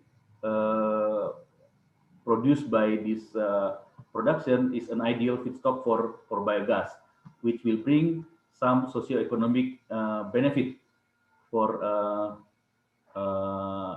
Indonesia and also for those who are working on the sector. On here, we would like to highlight some challenges after the background that I mentioned earlier. So the challenges include, for example, the regulation that are still not complete or not yet being available to support the development of the renewable energy. In this context, it's unattractive tariff and unbalanced risk allocation, and thus make lack of investor confidence towards the sector. And our study is aiming to conduct an analysis of various policy and regulation in Asia that enable and promote palm oil-based bioenergy. We focus here in West Kalimantan or West Borneo with case study because of a number of reasons, which I will explain in the next slides. Here about why it is in West Kalimantan or Borneo. Kalimantan is also home to big industries. West Kalimantan, like natural rubber, some base metals, and also palm oil, and it's also rich with reliable energy source, especially to support for electricity. And despite that, there's still a problem on electricity supply in West Kalimantan, which we think renewable energy could be possible to fill the gap and also to contribute on that matter. And there has been a number of West Kalimantan electricity source for Kalimantan region. We conducted interviews during the study from the national government and then provincial and also local government. And in addition to that, we also interviewed some research institutions, think tank, academician, and also international NGOs and also organizations. And from this information, we came up with a number of some challenges, some gap in terms of policy, and also recommendation. This is further the characteristic of the case study in West Kalimantan. So this was a result of one of our student who conducted the final project in here, and during this COVID, he was based in West Kalimantan, so he could be able to conduct the data collection and also interviews there, and we found that the production of the palm oil very large, and it's about 64% of the total plantation land is used for the palm oil, so it's very massive. And the possible waste utilization includes the empty fruit bunches and palm kernel shell and biomass power plant, and also palm oil liquid waste POME, and to be used for biogas power plant. And this has been used, in fact, by a number of industries, such as the PLTBG in some factories. Unfortunately, not all power in the palm oil mill is used for factory equipment machinery. So this is also related with infrastructures provided by the government, because we know the palm oil locations are very far from the urban area. So this is still a challenge. However, there is some excess power that can be sold to the national electricity companies such as PLN or other private companies that need electricity. This is the bioenergy financing policy framework that we use from the policy that has a number of indicators such as the priorities and bioenergy financial market, and then investment feasibility, financial instrument, and on funding side, it's also the indicator from unconventional and also new kind of funding, various bioenergy funding program, and also financing instrument to assess the study for bioenergy. And in addition to that, institutions are very important. This is from the national government to include what kind of special fund to support the bioenergy, and fund management agency, as well as institutions, and also priority in terms of improvement from the funding provided by institutions. And other than that, also supporting stimulants such as access to bioenergy information, research and development, human resource capacity for funding, operation, and also market, because this is also related to how the economic development from the not only supply side but also demand side. And these are some sharing about the development constraints that we found. Even though palm oil can be a solution for alternative electricity supply, the development of sustainable energy still faces various challenges in terms of readiness and actors involved. So we divide this into four, consisting of the challenges from the raw materials or feedstock availability. Second is on technology, infrastructure, and on financing. With each of these, we analyze the results, and later we go more detail on addressing the issue, and using SWOT analysis. So here, for example, this is just the example of the details that we have. So we highlight the strength, the opportunity, and then we conducted the strategy to deal with the problem, such as conducting policy dialogue with investor, promote palm oil bioenergy investment, increasing capacity and role of regions, and collaborating on project development. These are some recommendations of our study to encourage incentive for companies with sustainable principles. I think this is very important for Indonesia case, not only for West Kalimantan. Increasing the downstreaming of derivative products, conducting review of tariff policies. So further simulation, economic calculation on this would be very important.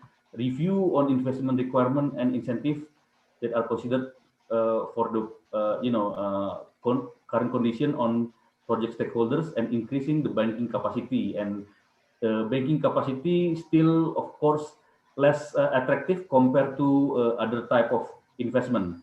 So this will need some support from the policy. Here some publications, while this is still draft, that we prepare on feasibility study, assessing readiness in palm oil, and also policy implementation. And let me also say that the research benefit also from final project and master thesis from 3 bachelor students and also 1 master student. With this, I would like to close my presentation. Thank you. Domo arigato gozaimashita, Asahi Foundation and Institute Teknologi Bandung. Thank you. Okay, thank you, Dr. Salud, for your nice presentation. We have 4 minutes left for discussion or question. Please, anybody, if you have question or suggestion or advices, please turn on your mic.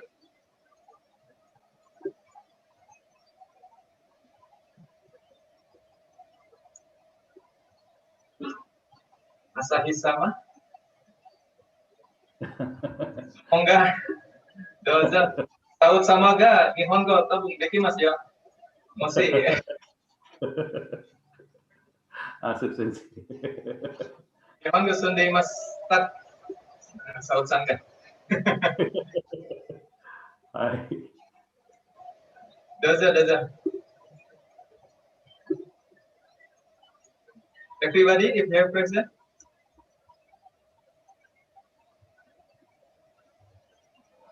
Okay, Pak Saud, so this is interesting actually because if you talk about policies or maybe the government is or some regulation, so we have to deal with this. So I'm concerned about the local people. What actually the local people needs? What kind of the policy they need? So the bioenergy can survive because as you know, so the local people is we need to have a benefit much from this kind of business of industry. Yeah, for local people, I would imagine that you mean farmers, right? Right. Yes, for the farmers, I think is the certainty about market, because they need to know whether the production that that's available or they are having produced will be able to be captured by market. At the moment, it's quite volatile because as I mentioned, Indonesia with the largest palm oil condition, there is a market competition, and particularly also market stress from for example, demand from Europe, where on sustainability issue, whether the palm oil has been produced from, let's say, sustainable approach or not. If it's not the case, then they will not accept the production, right? But this is the opportunity, because then as palm oil can be used for renewable energy, government of Indonesia trying to build or develop other market. However, the current market that has been developed is still also, supported by subsidy, and also the facility infrastructure is not available. In that sense, again, not only market but also access to sell the product. And with Indonesia's, very remote and also locations very far, this is still also a challenge. So number of work need to be done on that matter. Yeah. Thank you very much for your presentation and also explanation. So the time is over. Thank you very much again. Thank you. Okay. Okay. And then we are going to have the third speaker. So the third speaker is Dr. Apriyanti Sumboja. So on behalf of Dr. Apriyanti, Ms. Anggraini Mulya Dewi, SSC MT, will present topic about magnesium air battery with seawater electrolyte for seawater activated batteries applications. So please, Ms. Anggraini, to start your presentation.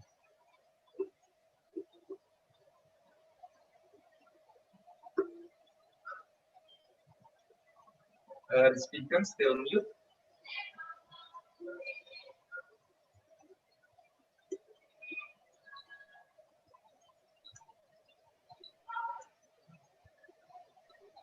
Okay, Tess, can you hear my voice? Good. Please proceed. Okay. Thank you for the opportunity, Bapak Asep Saifullah. And Assalamualaikum warahmatullahi wabarakatuh. Good afternoon, ladies and gentlemen. My name is Anggrini Mulia Dewi. I'm a research assistant of Ibu Afrianti Sumboja PhD from Material Science and Engineering Research Group, Faculty of Mechanical and Aerospace Engineering, Bandung Institute and Technology. Before I start, first of all, I would like to thank to the Asahi Glass Foundation who has funded our research so that this research can be done very well. Okay, now I want to present our research about fabrication of magnesium air battery with manganese oxide electrocatalyst and seawater electrolyte for coastal settlement and fisheries cultivation. First of all, I want to talk about energy. If we talk about energy, we know that energy is indispensable resources to any country. Economic activities like production, distribution, and consumption need energy. In order to sustain and advance economic activity, the need for energy in Indonesia is increasing each year. As an archipelagic country with more than 17,000 islands, the fisheries is a vital source for income and economic growth in Indonesia. The Indonesian fisheries industry play a pivotal role in providing food security for the people of Indonesia. However, Indonesia is still challenged in the electrification of its remote area.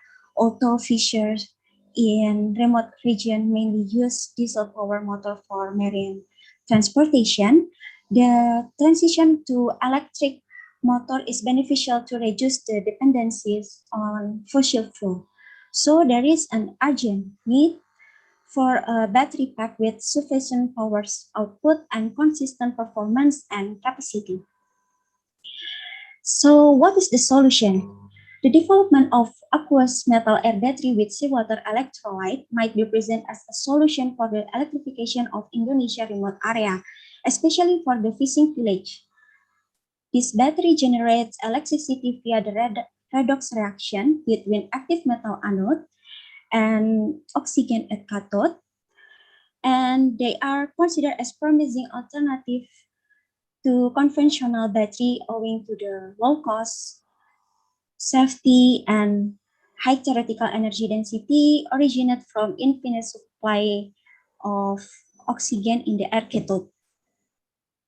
And if we talk about the metal anode, magnesium has a lot of attention as the anode for metal air battery due to its unique characterizations such as high theoretical voltage, high specific discharge capacity, lightweight, abundant on the earth, low toxicity, and low cost. But there are some challenges to develop magnesium air battery. First is the corrosion at magnesium anode. And the second is the sluggish kinetic of oxygen reduction reaction. So the solution to the problems are allowing magnesium with another element and adding effective catalyst in the air cathode. In this research, we focus on add some catalyst to the air cathode.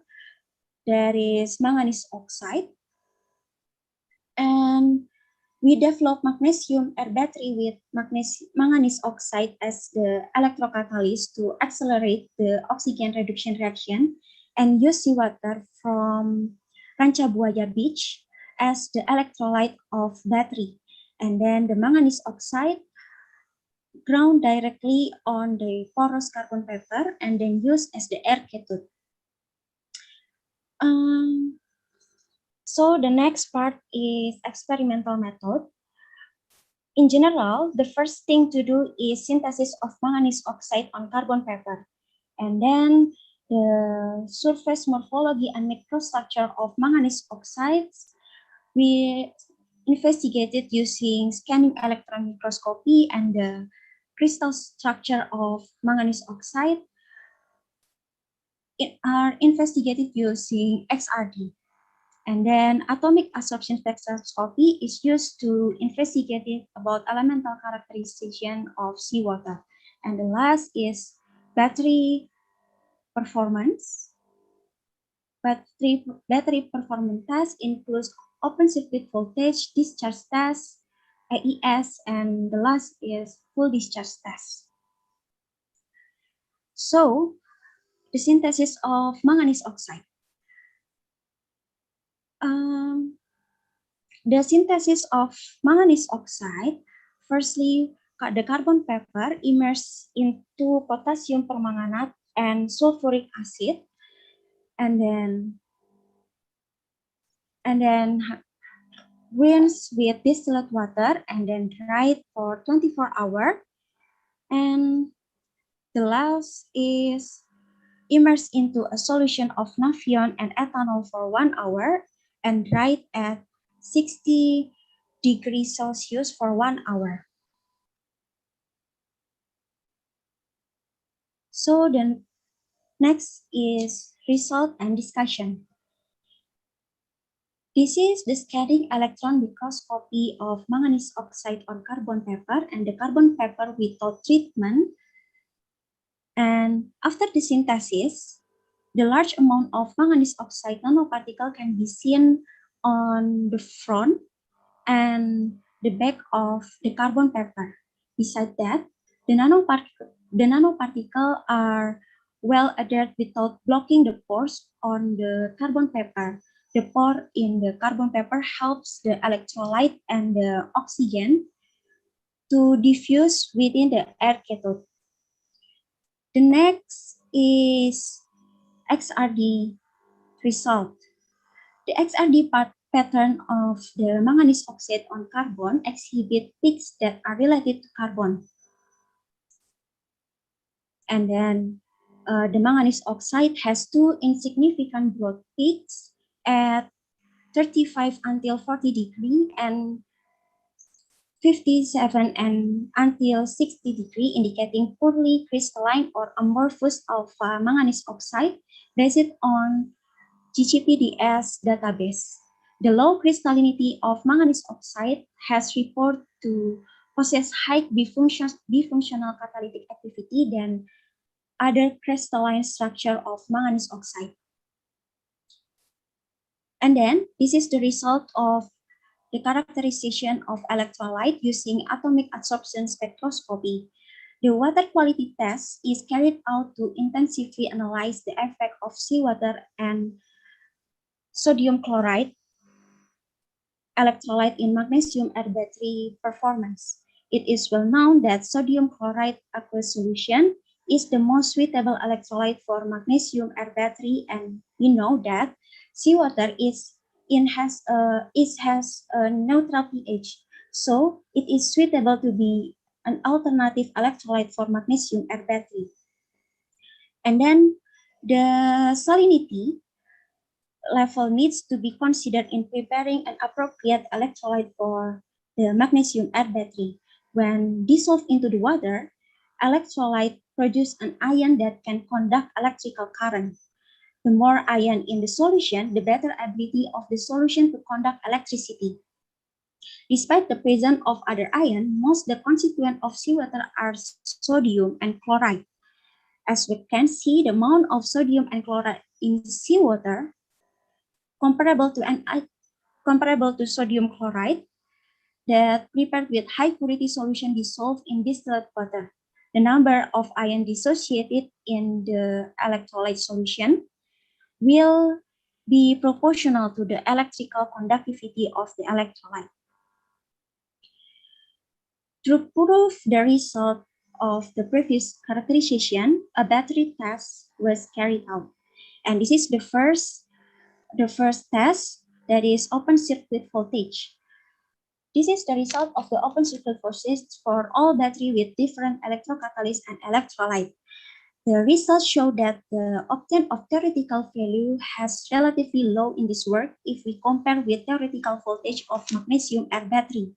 But it still turned on the light. So this is the video for all of you to see about open circuit voltage test. So it still turn on the light.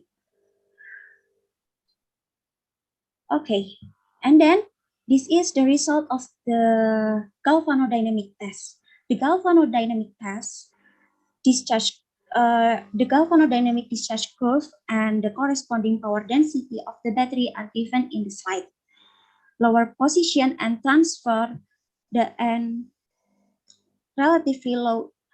The lower position and faster decrease of the octane curve indicate the high over potential and resistance during the discharge process. The battery using manganese oxide electrocatalysts show comparable performance compared to the platinum catalyst.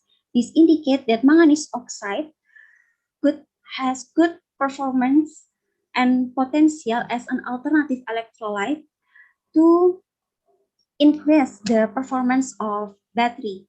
And then the good performance of manganese electrocatalyst was attributed to the direct growth of manganese oxide that could reduce the interface resistance between the cathode and the catalyst, leading to the efficient charge transfer and lower resistance to the cathode. And the resistance of magnesium air battery was investigated using electrochemical impedance spectroscopy measurement.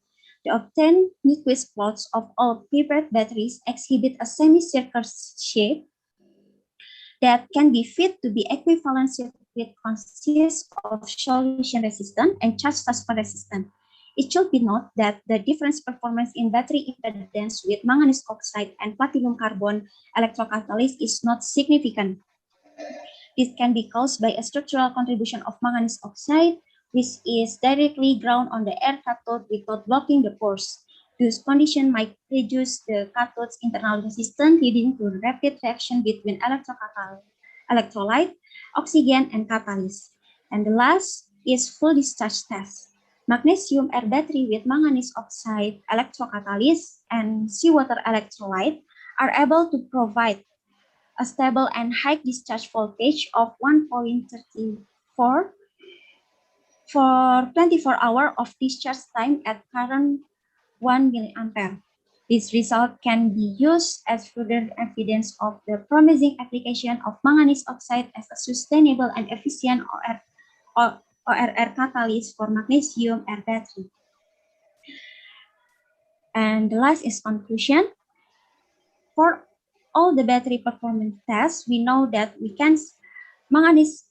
have successfully ground manganese oxide at the carbon paper, and the manganese oxide that is directly ground on the air cathode show a promising catalytic activity that this electrocatalyst can accelerate the ORR activity in metal air battery. And then we know that from the research for all the battery performance tests, we can see that the use of seawater are quite good compared with NaCl. It is possible to use seawater directly on magnesium air battery. And we know that by the level of dissolved oxygen, sodium, chloride, and electrical conductivity that seem to be proportional to the NaCl electrolyte. Okay, that's all for me. Thank you. Thank you, Assalamualaikum warahmatullahi wabarakatuh. Waalaikumsalam warahmatullahi wabarakatuh. Thank you, Ms. Andrani, for your nice presentation. So now we have 3 minutes for question or advices, please. Please turn on your speaker for question.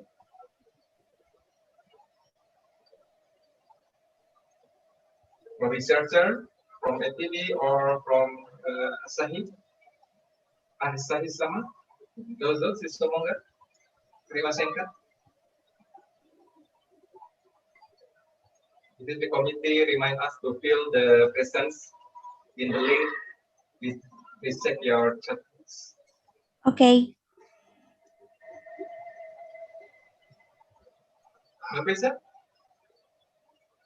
Yeah, okay. Maybe I have simple questions, yeah, because this is a bit out of my current research. So in the case of the battery, did you, how many times that the battery can perform well? So did you test the how many cycles or some things Okay. from your device, from your battery? Okay. Because this is a primary battery that we cannot, this is not a rechargeable battery. So this is a kind of battery that we can use one time, just one time for this battery. So from my research, we test the battery for 24 hours with high with a current 25 milliampere. So it can feel it show a it show a good stability for 24 hours. Okay. Oh, okay. Thank you for the explanation. Thank you. Dr. Isa Ansori and Dr. Miss Anggraini, the time is over. Thank you for your presentation and explanation. Thank so Now, you. welcome. So now we are moving to the next presenter. Okay, this is my friend, Pak Denny, from Dr. Denny Suwardi, ST, PhD. So Dr. Denny will present one topic, Heritage Smart City Planning, HSTA. Please. Okay, thank. Pak Denny. Okay, Assalamualaikum warahmatullahi wabarakatuh. Thank you, Pak Asep, as a moderator. Could you see my full screen presentation, Pak Asep? Yes, very clear. Okay, and my sound is okay? Yes, good. Okay. Okay, good afternoon, ladies and gentlemen. My name is Dennis Wardi. I come from Faculty of Earth Science and Engineering, FITB. My title of my research is Heritage Smart City Planning, is shortened to HSTA. And the subtitle of my research is Participatory Simple 3D Mapping and Smart City Integration for Urban Heritage Complex Planning. The research member is myself, and the second is Safarina Wahyu Trisyanti, is a PhD research, and then her PhD research topic is related to this research also. And then the last researcher is Dr. Iwan Purnama, is a lecturer from College of Engineering in Cirebon. And beside the principal researchers, we also including the undergraduate students and graduate students. Okay, here's my outline. First, I want to introduce about the background, and then the short background, and then the problem and the objective, and method, result, conclusion. Further research, and of course acknowledgement to Asahi Glass and to LPPM, and then question and answer. Okay, I want first of all, I want to introduce a little bit about the smart city and 3D city model. We know about a smart city now is very what the definition of smart city is very popular. Then there are some definition about a smart city. Here I want to quote about a smart city is an urban area that use different type of electronic method and sensor to collect data. Other people assume that a smart city is an ICT to improve operational efficiency share information with the public, and provide a better quality of government service and citizen welfare. However, if we want to introduce about the 3D city modeling, because we believe that to support a smart city, it is important to construct 3D spatial data model or 3D spatial data infrastructure. So using 3D modeling, we can help city become smarter, improve environmental performance, transportation, and utility network, and the impact of construction and maintenance. In theory, 3D modeling is the process of developing a mathematical representation of any three-dimensional surface of an object via specialized software or method or algorithm. Here is the example of the application of the 3D city model. We can use 3D city model for land use planning and for management, for building arrangement, and for utility transportation, or so on. So how to model the city? Because I'm come from the surveying and mapping discipline, there is a three techniques to create the 3D model of the city. We call the reality-based modeling, because 3D modeling can also used by architect or by computer vision expert to create the imaginary 3D model. But we use the real object using the measurement, observation, and then we create 3D model from there. There are three: image-based, range-based, and surveying method. In this research, we use the image-based and range-based technique to measure and observe the city. So after we have 3D model, we can go to the information system. There are two information systems in our discipline to utilize the 3D model. First is 3D GIS, and the second is BIM. BIM is building information modeling, usually used by architect, by civil engineer, or by mechanical electrical engineer to manage the building to manage the building process, to create a building. So GIS more on the landscape or the city. So there are some intersection between GIS and BIM. So we want to explore this intersection in this research, especially in the cultural heritage area.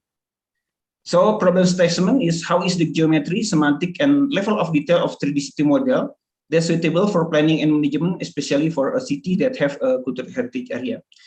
Level of detail is a key property of 3D city model, and its concept is comparable to the scale of map and the resolution of imagery. LOD is primarily related to semantic and thematic richness and geometric detail.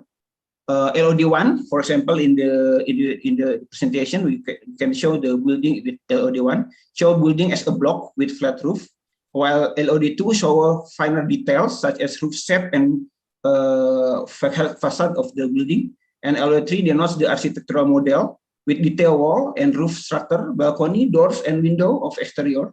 And LOD4 completes a LOD3 model by adding interior structure for 3D object. Okay, so the objective and the case study of this research is to create a 3D city map for documentation and management of city, especially for cultural heritage area, and involve the role of the community in participatory mapping. And the case study is in the Cirebon, Kasipuhan Place, Cirebon. The Kasipuhan Place is located in the sub-district of the Cirebon city within 3 centuries ago. Okay, in this research, the 3D mapping, this is the methodology in this research, the 3D mapping technique which you use to create a 3D model are using UAV. And also we use the terrestrial and simple measurement tools. And we model the data using the 3D, using the 3D modeling for the landscape and for the building also. And then after the building, after the 3D model is established, then we implement the spatial analysis, especially in for landscape spatial analysis and for building spatial analysis. Okay, this is the field work, and then this is the, for example, we use the simple measurement for interior measurement. And this is for the UAV data, using the technique of photogrammetry and computer vision to automate the process. And also we process the point cloud, because all the data come from image and come from a laser. The result is in form of point cloud, so many points in the data. And also we digitize the rooftop building, and then we translate the spatial detail planning from the government into 3D visualization and 3D structure data. And the result is the map from our 3D city model from UAV is appropriate with the standard issued by BIG, or the Geospatial Information Agency in Indonesia, and is included in the scale 1 to 1000 and the 1 class map category. This model are LOD2 and LOD2. For example, this is the rooftop of the building, can see in the level of detail 2. And we also create the program to translate from the operator raw data into the level of detail 2 data structure. And then from the spatial planning document, we overlay the city model with the urban spatial analysis in this research can be done by overlaying the city model with digitized rule from RTBL, Rencana Tata Bangunan dan Lingkungan. This is, for example, the process of overlay. And then the other result is we also create some building in Palace using the simple method and the laser scanner and the photogrammetry from terrestrial. Here is the result of our 3D model of the building. And we perform the analysis to the building. In this study, the building spatial analysis carried out is the natural room lighting evaluation. And we can see that using this model, the spatial analysis can perform well. And the last result, we also developed the system using the open source technology to integrate the 3D city model and building model from BIM. And we integrate also using the open source software called CMD Build. And using our concept of data structure, new data structure. And also we share the development of or customization of our software in the GitHub, and the researcher or public can use this open source. And conclusion, the UAV mapping could be used for 3D city mapping, especially for local government with limited budget each year. They could be implement the 3D city mapping gradually with priority area as a starting point. And then the LOD1, LOD2 is city model of Cirebon Place are best used for maximum height building evaluation as urban spatial analysis, and level of detail 2 show more reliable than level of detail 1. From LOD2, some buildings are violating the regulation of the maximum height value. It proved that LOD2 more suitable for city planning than LOD1. And then using the simple measurement technique, we can use to construct the building interior using the motion sensor and distometer tools. So finally, we can create the new data structure. We call that the LOD2++, that combine between the LOD2 and the room, with the interior room. So then the laser scanner and photogrammetry data can be used for generate detailed building model, especially for heritage building. For heritage building, it cannot use the simple method because there are so many detail in the heritage building. And then the 3D GIS more suitable for mapping area, and BIM more suitable for detailed documentation and management. And the 3CT model and BIM model were successfully connected by object relational database concept and implemented using open source technology. Then the next research is the integrating our 3D model to the land administration domain model and integrating 3D GIS and historical BIM using, for example, using mixed reality technology, and collaborate with researchers from architect to build semantic library from BIM. Okay, and then also we developed the simple smart application in handphone to manage the data from every citizen, or especially head of the family, to report the what, for example, the building permission, or maybe the situation of the interior of the building or something like that. Okay, and finally, I want to thank to the Asahi Glass Foundation, and then to also to LPPM ITB, and to Sekolah Tinggi Teknologi Cirebon. Thank you very much. For your great explanation and research. So now we have 4 minutes for discussion or question from audience. Please, if you have question, turn on your mic.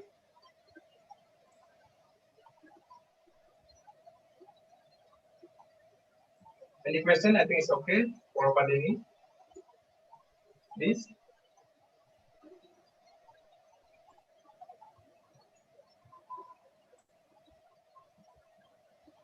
Okay, Padini, this is actually interesting, because now actually for the decision maker to manage or to map the city, so the 3D is the best, I think, at this moment, because we can know the real condition for the building and also the position. And the important one that you explained to us, that you also map inside or interior of the building. So it's a challenge. How we can do this, because it's not easy to go enter anybody home. Yeah. So any technology can we make interior appear in the 3D? Yeah, for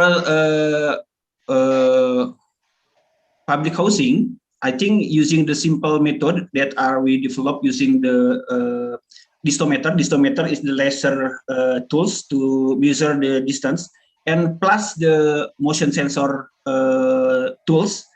Motion sensors is the the tools in our smartphone to measure also the distance and the angle or something like that.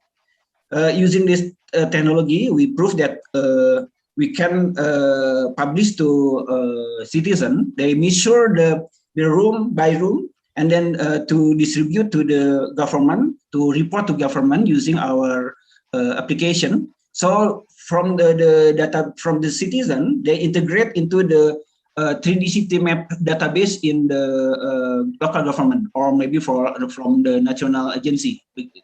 The condition is the government must have the 3D spatial city model before the citizen contribute to government about the situation in their interior room. So with our UAV technology, I think it's possible for local government to create or to map the city, starting with the area priority, because if we want to large area, maybe the government is not enough the money to cover all the area. Maybe using the UAV, they can create the 3D system model area by area. Okay, thank you, Padini. So maybe the participation from the people is also necessary to make a smart city. We need smart people. Okay, everybody, and Pak Denny, the time is over. So thank you for your presentation and also explanation. So now we are going to see the next speaker.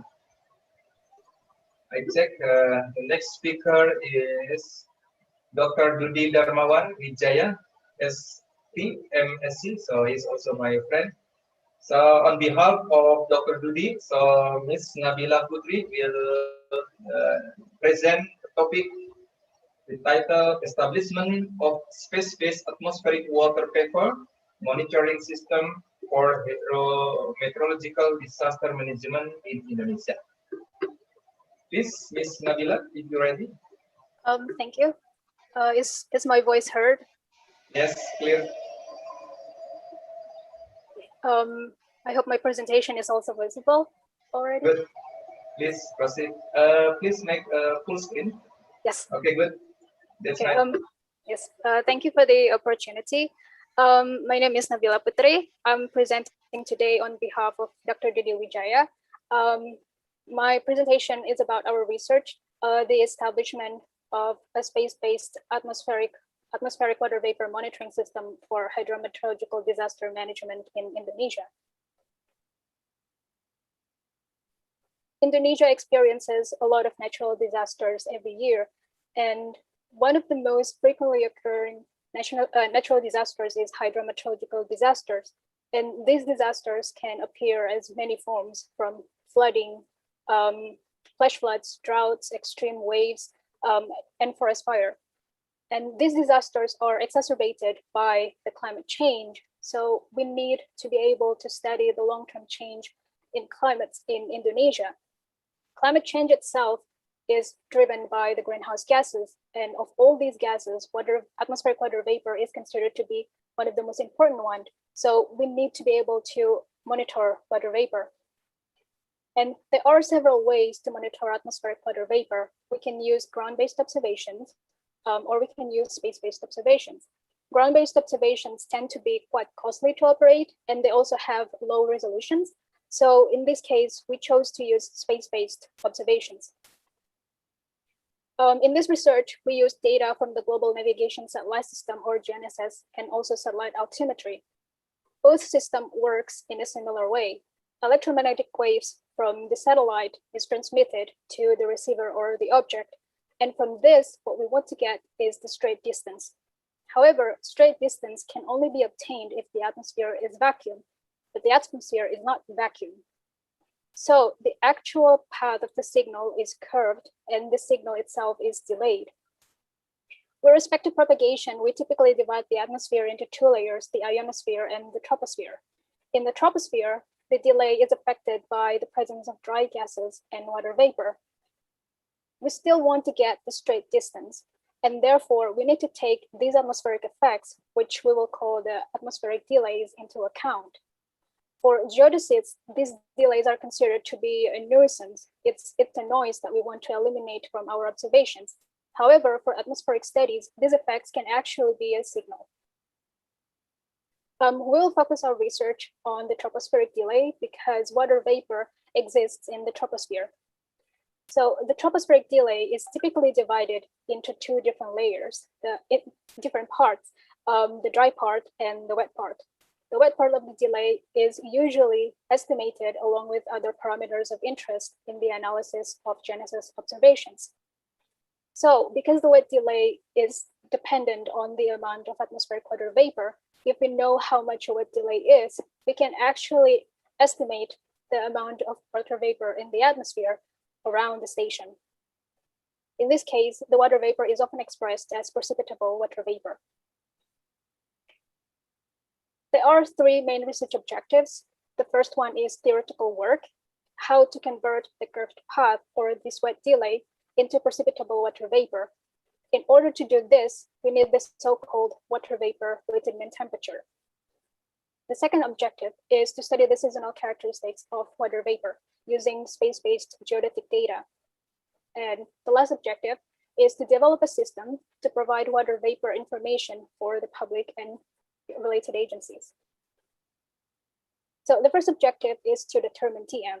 There are several ways to determine TM. the easiest way is to determine TM using a linear relationship between TM and surface temperature.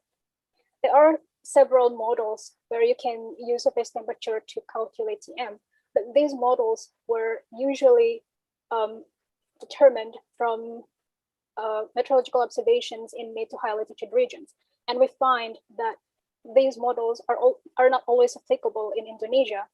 So that's why we decided to calculate our own TM. We used vertical profiles of temperature and humidity from a numerical weather model. In this case, we used reanalysis data from the European Center for Medium Range Weather Forecasts, ERA 5.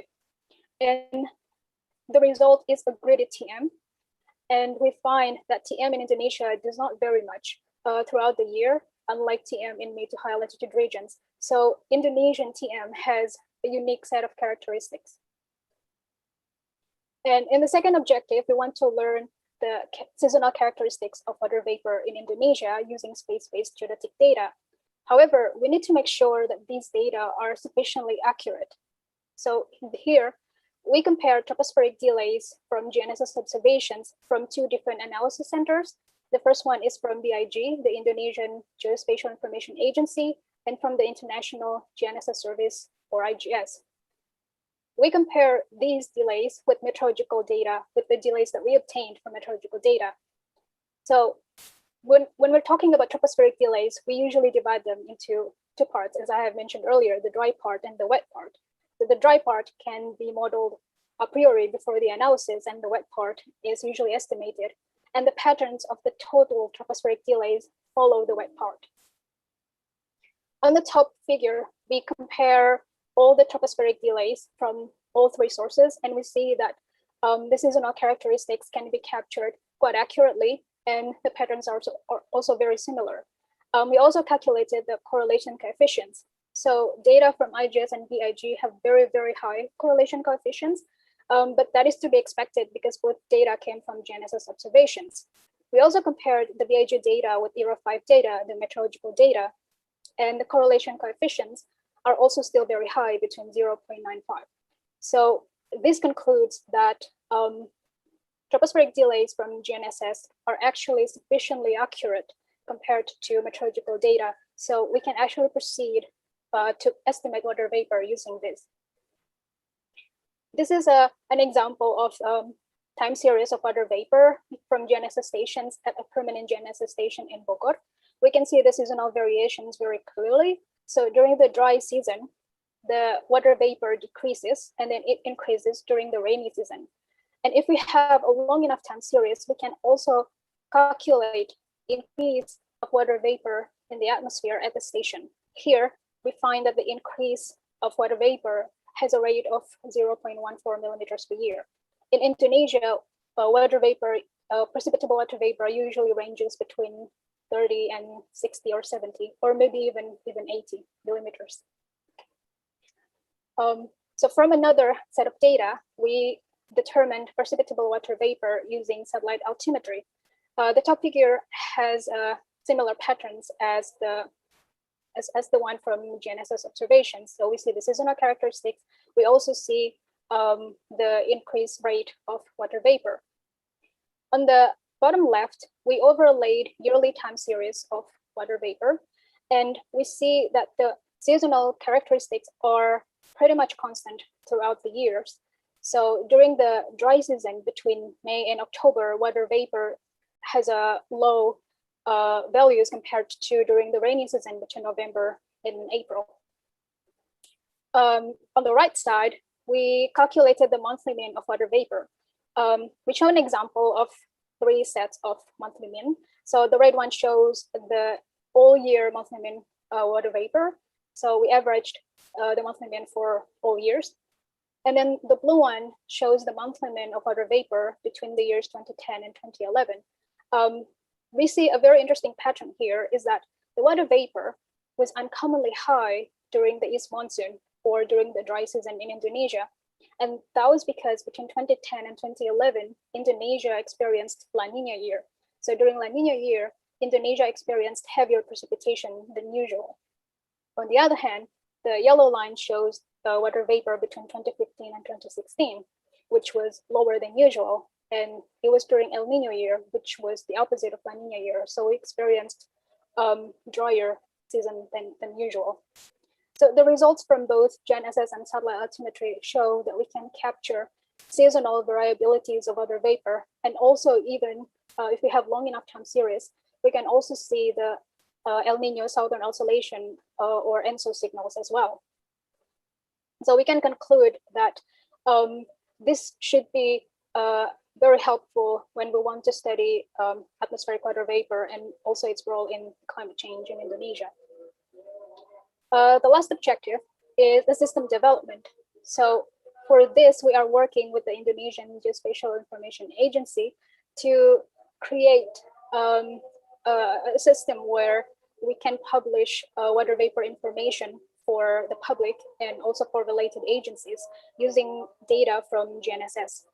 So the BIG is operating over 200 permanent GNSS stations in Indonesia.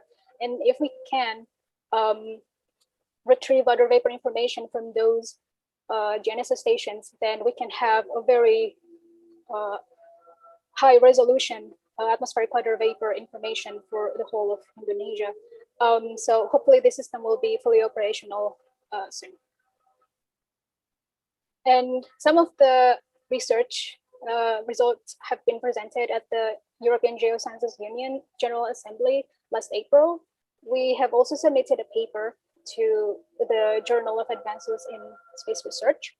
And we are currently working on 2 more papers, which will hopefully be submitted within the next few weeks.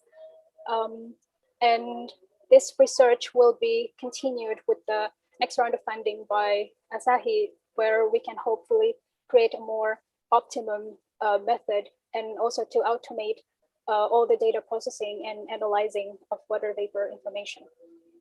So thank you, and thank you for the Asahi Glass Foundation for this round of funding and the next round of funding.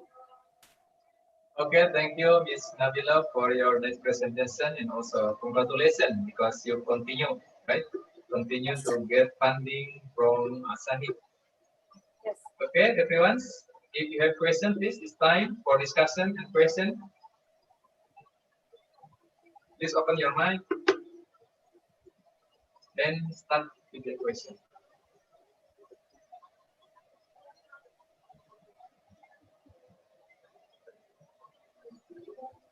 Any question?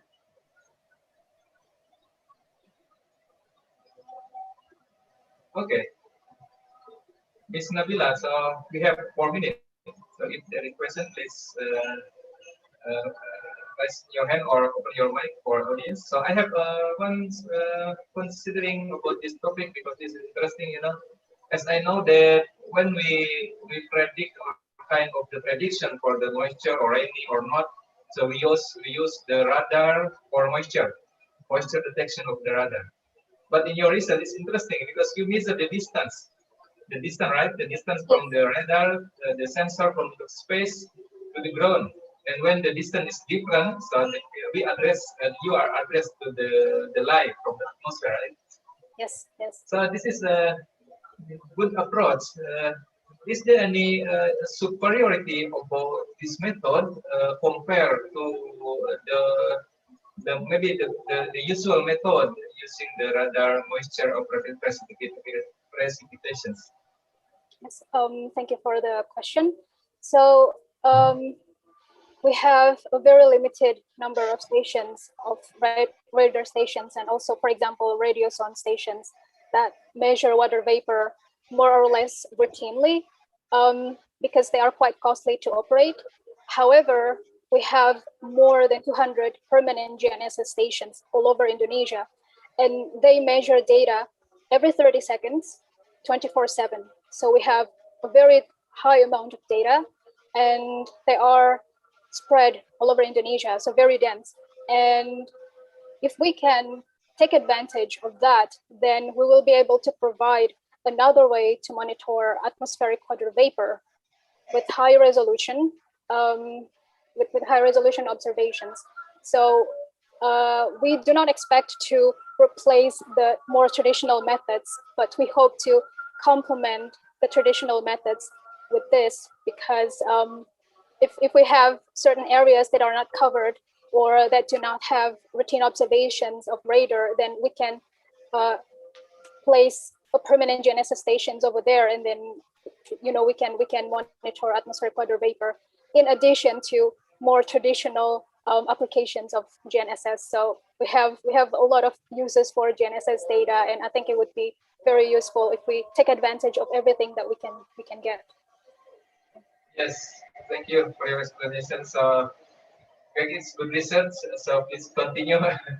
So if there's any questions, so we have 1 minute more.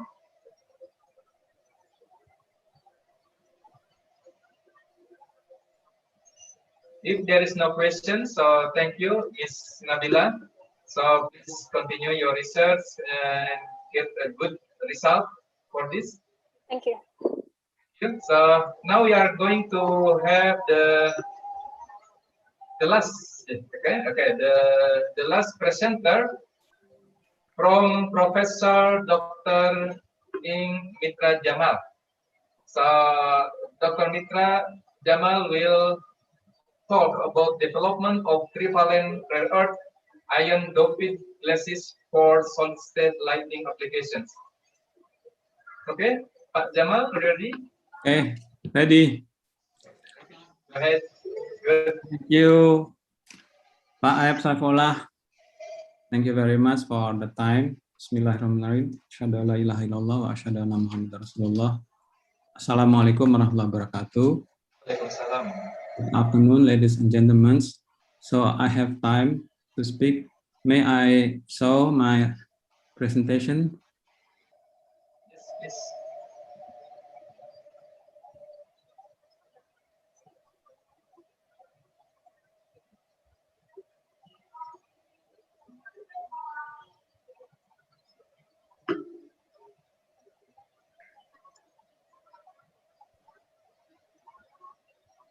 So, can you see the slide? Yes, it's work. Thank you very much. So the title of our research is development of trivalent rare earth ion doped glasses for solid state lighting. So we are a team with Dr. Nina Siti Amina and Dr. Lia Yuliantini.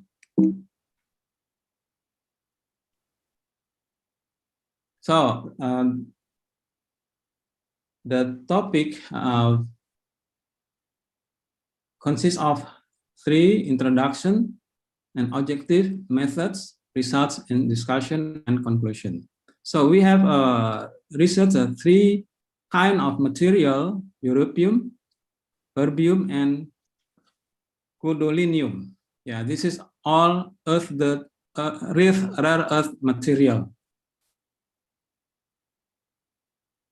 So here you can see rare earth material are a set of 17 metallic element, including the 15 lantanides plus cadmium. So you can see here, yeah, lantanida, rare earth element. Yeah. So now this material is very important for many high technology application, especially for photonics application.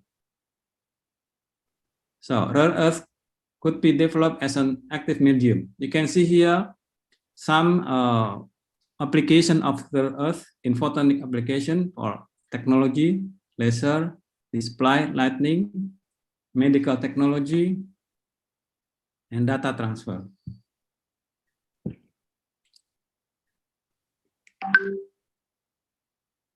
So here, for example, for LED, yeah, you can use a rare earth material. So here I show you some objective of glass material. You can see here in the left side is a light, yeah, lamp. Is here what we use now, and this lamp has a high energy consumption, short lifetime, and generating UV. So what we can do with glass material? With glass material, we can have a high efficiency light, yeah, long lifetime, environmentally friendly, and more brightness. As you know now, you can use like this. So that the proper glass composition is now still developed and investigated around the world. We try to find excellent glass properties. So therefore this research is important to improve or discover the new glass matrix. Here some advantages of the use of glass material for light, simple preparation, low cost production, and reduce cost production, especially if we develop for mass production, and large shape following the furnace capacity, and especially non-toxic material. Here, the method how can be develop the material. We have the material here, weighting material and stirring, anti-homogeneity, and melting, molding, annealing, and then we have the material. So very simple. And we have three kind of material. First, I want to show you we use a europium 3+ iron doped in glass system, and we have 6 kind of parameter here, and this is the glass material, and we have this, and then from this material we found the first is the absorption spectra of europium glass along with the transition level, and you can see here. So this is the mole fraction, and we see that there are several absorption bands from europium and also dy 3+, europium and dy 3+ that we use in our material. But we see that the transition of europium 3+, there are 3, this 464 nanometer, and here, and 532 nanometer here, and we found also here it's very big here. So 2085 nanometer, and the last is 2213. This is the absorbance using europium, and for dy3 we have also this kind, 3 kind, and we see the strongest absorption peak was found in 2085 for europium. This is the absorption spectra, and how about the emission spectra? And we found the emission section using the europium 3+ like this.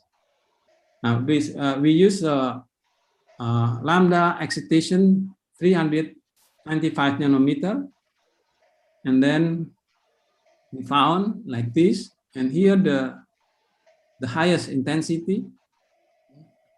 So for dy we have also here, small part. So dy ion energy level for 480 nanometer, and europium we have some peak, 579 and 570, and so. But the strongest we find it here, 614 nanometer. So this is transition from D to F. And if we see in this curve, so we see that there is a change color from orange to red color. This is from europium. And another kind is this is the erbium. We use erbium like this, and there are some fraction, there are 5 fraction like this, and we have the glass. And we compare each other, and we see this is the absorbance curve, and This is also, but this is in the visible region, and this is the infrared region. And we see there is a peak here, very high, 524 nanometer transition.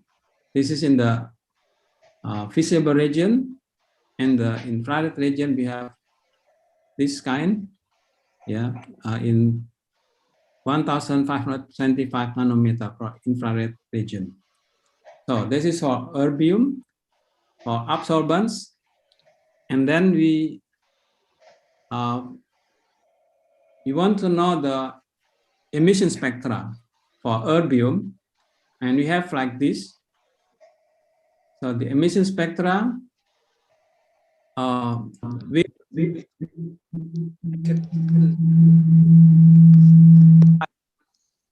to 24 nanometer like this in 1534 nanometer here, and so this is the emission spectra is in 524 nanometer and monitored in the infrared region.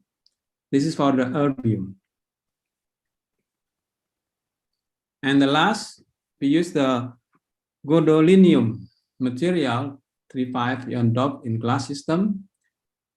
We have 5 fraction, and this is the absorption spectra.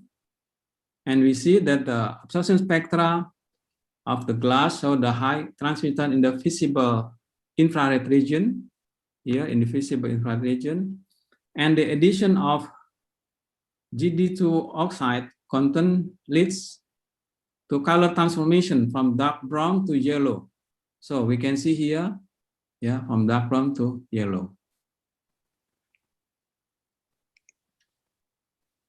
And here is the glass properties. We see this is the half-wave layer of the TZ-GDX glass at 632 kilo-electron-volt. And we see that this is our material, so under from the other.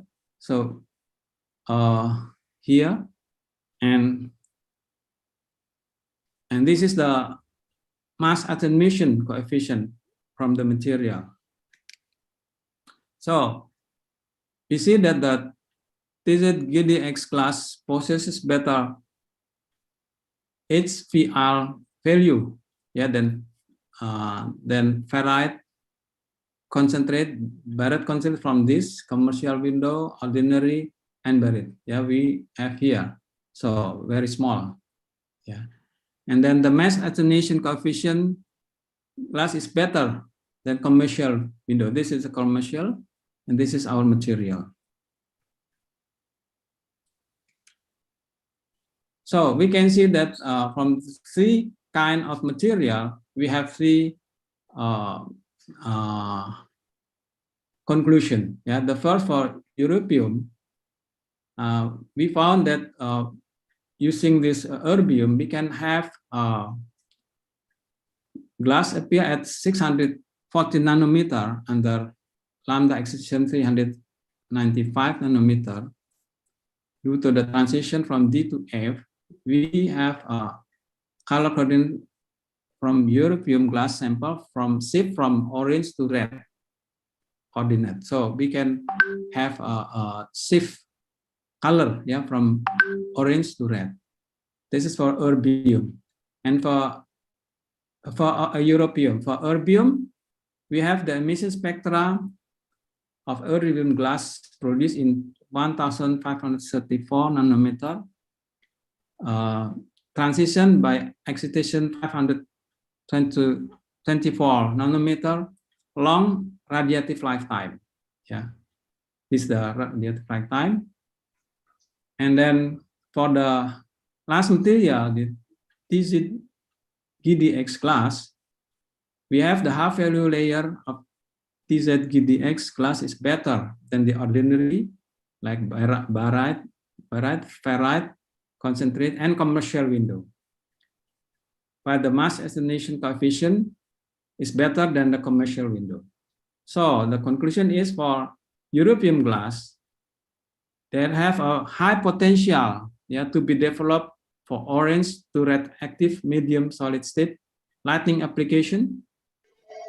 For erbium glass, we have a very suitable for near infrared emission device and such as a near infrared for laser, optical fiber amplifier, and VDM.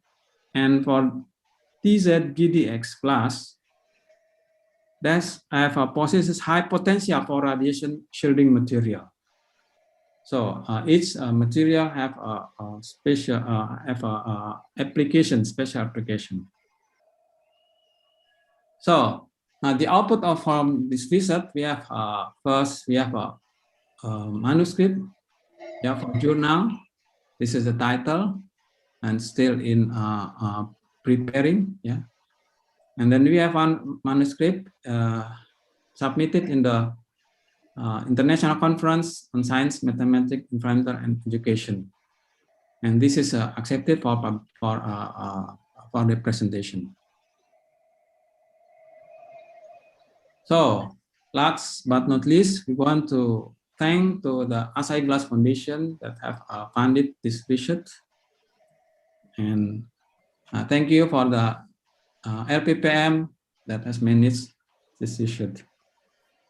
Thank you very much for your kind attention. Thank you, Pak Jamal, for your. It must be a great research. Unfortunately, it's difficult for me to understand, Pak Jamal. So, anybody, please, if you have question, I have a lot of questions because I don't understand. Okay, anybody, please.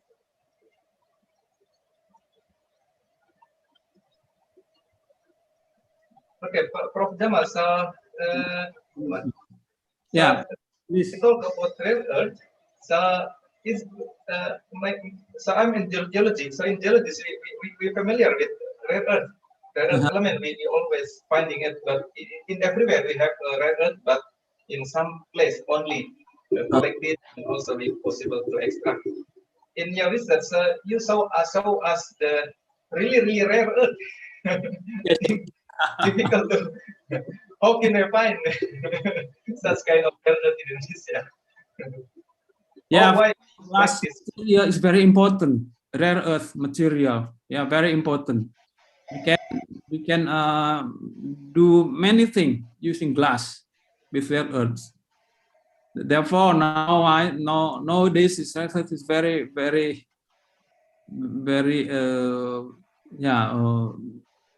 important role in the modern sensor and glass. I see. Okay. Now, using glass, we can develop sensor and light and other cost effective, so very cheap and light, and efficient. Therefore, that's the why we try to develop glass material for some application. So we can change. First, we use a crystal. It's very expensive, and we use glass. Yeah, some we can do that like that. So now is we do many research to exchange the material with glass material. Okay, thank you for your explanation, Pak Jamal. So and also good research. So please continue. So this is the last presenter for this session. So we have a lot of topic with broad titles. So maybe it's difficult to understand all of them. So but anything. So anyway, so this is maybe some new for us. So it's good opportunity if we have the collaboration for the next research. Thank you, Professor Mitra Jama, for your presentation. Yes. Okay. Now we are on the last minute of the session. I would like to say thank you for all presenters and participants to share and contribute ideas and suggestions so that the session is ended by fruitfulness closing. I hope collaboration will be achieved to our near future research. And last word from me, see you again. And I send back the session to the MC. Thank you very much.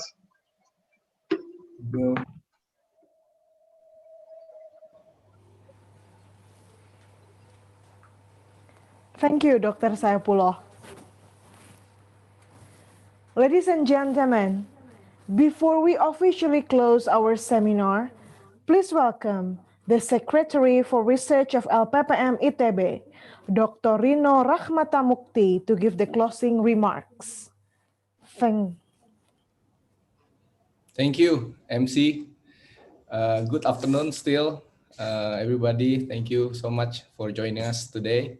Mr. Hiroyuki Watanabe, greetings, Senior Executive Director of the Asahi Glass Foundation. Mr. Shinta Tematsu, Director of Research Grant of the Asahi Glass Foundation. Mr. Sunio Manabe, Director of Research Grant of the Asahi Glass Foundation. Mr. Hidefumi Odaka, Senior Director of AGC Asia Pacific Singapore, that I observe they are still with us today. Thank you very much until this afternoon session. Good afternoon. Finally, the seminar and grant ceremony of the Asahi Glass Foundation 2021 has been organized.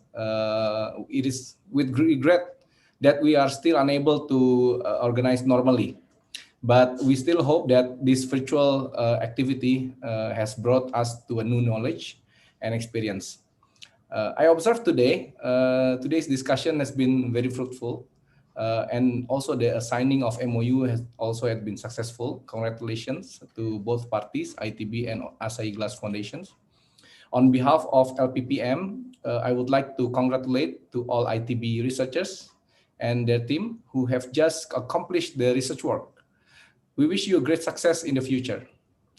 In addition, for the newly recipients of the research grant, we would like to convey a good and best luck for the ongoing research activity. We are grateful for the Asahi Glass Foundation that give us continuous trust and long-standing support. Still, we apologize for any inconvenience before or during the event.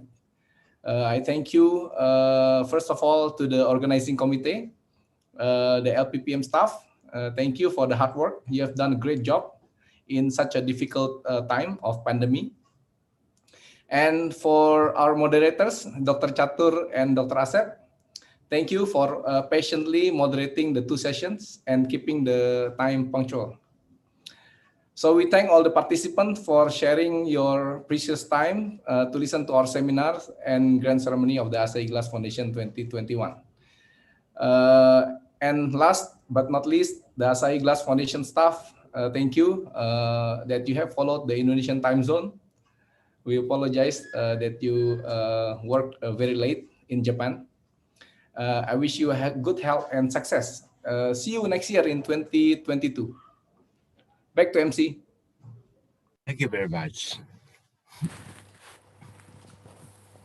Distinguished guests, ladies and gentlemen, virtual grant ceremony and seminar on research findings assisted by the Asahi Glass Foundation 2021 has come to an end. Thank you. Terima kasih. Your dearest attention and participation. Good afternoon and see you in the next seminar in 2022. Thank you very much. Thank you. Thank you. Thank you very much. Thank you very much. And see you next time. We would like to thank all the ITV staff. Thank you. Thank you, sir. Thank you. Thank you very much. I hope to see you next year in person. Yes. Thank you very much. Next year. Take care. Take care.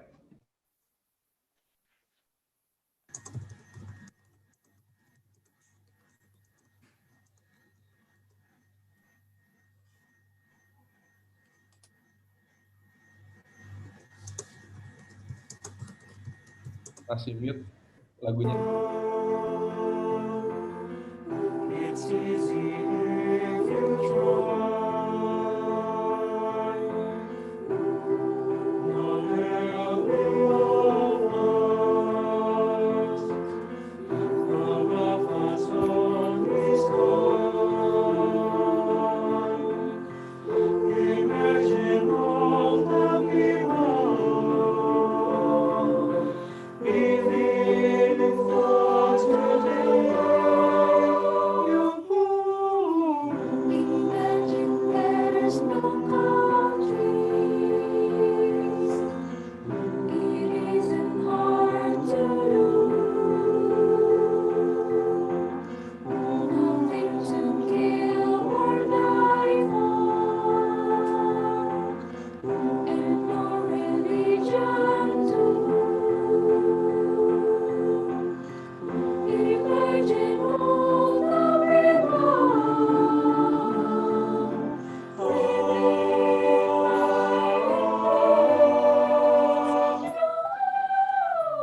You join us, and the world will be as one.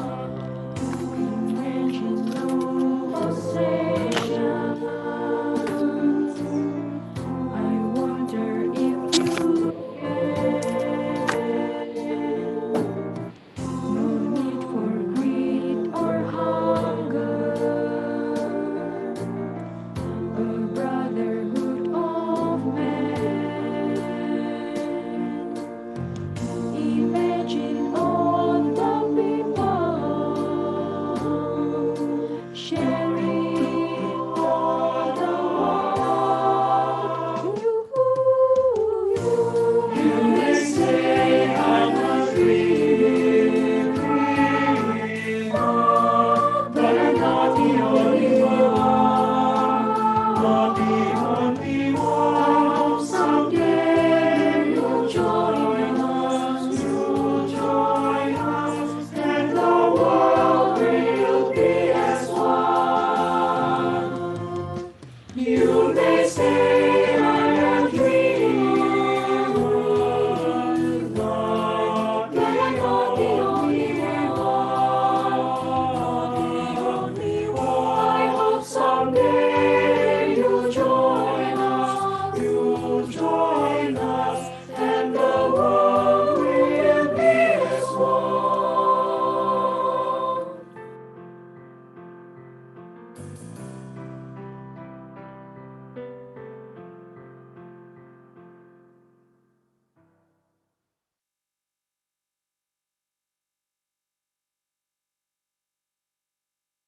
Makasih Pak Rino, semua panitia, Pak Ian. Makasih Bu Yosi. Bu MC,